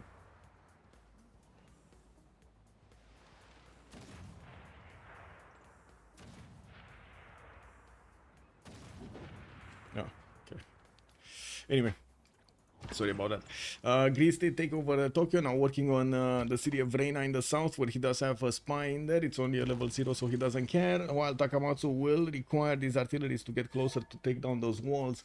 We did have settlers moving around here in the... Wait, oh. Man, I told you he's going for the deeps, for the depths. This guy is playing, how to say, how do you call that? Oh my god, Madagascar, you know? You know Madagascar, the cartoons with the penguins? This guy is playing them, basically. You know that second movie with this is exactly the ship. The ship they got out on Madagascar, right? Oh, he's moving away. He's moving away. Definitely it's the penguins. I have to say those are the penguins. Chandra also losing to escape. Yeah, he has nowhere to settle. He had nowhere to settle. Indeed. Good evening, sir. Kicked up on him. Mongolian scout is catching up to him. He can't do anything though. The scout cannot take over settlers or other units in the water. Only boats can. Embarked units cannot. Wait, where is that where is that scout catching up? Oh, this one. I see. Harold is moving. Okay, Delhi has fallen. That would mean Stephen is gonna be slowed down to get steel walls. He's coming up in 5, so I don't think he's actually gonna get it this game. Muscat to the south is also discovered by Rome, I'm pretty sure. Yeah, he knows about Muscat. He's just not sending a unit there. He wants to finish off these core cities before he's gonna go to the south. And Japan also will get attacked in the city of Okayama with Kyoto. Tank armies are going into the water from Greece, and they will disembark next to this territory. I do have to mention this is also where the airstrips, the major airstrips, the unsinkable airstrips and aerodromes of Japan are. And these tanks will get to pillage these aerodromes. Yeah, this is gonna be like in Transformers, you know, like in the first movie of Transformers. This is the helicopter, basically. That, what was it, the Black Hawk or something? I don't know. Anyway, that's one more city taken down. Reina city is gonna be taken down. Calcutta is gonna be taken down. Yeah, that's another one. Japan down to 2 cities. Takamatsu is going down. Japan is down to 1 city. More of these Greek tank armies are going on to the shores of Kyoto, and we're going to need to see if they will stay alive to cross the beach. And we do have multiple ironclads coming up to help Kyoto stay alive. Is that going to be enough, though? Even battleships from Babylon are getting into the fight, and they're doing the damage against the ironclads. Oh my god, man. It's happening. Babylon, man. Babylon saved. Rip Japan next turn. Yeah. I mean, is it next turn though? I don't know if it's next turn, because he's getting walls and these tanks are not gonna immediately take out Kyoto.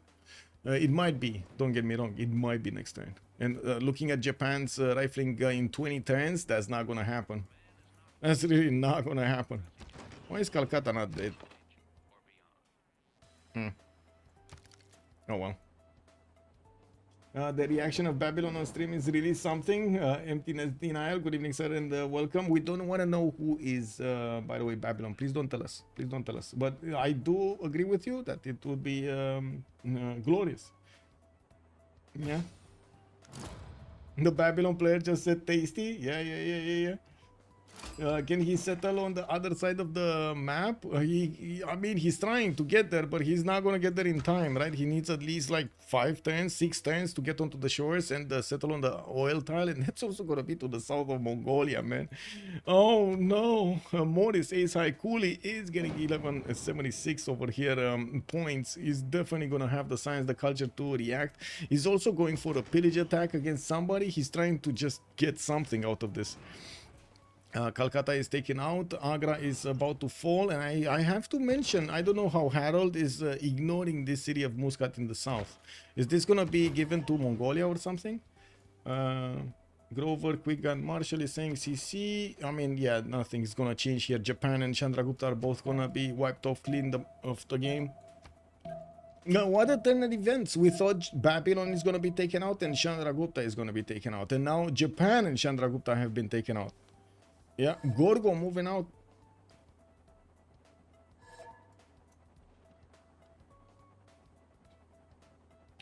What black magic is used to keep Farsalos loyal?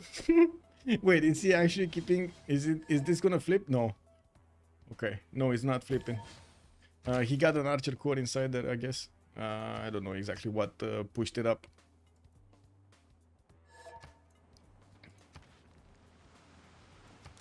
Probably a card or something. Okay, so city slowly being taken out. These tanks are getting into the aerodromes, and it looks like one of them did die attacking into the cav over there of Japan.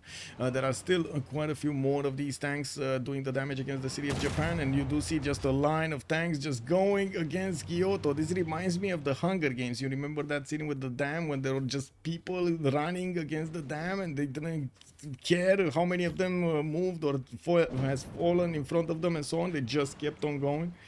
Yeah, this is exactly it. You got PTSD. I'm sorry, man. Next door, the switched alliance to culture. Oh, I see. He switched alliance to culture. That would make sense because there's no more pressure there. There would have been no more pressure from that one. I'm not sure exactly who is allied with whom and what kind of alliance, but that would make sense. The culture alliance switch would make sense. Okay, Rome is sending at least 2 of these tankers towards the south, and we'll see.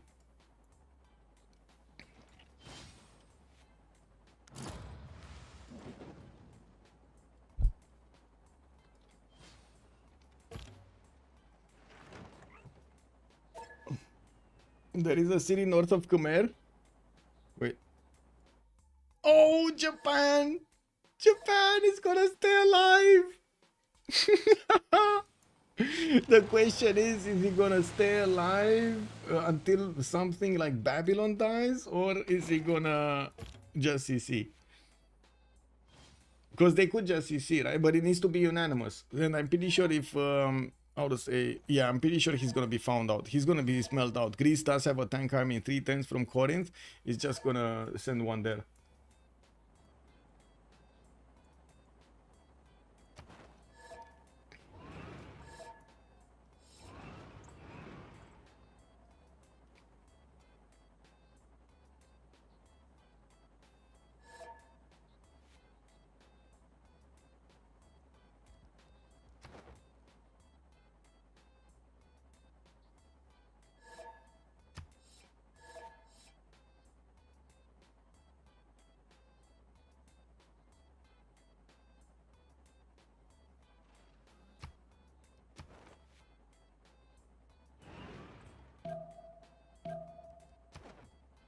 Oh, they're actually CCing.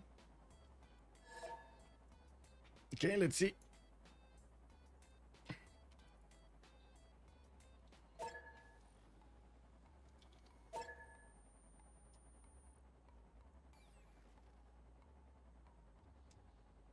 Let's see the options. Yeah, failed.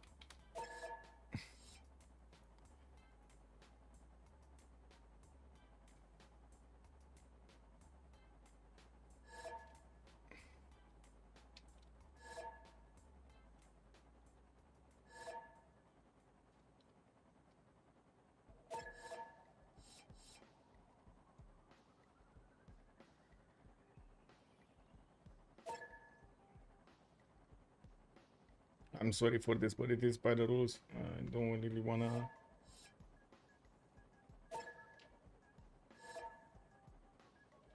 Yeah, Kenneth found out about the city over here to the northeast, Morioka. Give me a second.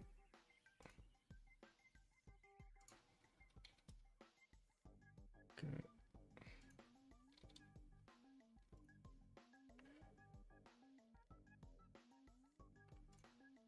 Oh.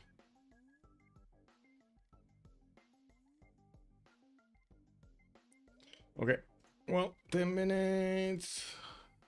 10, 7. Okay, there. Who got Lahore and Preslav? I don't know. Preslav is Harold Snake and Snake Eyes, and then Lahore is Harold. Both of them are Harold. Harold being Julius. Mill said, good evening, sir. Who is green? That's Gorgo. That's Groover. A quick gun marshal. Stop snitching. Yeah, yeah. Anyway, be right back a few minutes.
It is top 5 hunting. Yeah, it is top 5 hunting Japan. They're gonna find him quickly. I'm pretty sure the tank armies are already being receiving orders, training for that fight against the Morioka. Oh man, I gotta say, I kind of feel bad for Japan. And I do have to point out, it is all Japan's fault that he didn't take over Babylon first. He should have taken over Babylon. He should have taken over Babylon at Caravels. He did not. And this is what happens. He got greedy. He went to ironclads. Couldn't use them. Remember, Babylon was significantly lower than Japan in stats. Significantly lower. I'm pretty sure the caravel timing would have dealt the blow to Babylon. Everyone should just send gold to Khmer. Yeah, yeah. Anti-Japanese sentiment. Kick W, man. I mean, it's anti-Japanese, bro. Don't you hinting on stuff that's not real. Oh, give me a second.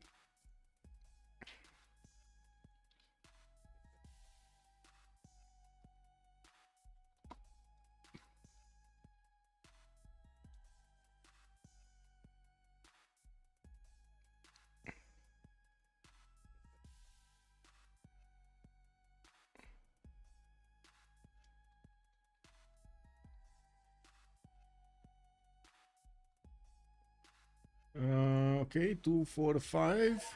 We need a 6. There we go. And 2, 4, 6, 7. We got 7 in the game. We need a 7th. 2, 4, 6. I don't know who's missing. So Morris said so. Harold did. Grover. We're missing Grover. We're missing Gorgo. Oh no, Grover put. Okay. Harry did. Kenneth. I don't see Kenneth. Kenneth? Yeah, Kenneth. Kenneth is missing. Babylon is missing. Okay. Rage has Geneva. Rage not even playing in the game.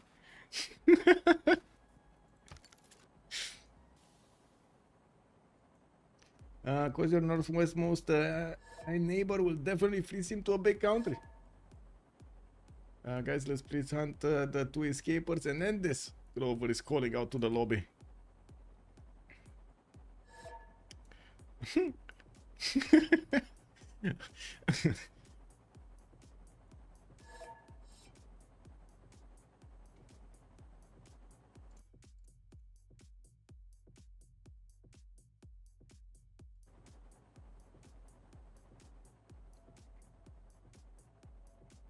Jet bombers upgraded also for Rome over here. It's gonna make it much more easier to do damage against anybody in the lobby.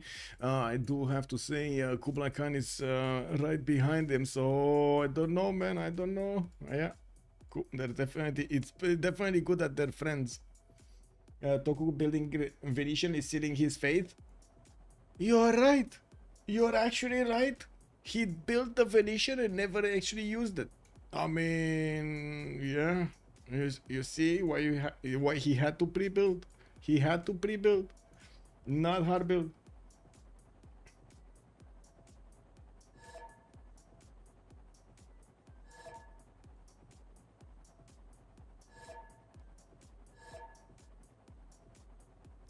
Who is missing? Babylon, right? Kenneth?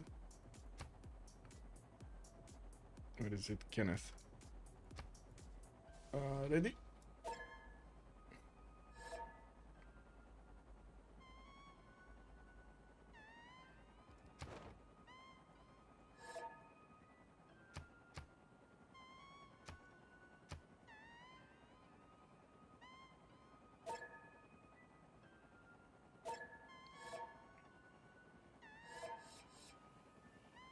Okay, there we go. Oh, the timer, right? Oh, I didn't put the timer on the screen. God, I actually started the timer and I didn't put it on the screen. Kick W. Anyway. Oh, it looks like India is gonna lose his last 2 remaining cities soon, probably next turn, and we do need to see how fast Japan is gonna be wiped off, clean the map, with Morioka being his only bastion right now in the north that is not getting attacked. Kyoto is gonna get attacked by 4 tank armies, and it does seem like he's not gonna have enough strength to defend himself here. Definitely without steel walls, it's very easy for those tank armies to punch through the defenses. With also Rome bending down on the city of Agra, I'm actually surprised about how much military he has around that city center and so little military he sent to Muscat. I do have to point out Muscat doesn't have walls, so it's easy to shot for these units. Helicopters and tanks should clear this out quite easily. Yeah. Oh, we got a declaration of war. Ace high going for annex. Morris for Stephen. Morris for Stephen. That's okay. That's basically Mongolia dealing the damage or pillaging some of the Indian tiles of Muscat.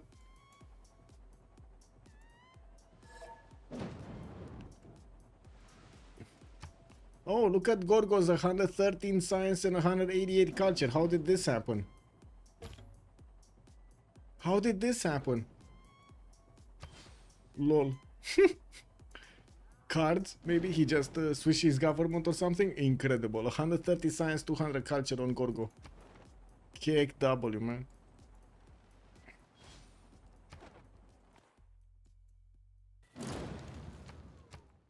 Yeah, that's Chandragupta being taken out.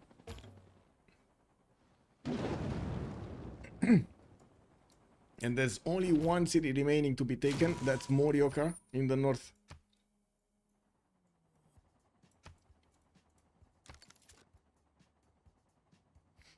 Next door also asking us how far Japan settled in the ocean and how close to his escape city will he be. Okay, he might get in here. There is a Khmerian courser that is scouting this coast, and I don't see anything from Mongolia getting in there. He needs, let me see, 3 turns to get next to the coast, probably 4 or 5 turns to get down there, and I do see 2 turns for 1 turn for the tank army of Corinth to start moving towards the north. And since Japan is not going to have steel walls, that tank army might actually two-shot the city quite easily. Babylon is sending a horse first to see what's going on there, or try to get a feel of the defense of that city center. And while the tank is gonna take 1, 2, 3, 4, 5 turns to actually hit the city of Morioka plus the one that's coming out, so 6 turns. It's very close. He might actually get this safety settle.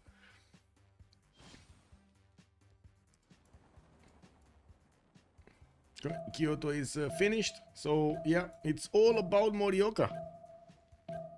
Wait a second. Wasn't this city very close to that name of the alien female from Stargate? Never mind. Looks like we're gonna have some things happening here. Bitcoin.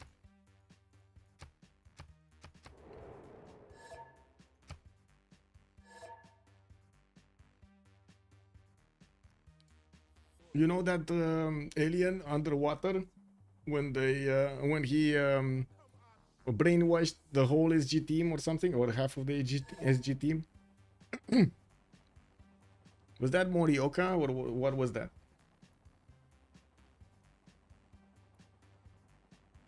It was very close to that name though.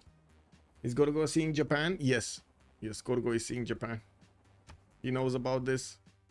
He knows about the city. Uh-oh.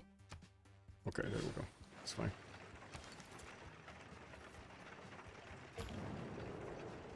What did we have? Light cap getting +5, so helicopters neutralize governor. It's 2 levels higher, and Kublai Khan did getting the 2 diplo points. Tank army is gonna start moving towards Morioka. Oh, there are still some Japanese ironclads actually pillaging his own harbors and actually giving himself gold to buy more units in Morioka. Unfortunately, not enough units are going to be strong enough here. We do have Harry actually declaring war on Courage. So, wait a second. Khmer declaring war on Tokugawa. Sending a biplanes in the north and sending a cav army with it. It looks like we did have an escape settler also for Wilburn, and he is going to try to escort it out of that city center, trying to also get ancient walls being chopped over here with one of his builders. We're going to need to see if that's going to be enough. Khmer is definitely on the job over here, trying to get his units as quickly as possible to that last remaining bastion. While Japan does have this settler, it's going to need at least 3 turns to actually move and settle. We're going to need to see if 3 turns is going to be enough. I don't think it is going to be enough to take Morioka, but it might. We'll see. 1 turn here and then another turn to hit. And in the meantime, the biplane can just not do anything, I guess. It doesn't have enough damage to do damage. Khmer First Blood. Yeah, Khmer's First Blood, basically. You're correct. Playing Catch Me If You Can. Yeah. Like in the movie.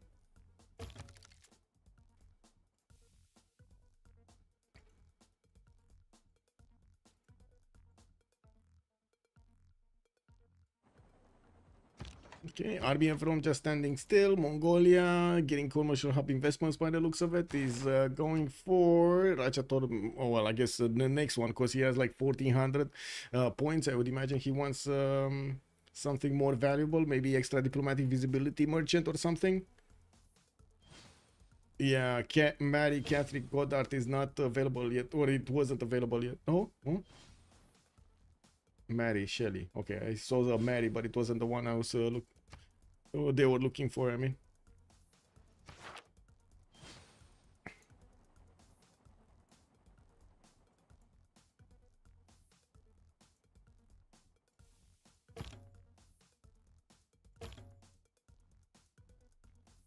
Japan had to bother anyone to reach top 5. Yeah, he had to bother someone. Yes, he had to bother someone.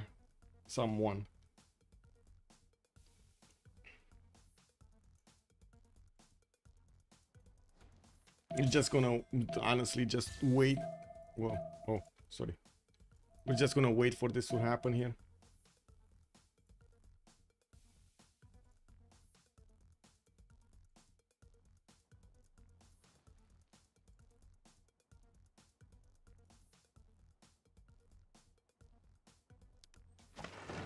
Whoa, Blizzard also coming into the city of Lahore.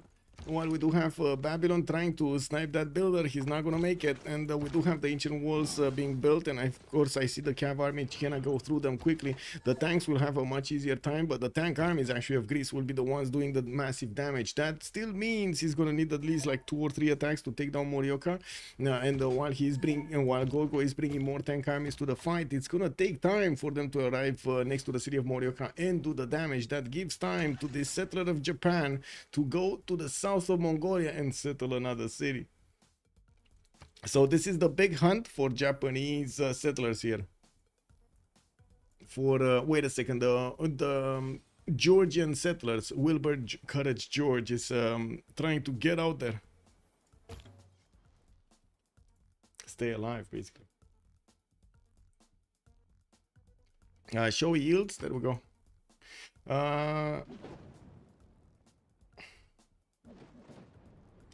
Sadville, there are no spoilers, sir. No spoilers. So you know what happens now. I need to time you out so I can delete the message. I'm sorry, sir, but please don't spoil it for everybody.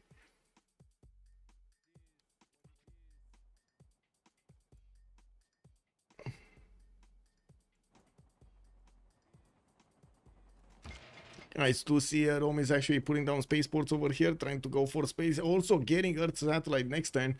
We do have him with enough vision over this territory. He already did manage to scout the majority of this map except the northeastern quarter. And I do see Zangidaxia has never actually been used over here. Karakorum is next to it, but never actually grew into the mountains to know about it.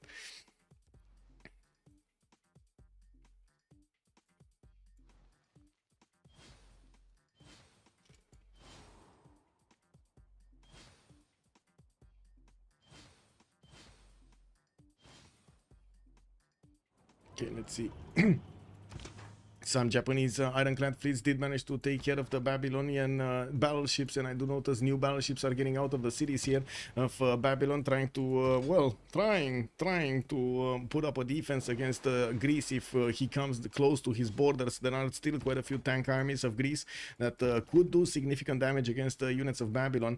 We do have the tanks of Greece also going to cross the river towards Morioka, while I do see cav armies from Khmer and some tanks from Khmer are going to try to stop the Japanese plans of staying alive here.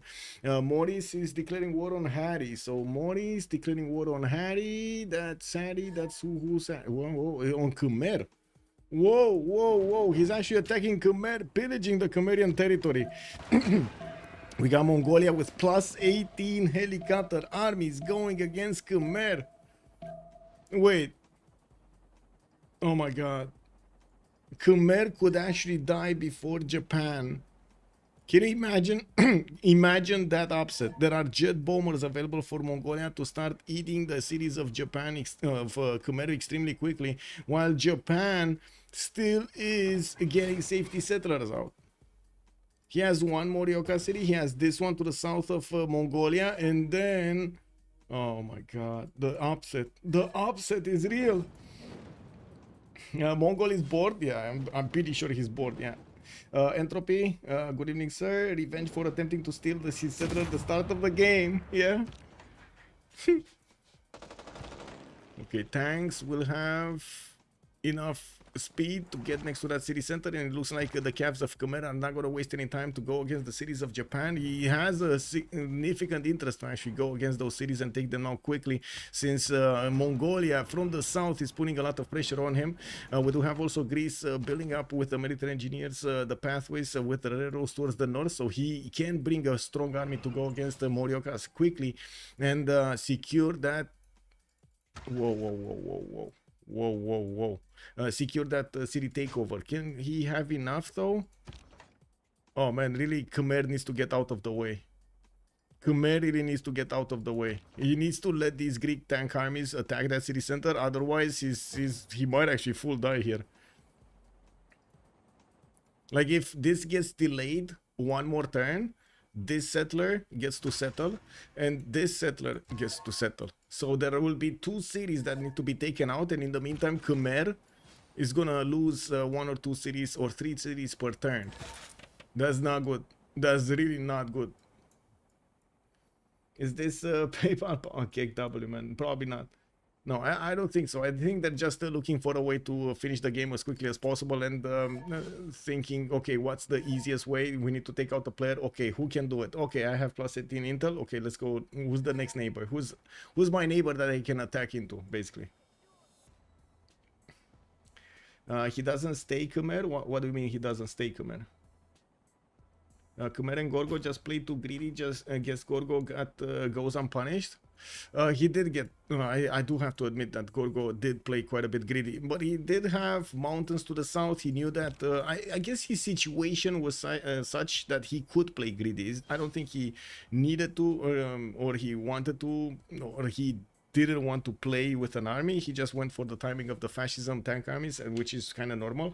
While he knew in the south there will be quite a bit of easier target on Chandragupta than he will be at the timing of Rome, and of course Khmer next to him. You've seen it multiple times. It was quite strong, and he had an alliance with him from the beginning. So you know.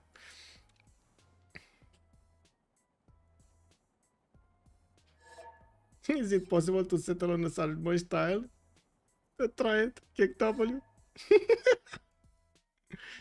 Oh man. Do we have an attack here? It doesn't seem like the tanks of Greece are actually going to move there. They're getting back onto his own territory, and we do need to see this. This is very important because this settler doesn't have where to settle right now. It's 3 tiles away from Lahore, so he can't settle there. He needs to move across the river to get a settle, or to the north. And there is a window. There is a window for Gorgo with 4 attacks to take down Morioka. He should actually need only like 3 attacks to take down that city center. You can settle in some style in base game. I know, yeah, you could. If he had sent it to the north, he could settle this turn. Okay, so we do have the Cav moving in. He's seeing the other settler, but it moved across, so he doesn't get to settle this turn. And Khmer is doing the good thing and moving away. We do have also Tupac Amaru moving onto the front line, giving the extra damage to these Greek units. And now we do see the... Oh my god, he settled. He settled. He settled. Is this gonna be Khmer losing his empire? Because I gotta say, Mongolia is the one that needs to do the damage here. Oh my god, the big upset with one safety settler.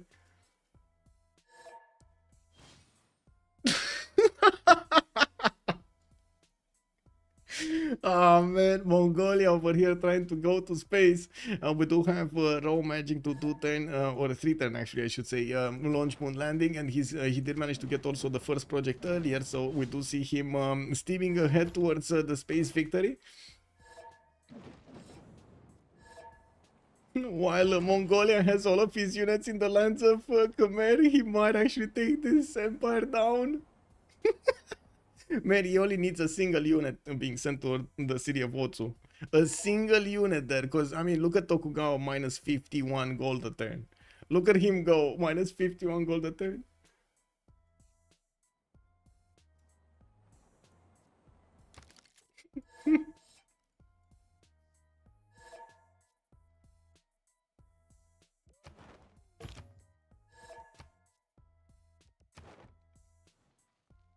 Yeah, Japan stay. I mean, he's staying alive. There is a chance, right? As long as there is a chance, he needs to try it. This is how it goes. As long as you have a chance, as long as you still have a city somewhere, right? You must try. You must keep on trying. That's the whole thing. And we've seen it multiple times. Our players, like in the first one, right? We had one player that did manage to stay alive in the north, being protected by the mountains, while the other player did die, right? Egypt, if I'm not mistaken, Egypt died. Cleopatra, Egyptian. Yeah. Japanese fundraiser kicked up, man.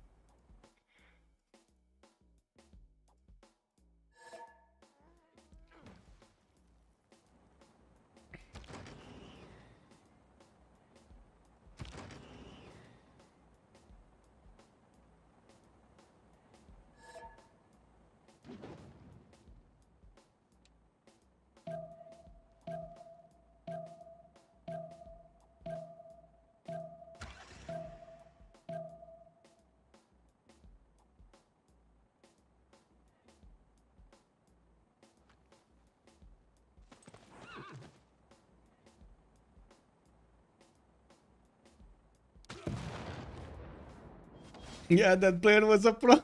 Yeah. This guy should not pick Toku again. Well, I guess it is what it is. Wait a second. Yeah, it's not enough movement. What is this? What is this? So Priyavian, it looks like Mongolia is just pillaging the lands of Khmer, not actually taking down his cities. I don't see actually Mongolia getting a unit here in the south, but I do see a biplane is available for the deployment. There is also a Khmerian Corsair that might actually get close, but that's not going to have enough damage to do against that city center.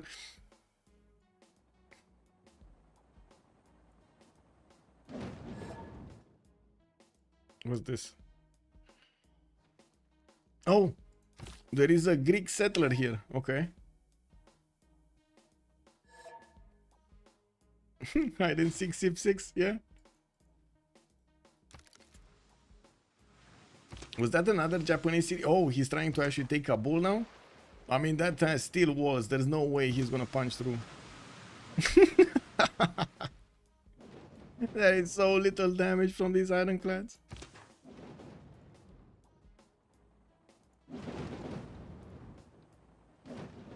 Okay, the question is, will Mongolia actually position one of his helicopter armies or a few helicopter armies to deal with Otsu, or he's gonna buy a unit here to deal with Otsu? He does have 1400 gold in the bank, and I'm pretty sure he should be able to afford to send some units here to the south. Plus 18 intel on Japan is just gonna be too much to handle.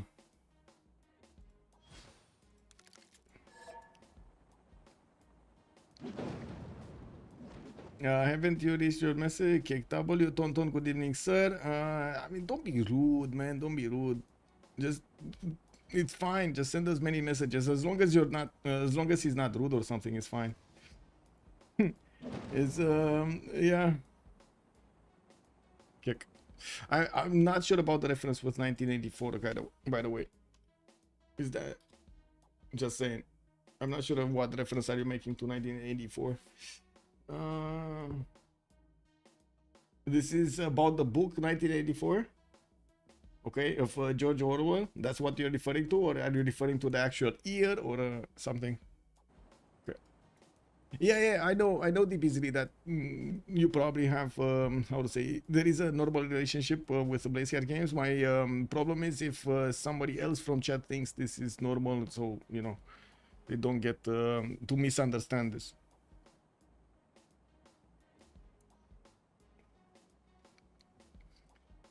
I guess I'm worried about contagion.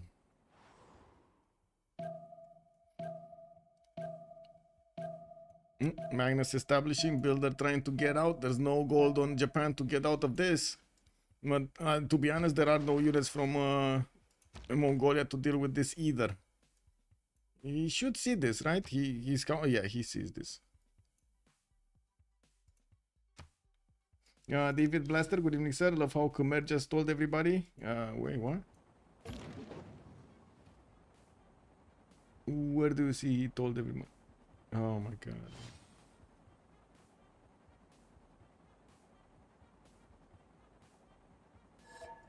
Click.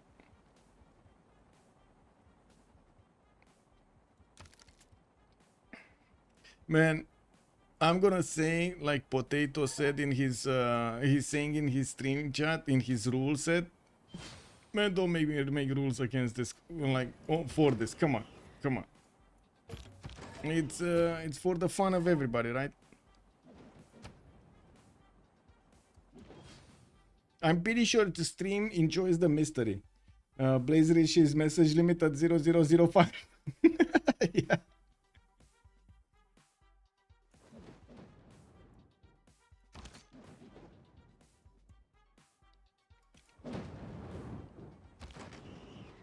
Mongolia still pillaging his neighbor here. We do have space going up for Rome. He's trying to get Royal Society also to get some builders and help him push that project further. While I do have to say over here, we do have him with the second project finished. He's going to need Mars Colony, and I don't know if he actually has the tech for Mars Colony. He's getting lasers, he's getting space race. Okay, it's fine. It's getting there. Another city as a settler from Japan has been taken over. Looks like Khmer was successful in taking that city down, and he's sending a few more settlers towards the north to try to, well, stay alive himself. Also, Nicholas, good evening, sir, and welcome. Oh, hello. Nicholas, how are you doing, sir? Long time no see. Night Quarter 2500, yeah. I'm also a big fan of Under. KW, man, yeah. When I first got into Civ6, I studied under Civ to learn the game. Oh, Under, you got studied, bro. Are they going to take out Khmer? I don't know. We'll see if Mongolia is going to do this. I think it is more about the stress level. If Mongolia is going to see that he actually is prolonging the game unnecessarily, he might actually just start taking cities over here of Khmer and be done with it. To be honest, it still would be much faster to just buy a helicopter army and send it to Otsu. But I do see he's starting to take down cities of Khmer, so I don't know. I don't know where this game is gonna go.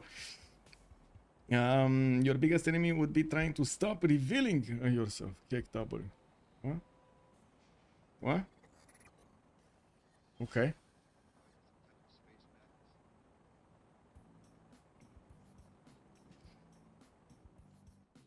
Is Babylon just chilling?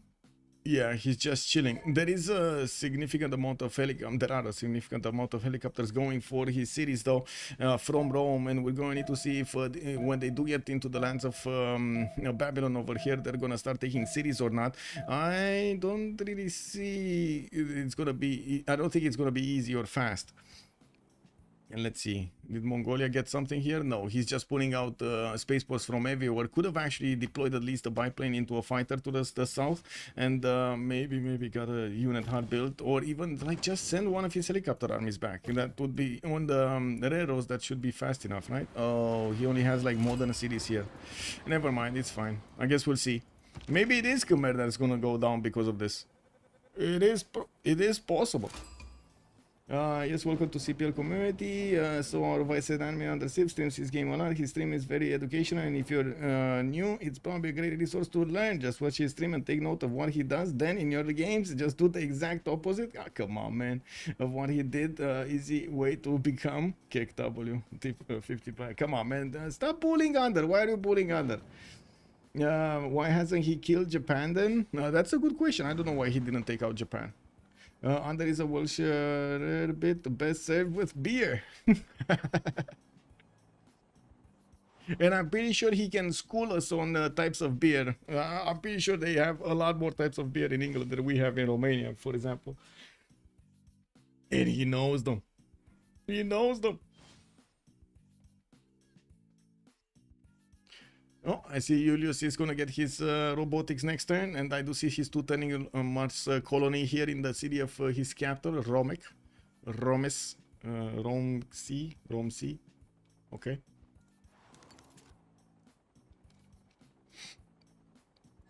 Still no unit. Still no unit. Wow. This is very surprising from Mongolia.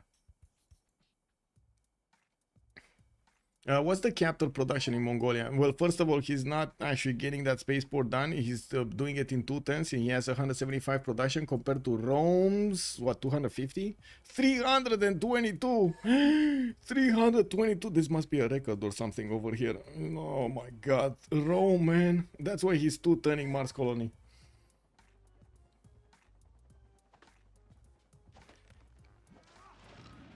The cockroach battle? It's happening. Yes, sir. It is what it is. This is how it goes.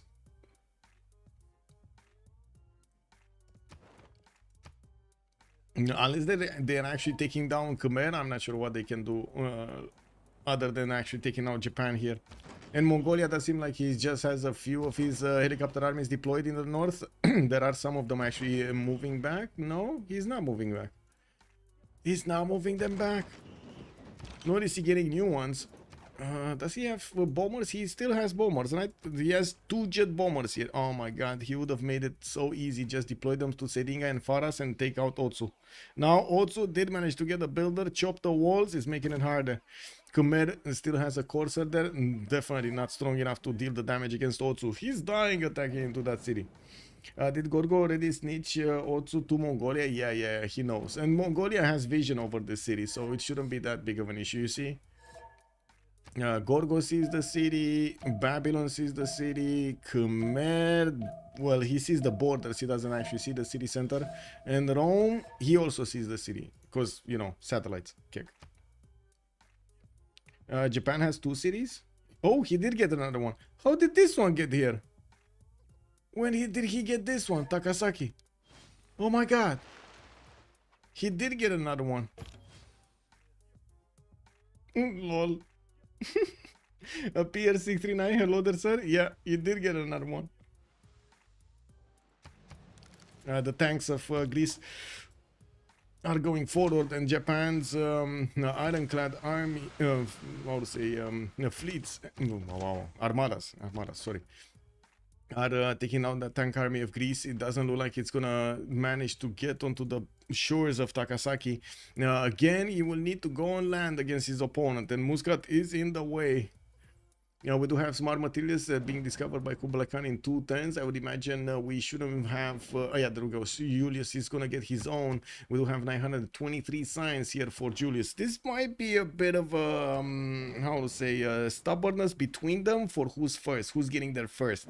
And Rome does seem like he's quite ahead over here. If he's not going to get backstabbed by Mongolia, we do have him finishing up the 3rd project for the Space Victory, Mars Colony, while he just needs to get... the next one, Exoplanet Expedition, and then start popping out those projects from so many spaceports that he built earlier. So I would imagine he's gonna get to space quite quickly. And the majority of the Greek army is being deployed towards the east side, towards Khmer right now. Is he gonna backstab? Is this gonna be quick gun backstabbing Khmer? Harry Don Tanner? Japan has become a pirate now. Yeah, basically. Most definitely. Probably his teacher or something kicked W, man. Pop.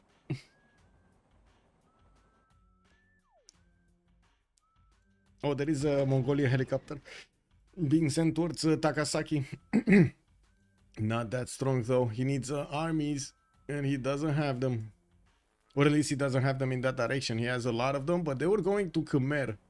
They got distracted. They got distracted by Khmer's awesomeness lands over here. You see what happens when you get distracted by glitter? This is what happens. All will be revealed soon. Yes.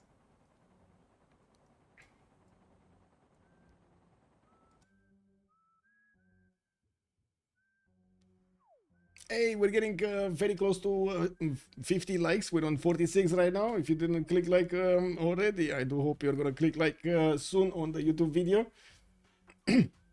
I was setting up the goal for this stream to go for 60. I don't know if we're gonna get there, but hopefully we're gonna get there. If Mongolia takes out Otsu and Rome kills the one south, this game is over. Yeah, well, if only. Because there's no movement here. He's still building, like, getting builders out. His jet bombers are not getting in range of Otsu. He's not deploying them. He's really not deploying. He's not moving a muscle to take down Otsu. Not even a brain cell. Yeah, he isn't. And we don't know what's gonna happen. There might be a big upset over here with Tokugawa staying alive.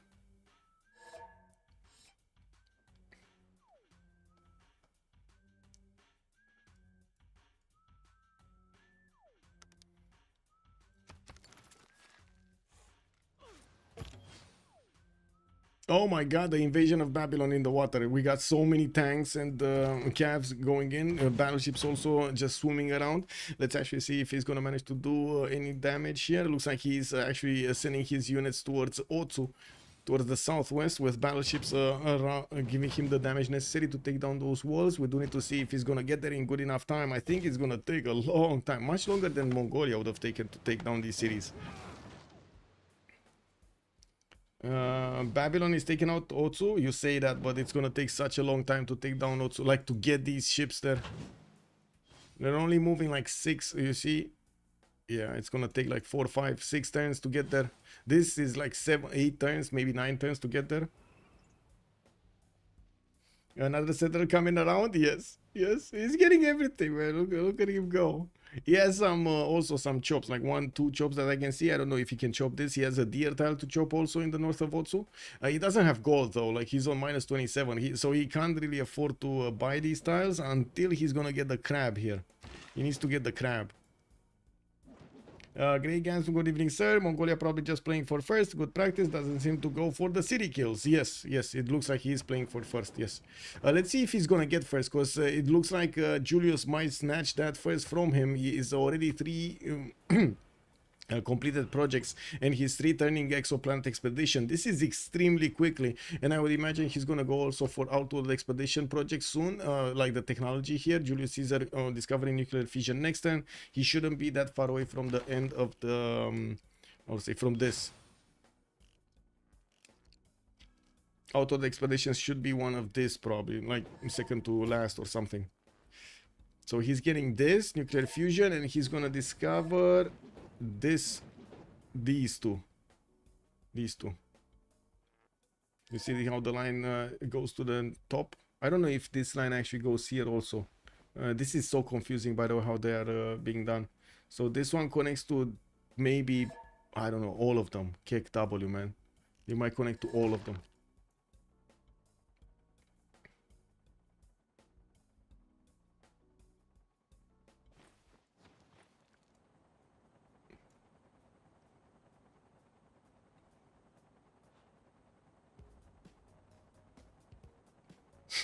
Mongolia, can you take out Khmer quicker, please? Oh man. Practice for the finals. Yes, exactly. And for the rank as well. It's good practice. Why? I mean, the best practice is with very good players, right? So this is the perfect lobby. If he was going for space, sure. Let's see. Harold Snake Eyes did declare war on Kenneth Tusk. Harold being Julius, and declare war on Kenneth. Kenneth would be Babylon. Okay. So yeah, these helicopters are actually going to do some damage over here, but I do have to point out Babylon was ready for the pillages and got his helicopters and also these tanks in the north. So he is gonna, well, take quite a bit of damage, but not gonna be taken out quickly. Okay, still no movement here.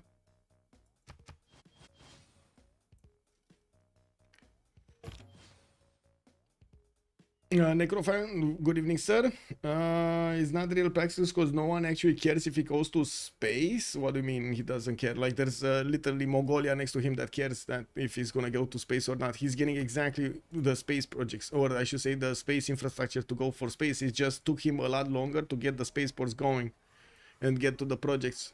That's the only thing it is. Kublai is getting off for the expedition, and I do have to say they don't really care about the result of the game since they are top 5 and they still get into the finals. But I think they do care between them, like who got to space and who didn't manage to get to space. How much did Japan pay? Kick W, man. I don't think that's what's going on here. Greece and Babylon are actively seeking Japan's last 2 cities. Yes, they're trying to take this out and take these down as quickly as possible. Babylon is sending boats, but it's taking him a bit too long.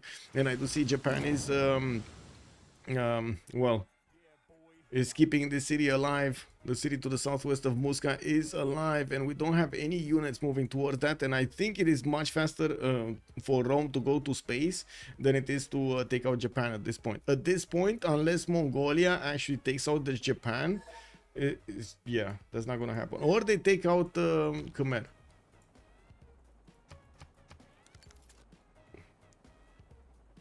One of the two, or they take out Khmer.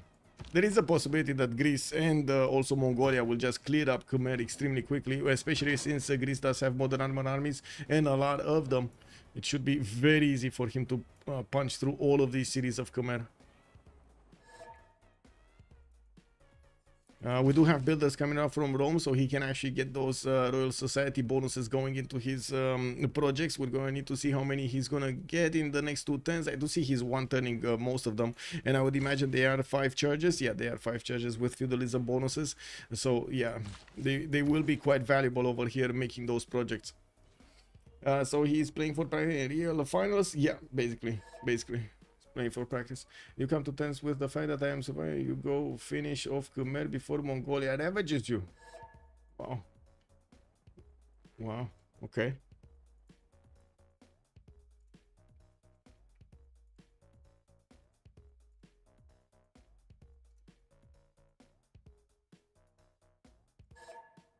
Oh.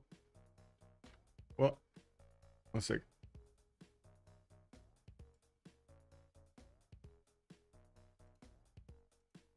Where did I get pinged and why did I get pinged? It's fine.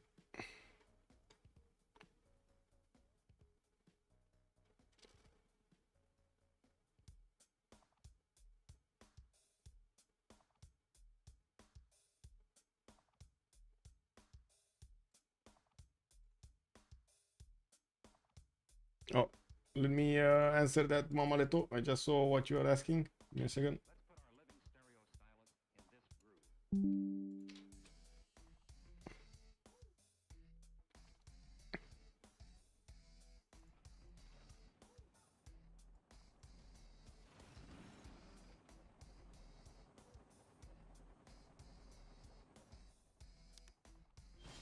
So we're just waiting for this space project to finish. Oh, he should finish it this turn with a builder. He should be able to finish it this turn. Where is the spaceport? Here. He has a builder here. Okay. You see, you can add production to a project. This is because of Royal Society, for whoever doesn't know. The specializing building of choice in the how to say, democracy, fascism governments and communism governments. Is he gonna finish it? He should finish it, right?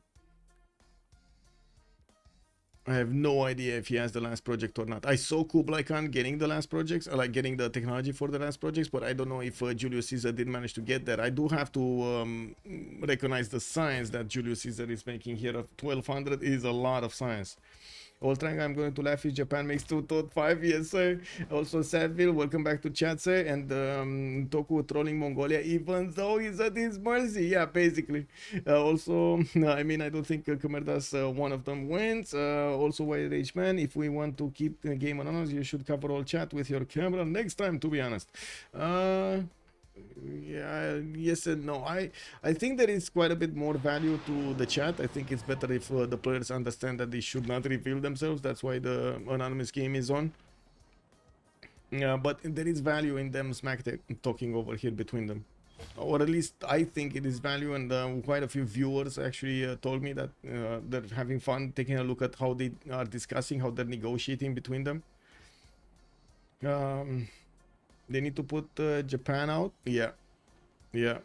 I mean, Japan, 2 cities. Maybe they take one, but the second one doesn't seem like it's gonna go down. Japan's ironclad fleet, ironclad armada is in there, and there is no significant fleet actually from Babylon doing it. The first Babylonian battleship did arrive next to the city of Otsu, and we're gonna need to see how quickly he's gonna take it down, so or how slowly. I think it's too slow. It's way too slow. More Babylonian battleships? No, there are no more Babylonian battleships. So it's space race. It is the space race. Did he still didn't move this one. Wait, is this from the capital? Is this from Rome? Yeah, that's from Rome. Interesting.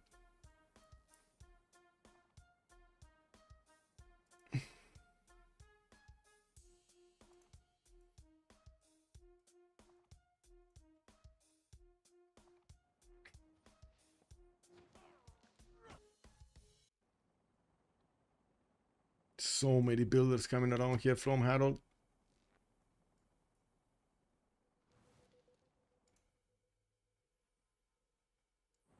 North, nothing moving.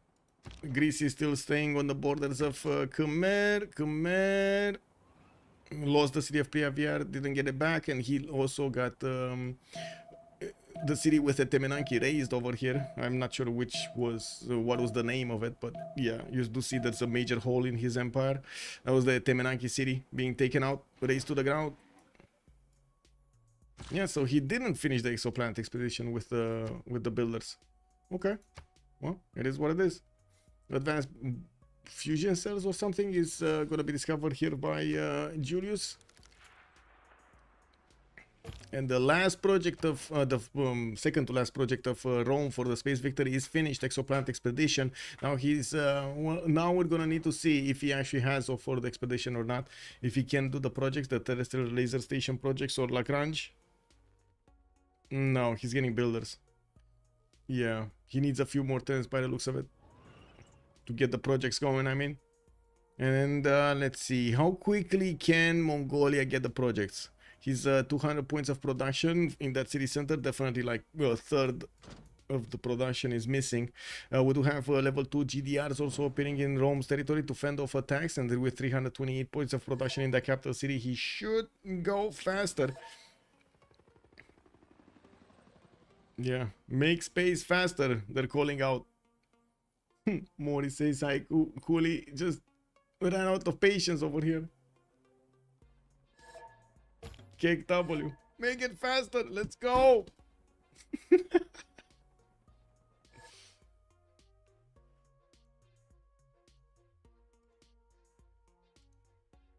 Finally, Mongolia ends the hostage situation. Cake W, man. Oh, he raised the city, okay. The bombers, finally the bombers. Okay. Finally the bombers. And I do see this city is getting attacked by a Mongolian helicopter and a Greek helicopter. They might actually get to do the damage next turn. Now walls are going up in 7, and Shah Jahan is not gonna get to help this out. Is he gonna die next turn? Is he dying? Is he dying next turn? From the 2 helicopters?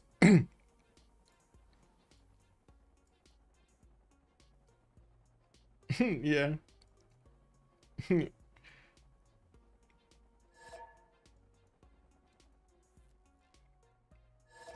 Not letting Rome going for off-world. Cake W.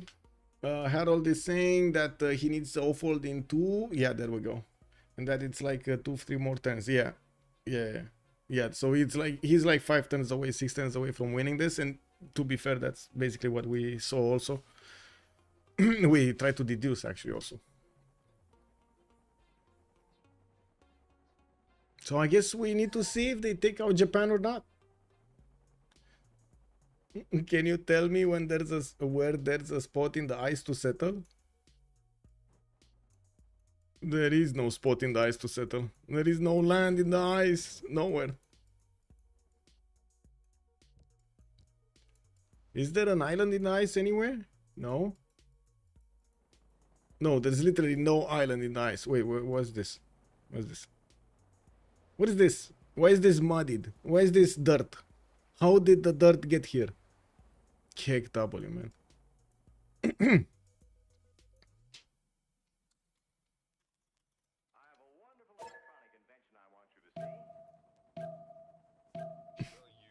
A meteor strike, you say? Yeah, it might be.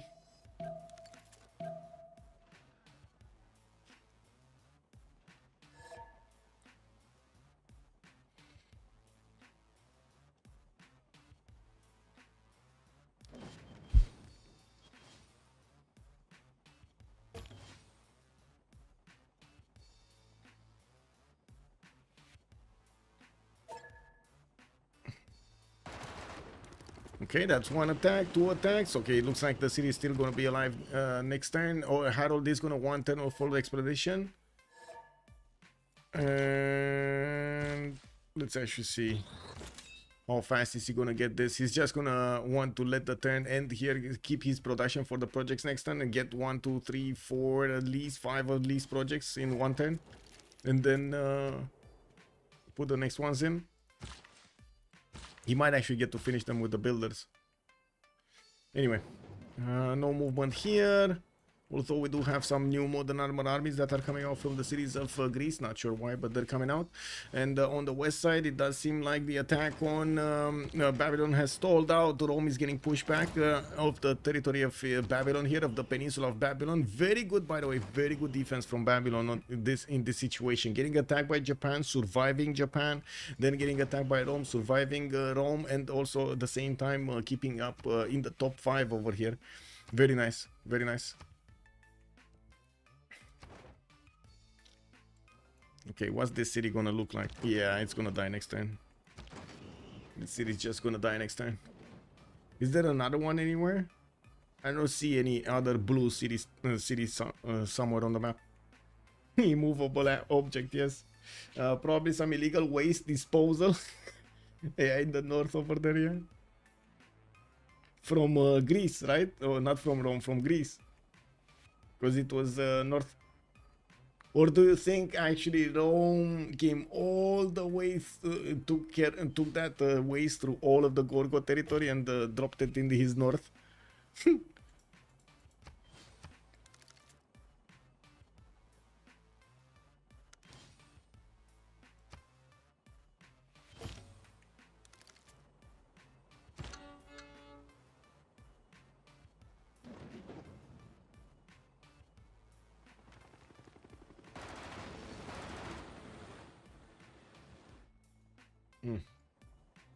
Let's just keep this the vision here.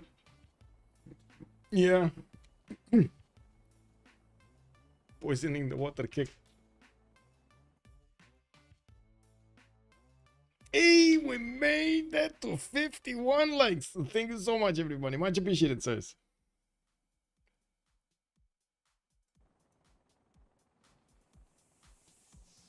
He's okay to CC now. Kicked up on him. It's okay to CC now, yeah.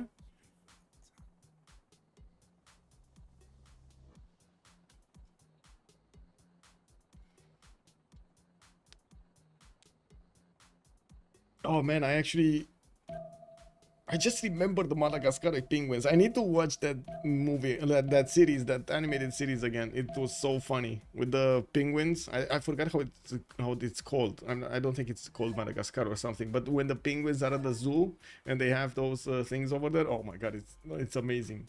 Do you know how the series is called? Penguins of the Madagascar. That's how it's called. Escalation, hello there, sir. Is it Penguins of Madagascar? Okay. Okay, good to know. I'm gonna search for it, see what I can find to watch it. Okay, just it looks like Greece is letting Mongolia do the final nail in the coffin here for Japan. There is no more safety settler anywhere. Yeah, So we do have, just give me a second.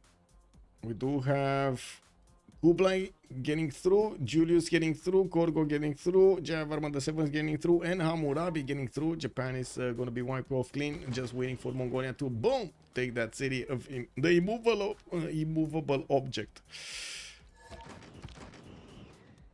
Wow, that took some time to actually get these units here.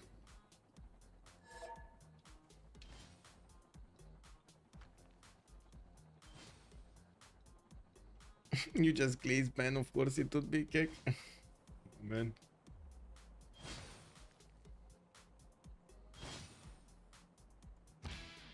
Khmer getting rock pants, trolling himself, trolling us, doing whatever. And there we go. That's it. So we did have GG. Well played. Teamers. Give me a second.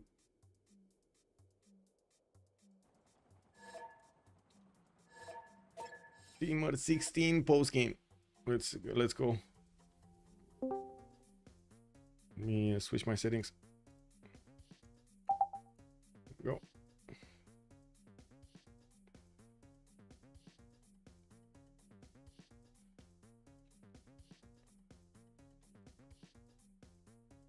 Go.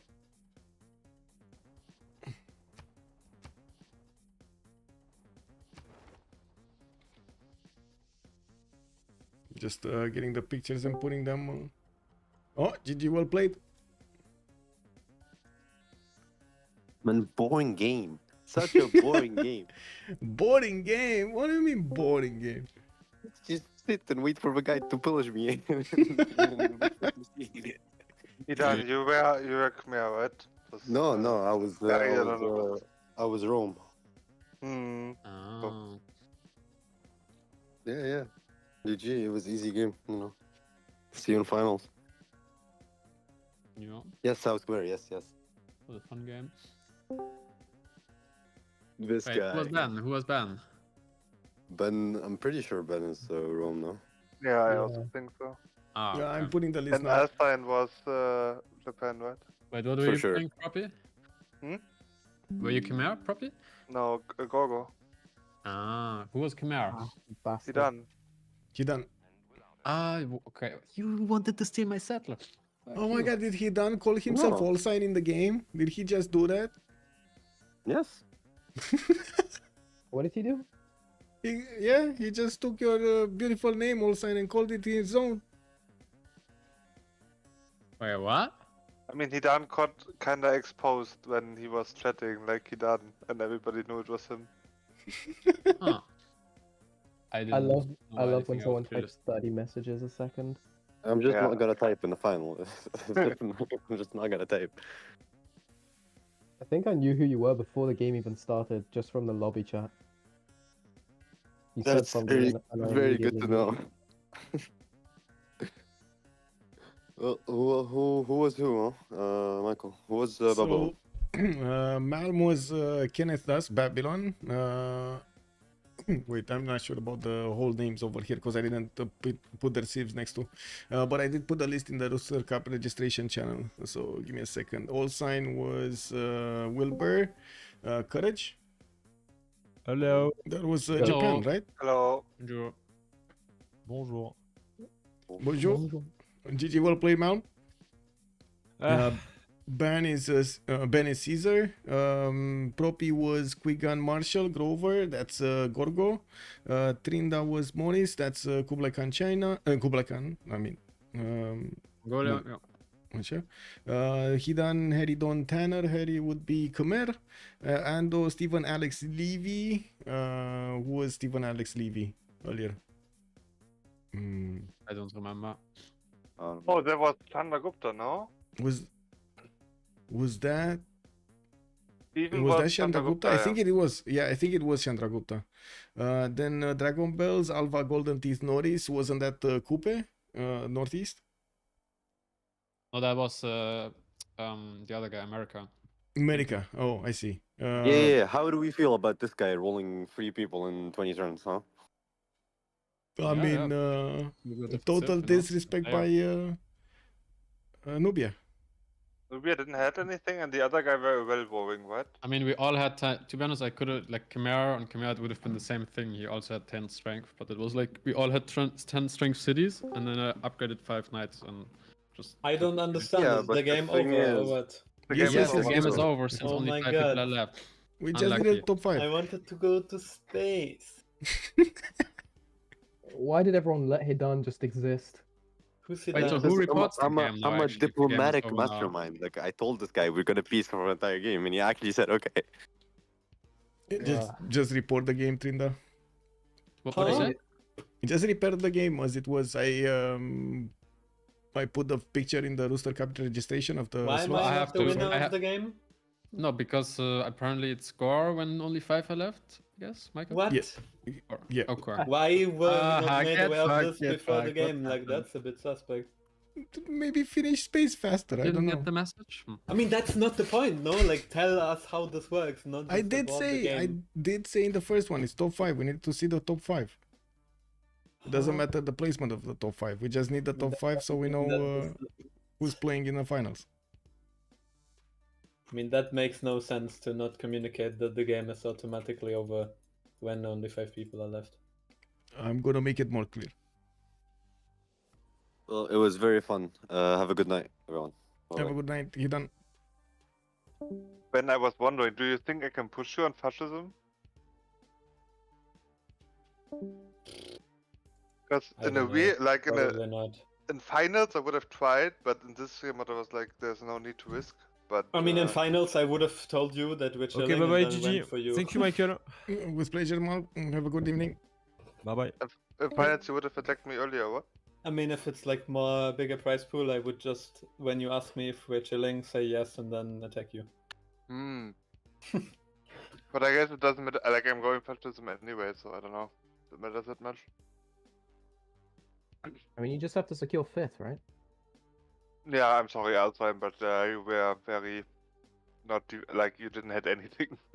Yeah, I mean, I knew it was a matter of time before I get cleaned up because Mongolia, that whole side of the map was huge. And I saw like it was between me and Babylon. So I thought my only chance is if I quickly kill Babylon before you make it to me. And didn't work. Yeah, well, what did you do? Like, did you go bombers or? Yeah, I went industrialization into bombers.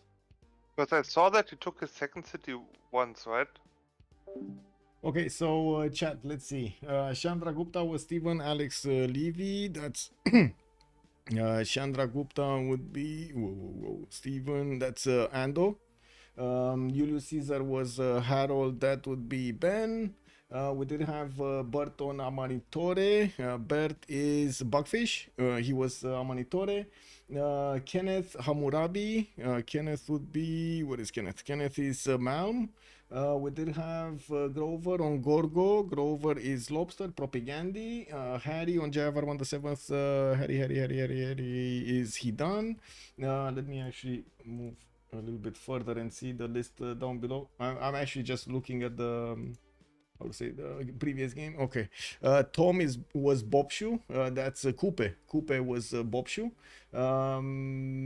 America was Alva. Dragon Bells. Okay. And then who did you have? Wilburn. That was Japan. Japan. Where is Japan? Japan. Oh, wait. Wilburn. And that's All Sign. All Sign was Japan. And I think that's it. Trinda was Morris. That was obvious. And I think that's it. So we got the 10. That's going to be an awesome finals, by the way. Next week, we're going to have such a game. Such a game. Sunday, don't miss it. Rooster Cup finals coming through. Still, when is the final? Next week, Sunday, 1800 GMT, sirs. Was this Ben's first Rooster Cup? I think so, yeah. Well, And GG, one well played, friendship boys, is and still pretty congratulations. Have a great evening. Bye-bye, GG. Bye. Okay, there we go. And we did it, boys. We found out the 10 finalists over here that are going to play next week. Thank you so much for joining us, and I do hope you enjoyed your time with me tonight, and of course watching these amazing boys going against each other over here in Civilization 6 multiplayer. I do want to thank everybody for leaving a follow, and of course for the subscriptions. Much appreciated for the support of the channel, and I do hope we're going to see each other in the next one also. We do have the reveal of the Civilization 7 gameplay that will be held on Tuesday. I don't know exactly the hour, but you can take a look at the Firexis Games website, YouTube channel, and they will give you a notification when that premiere is gonna come out.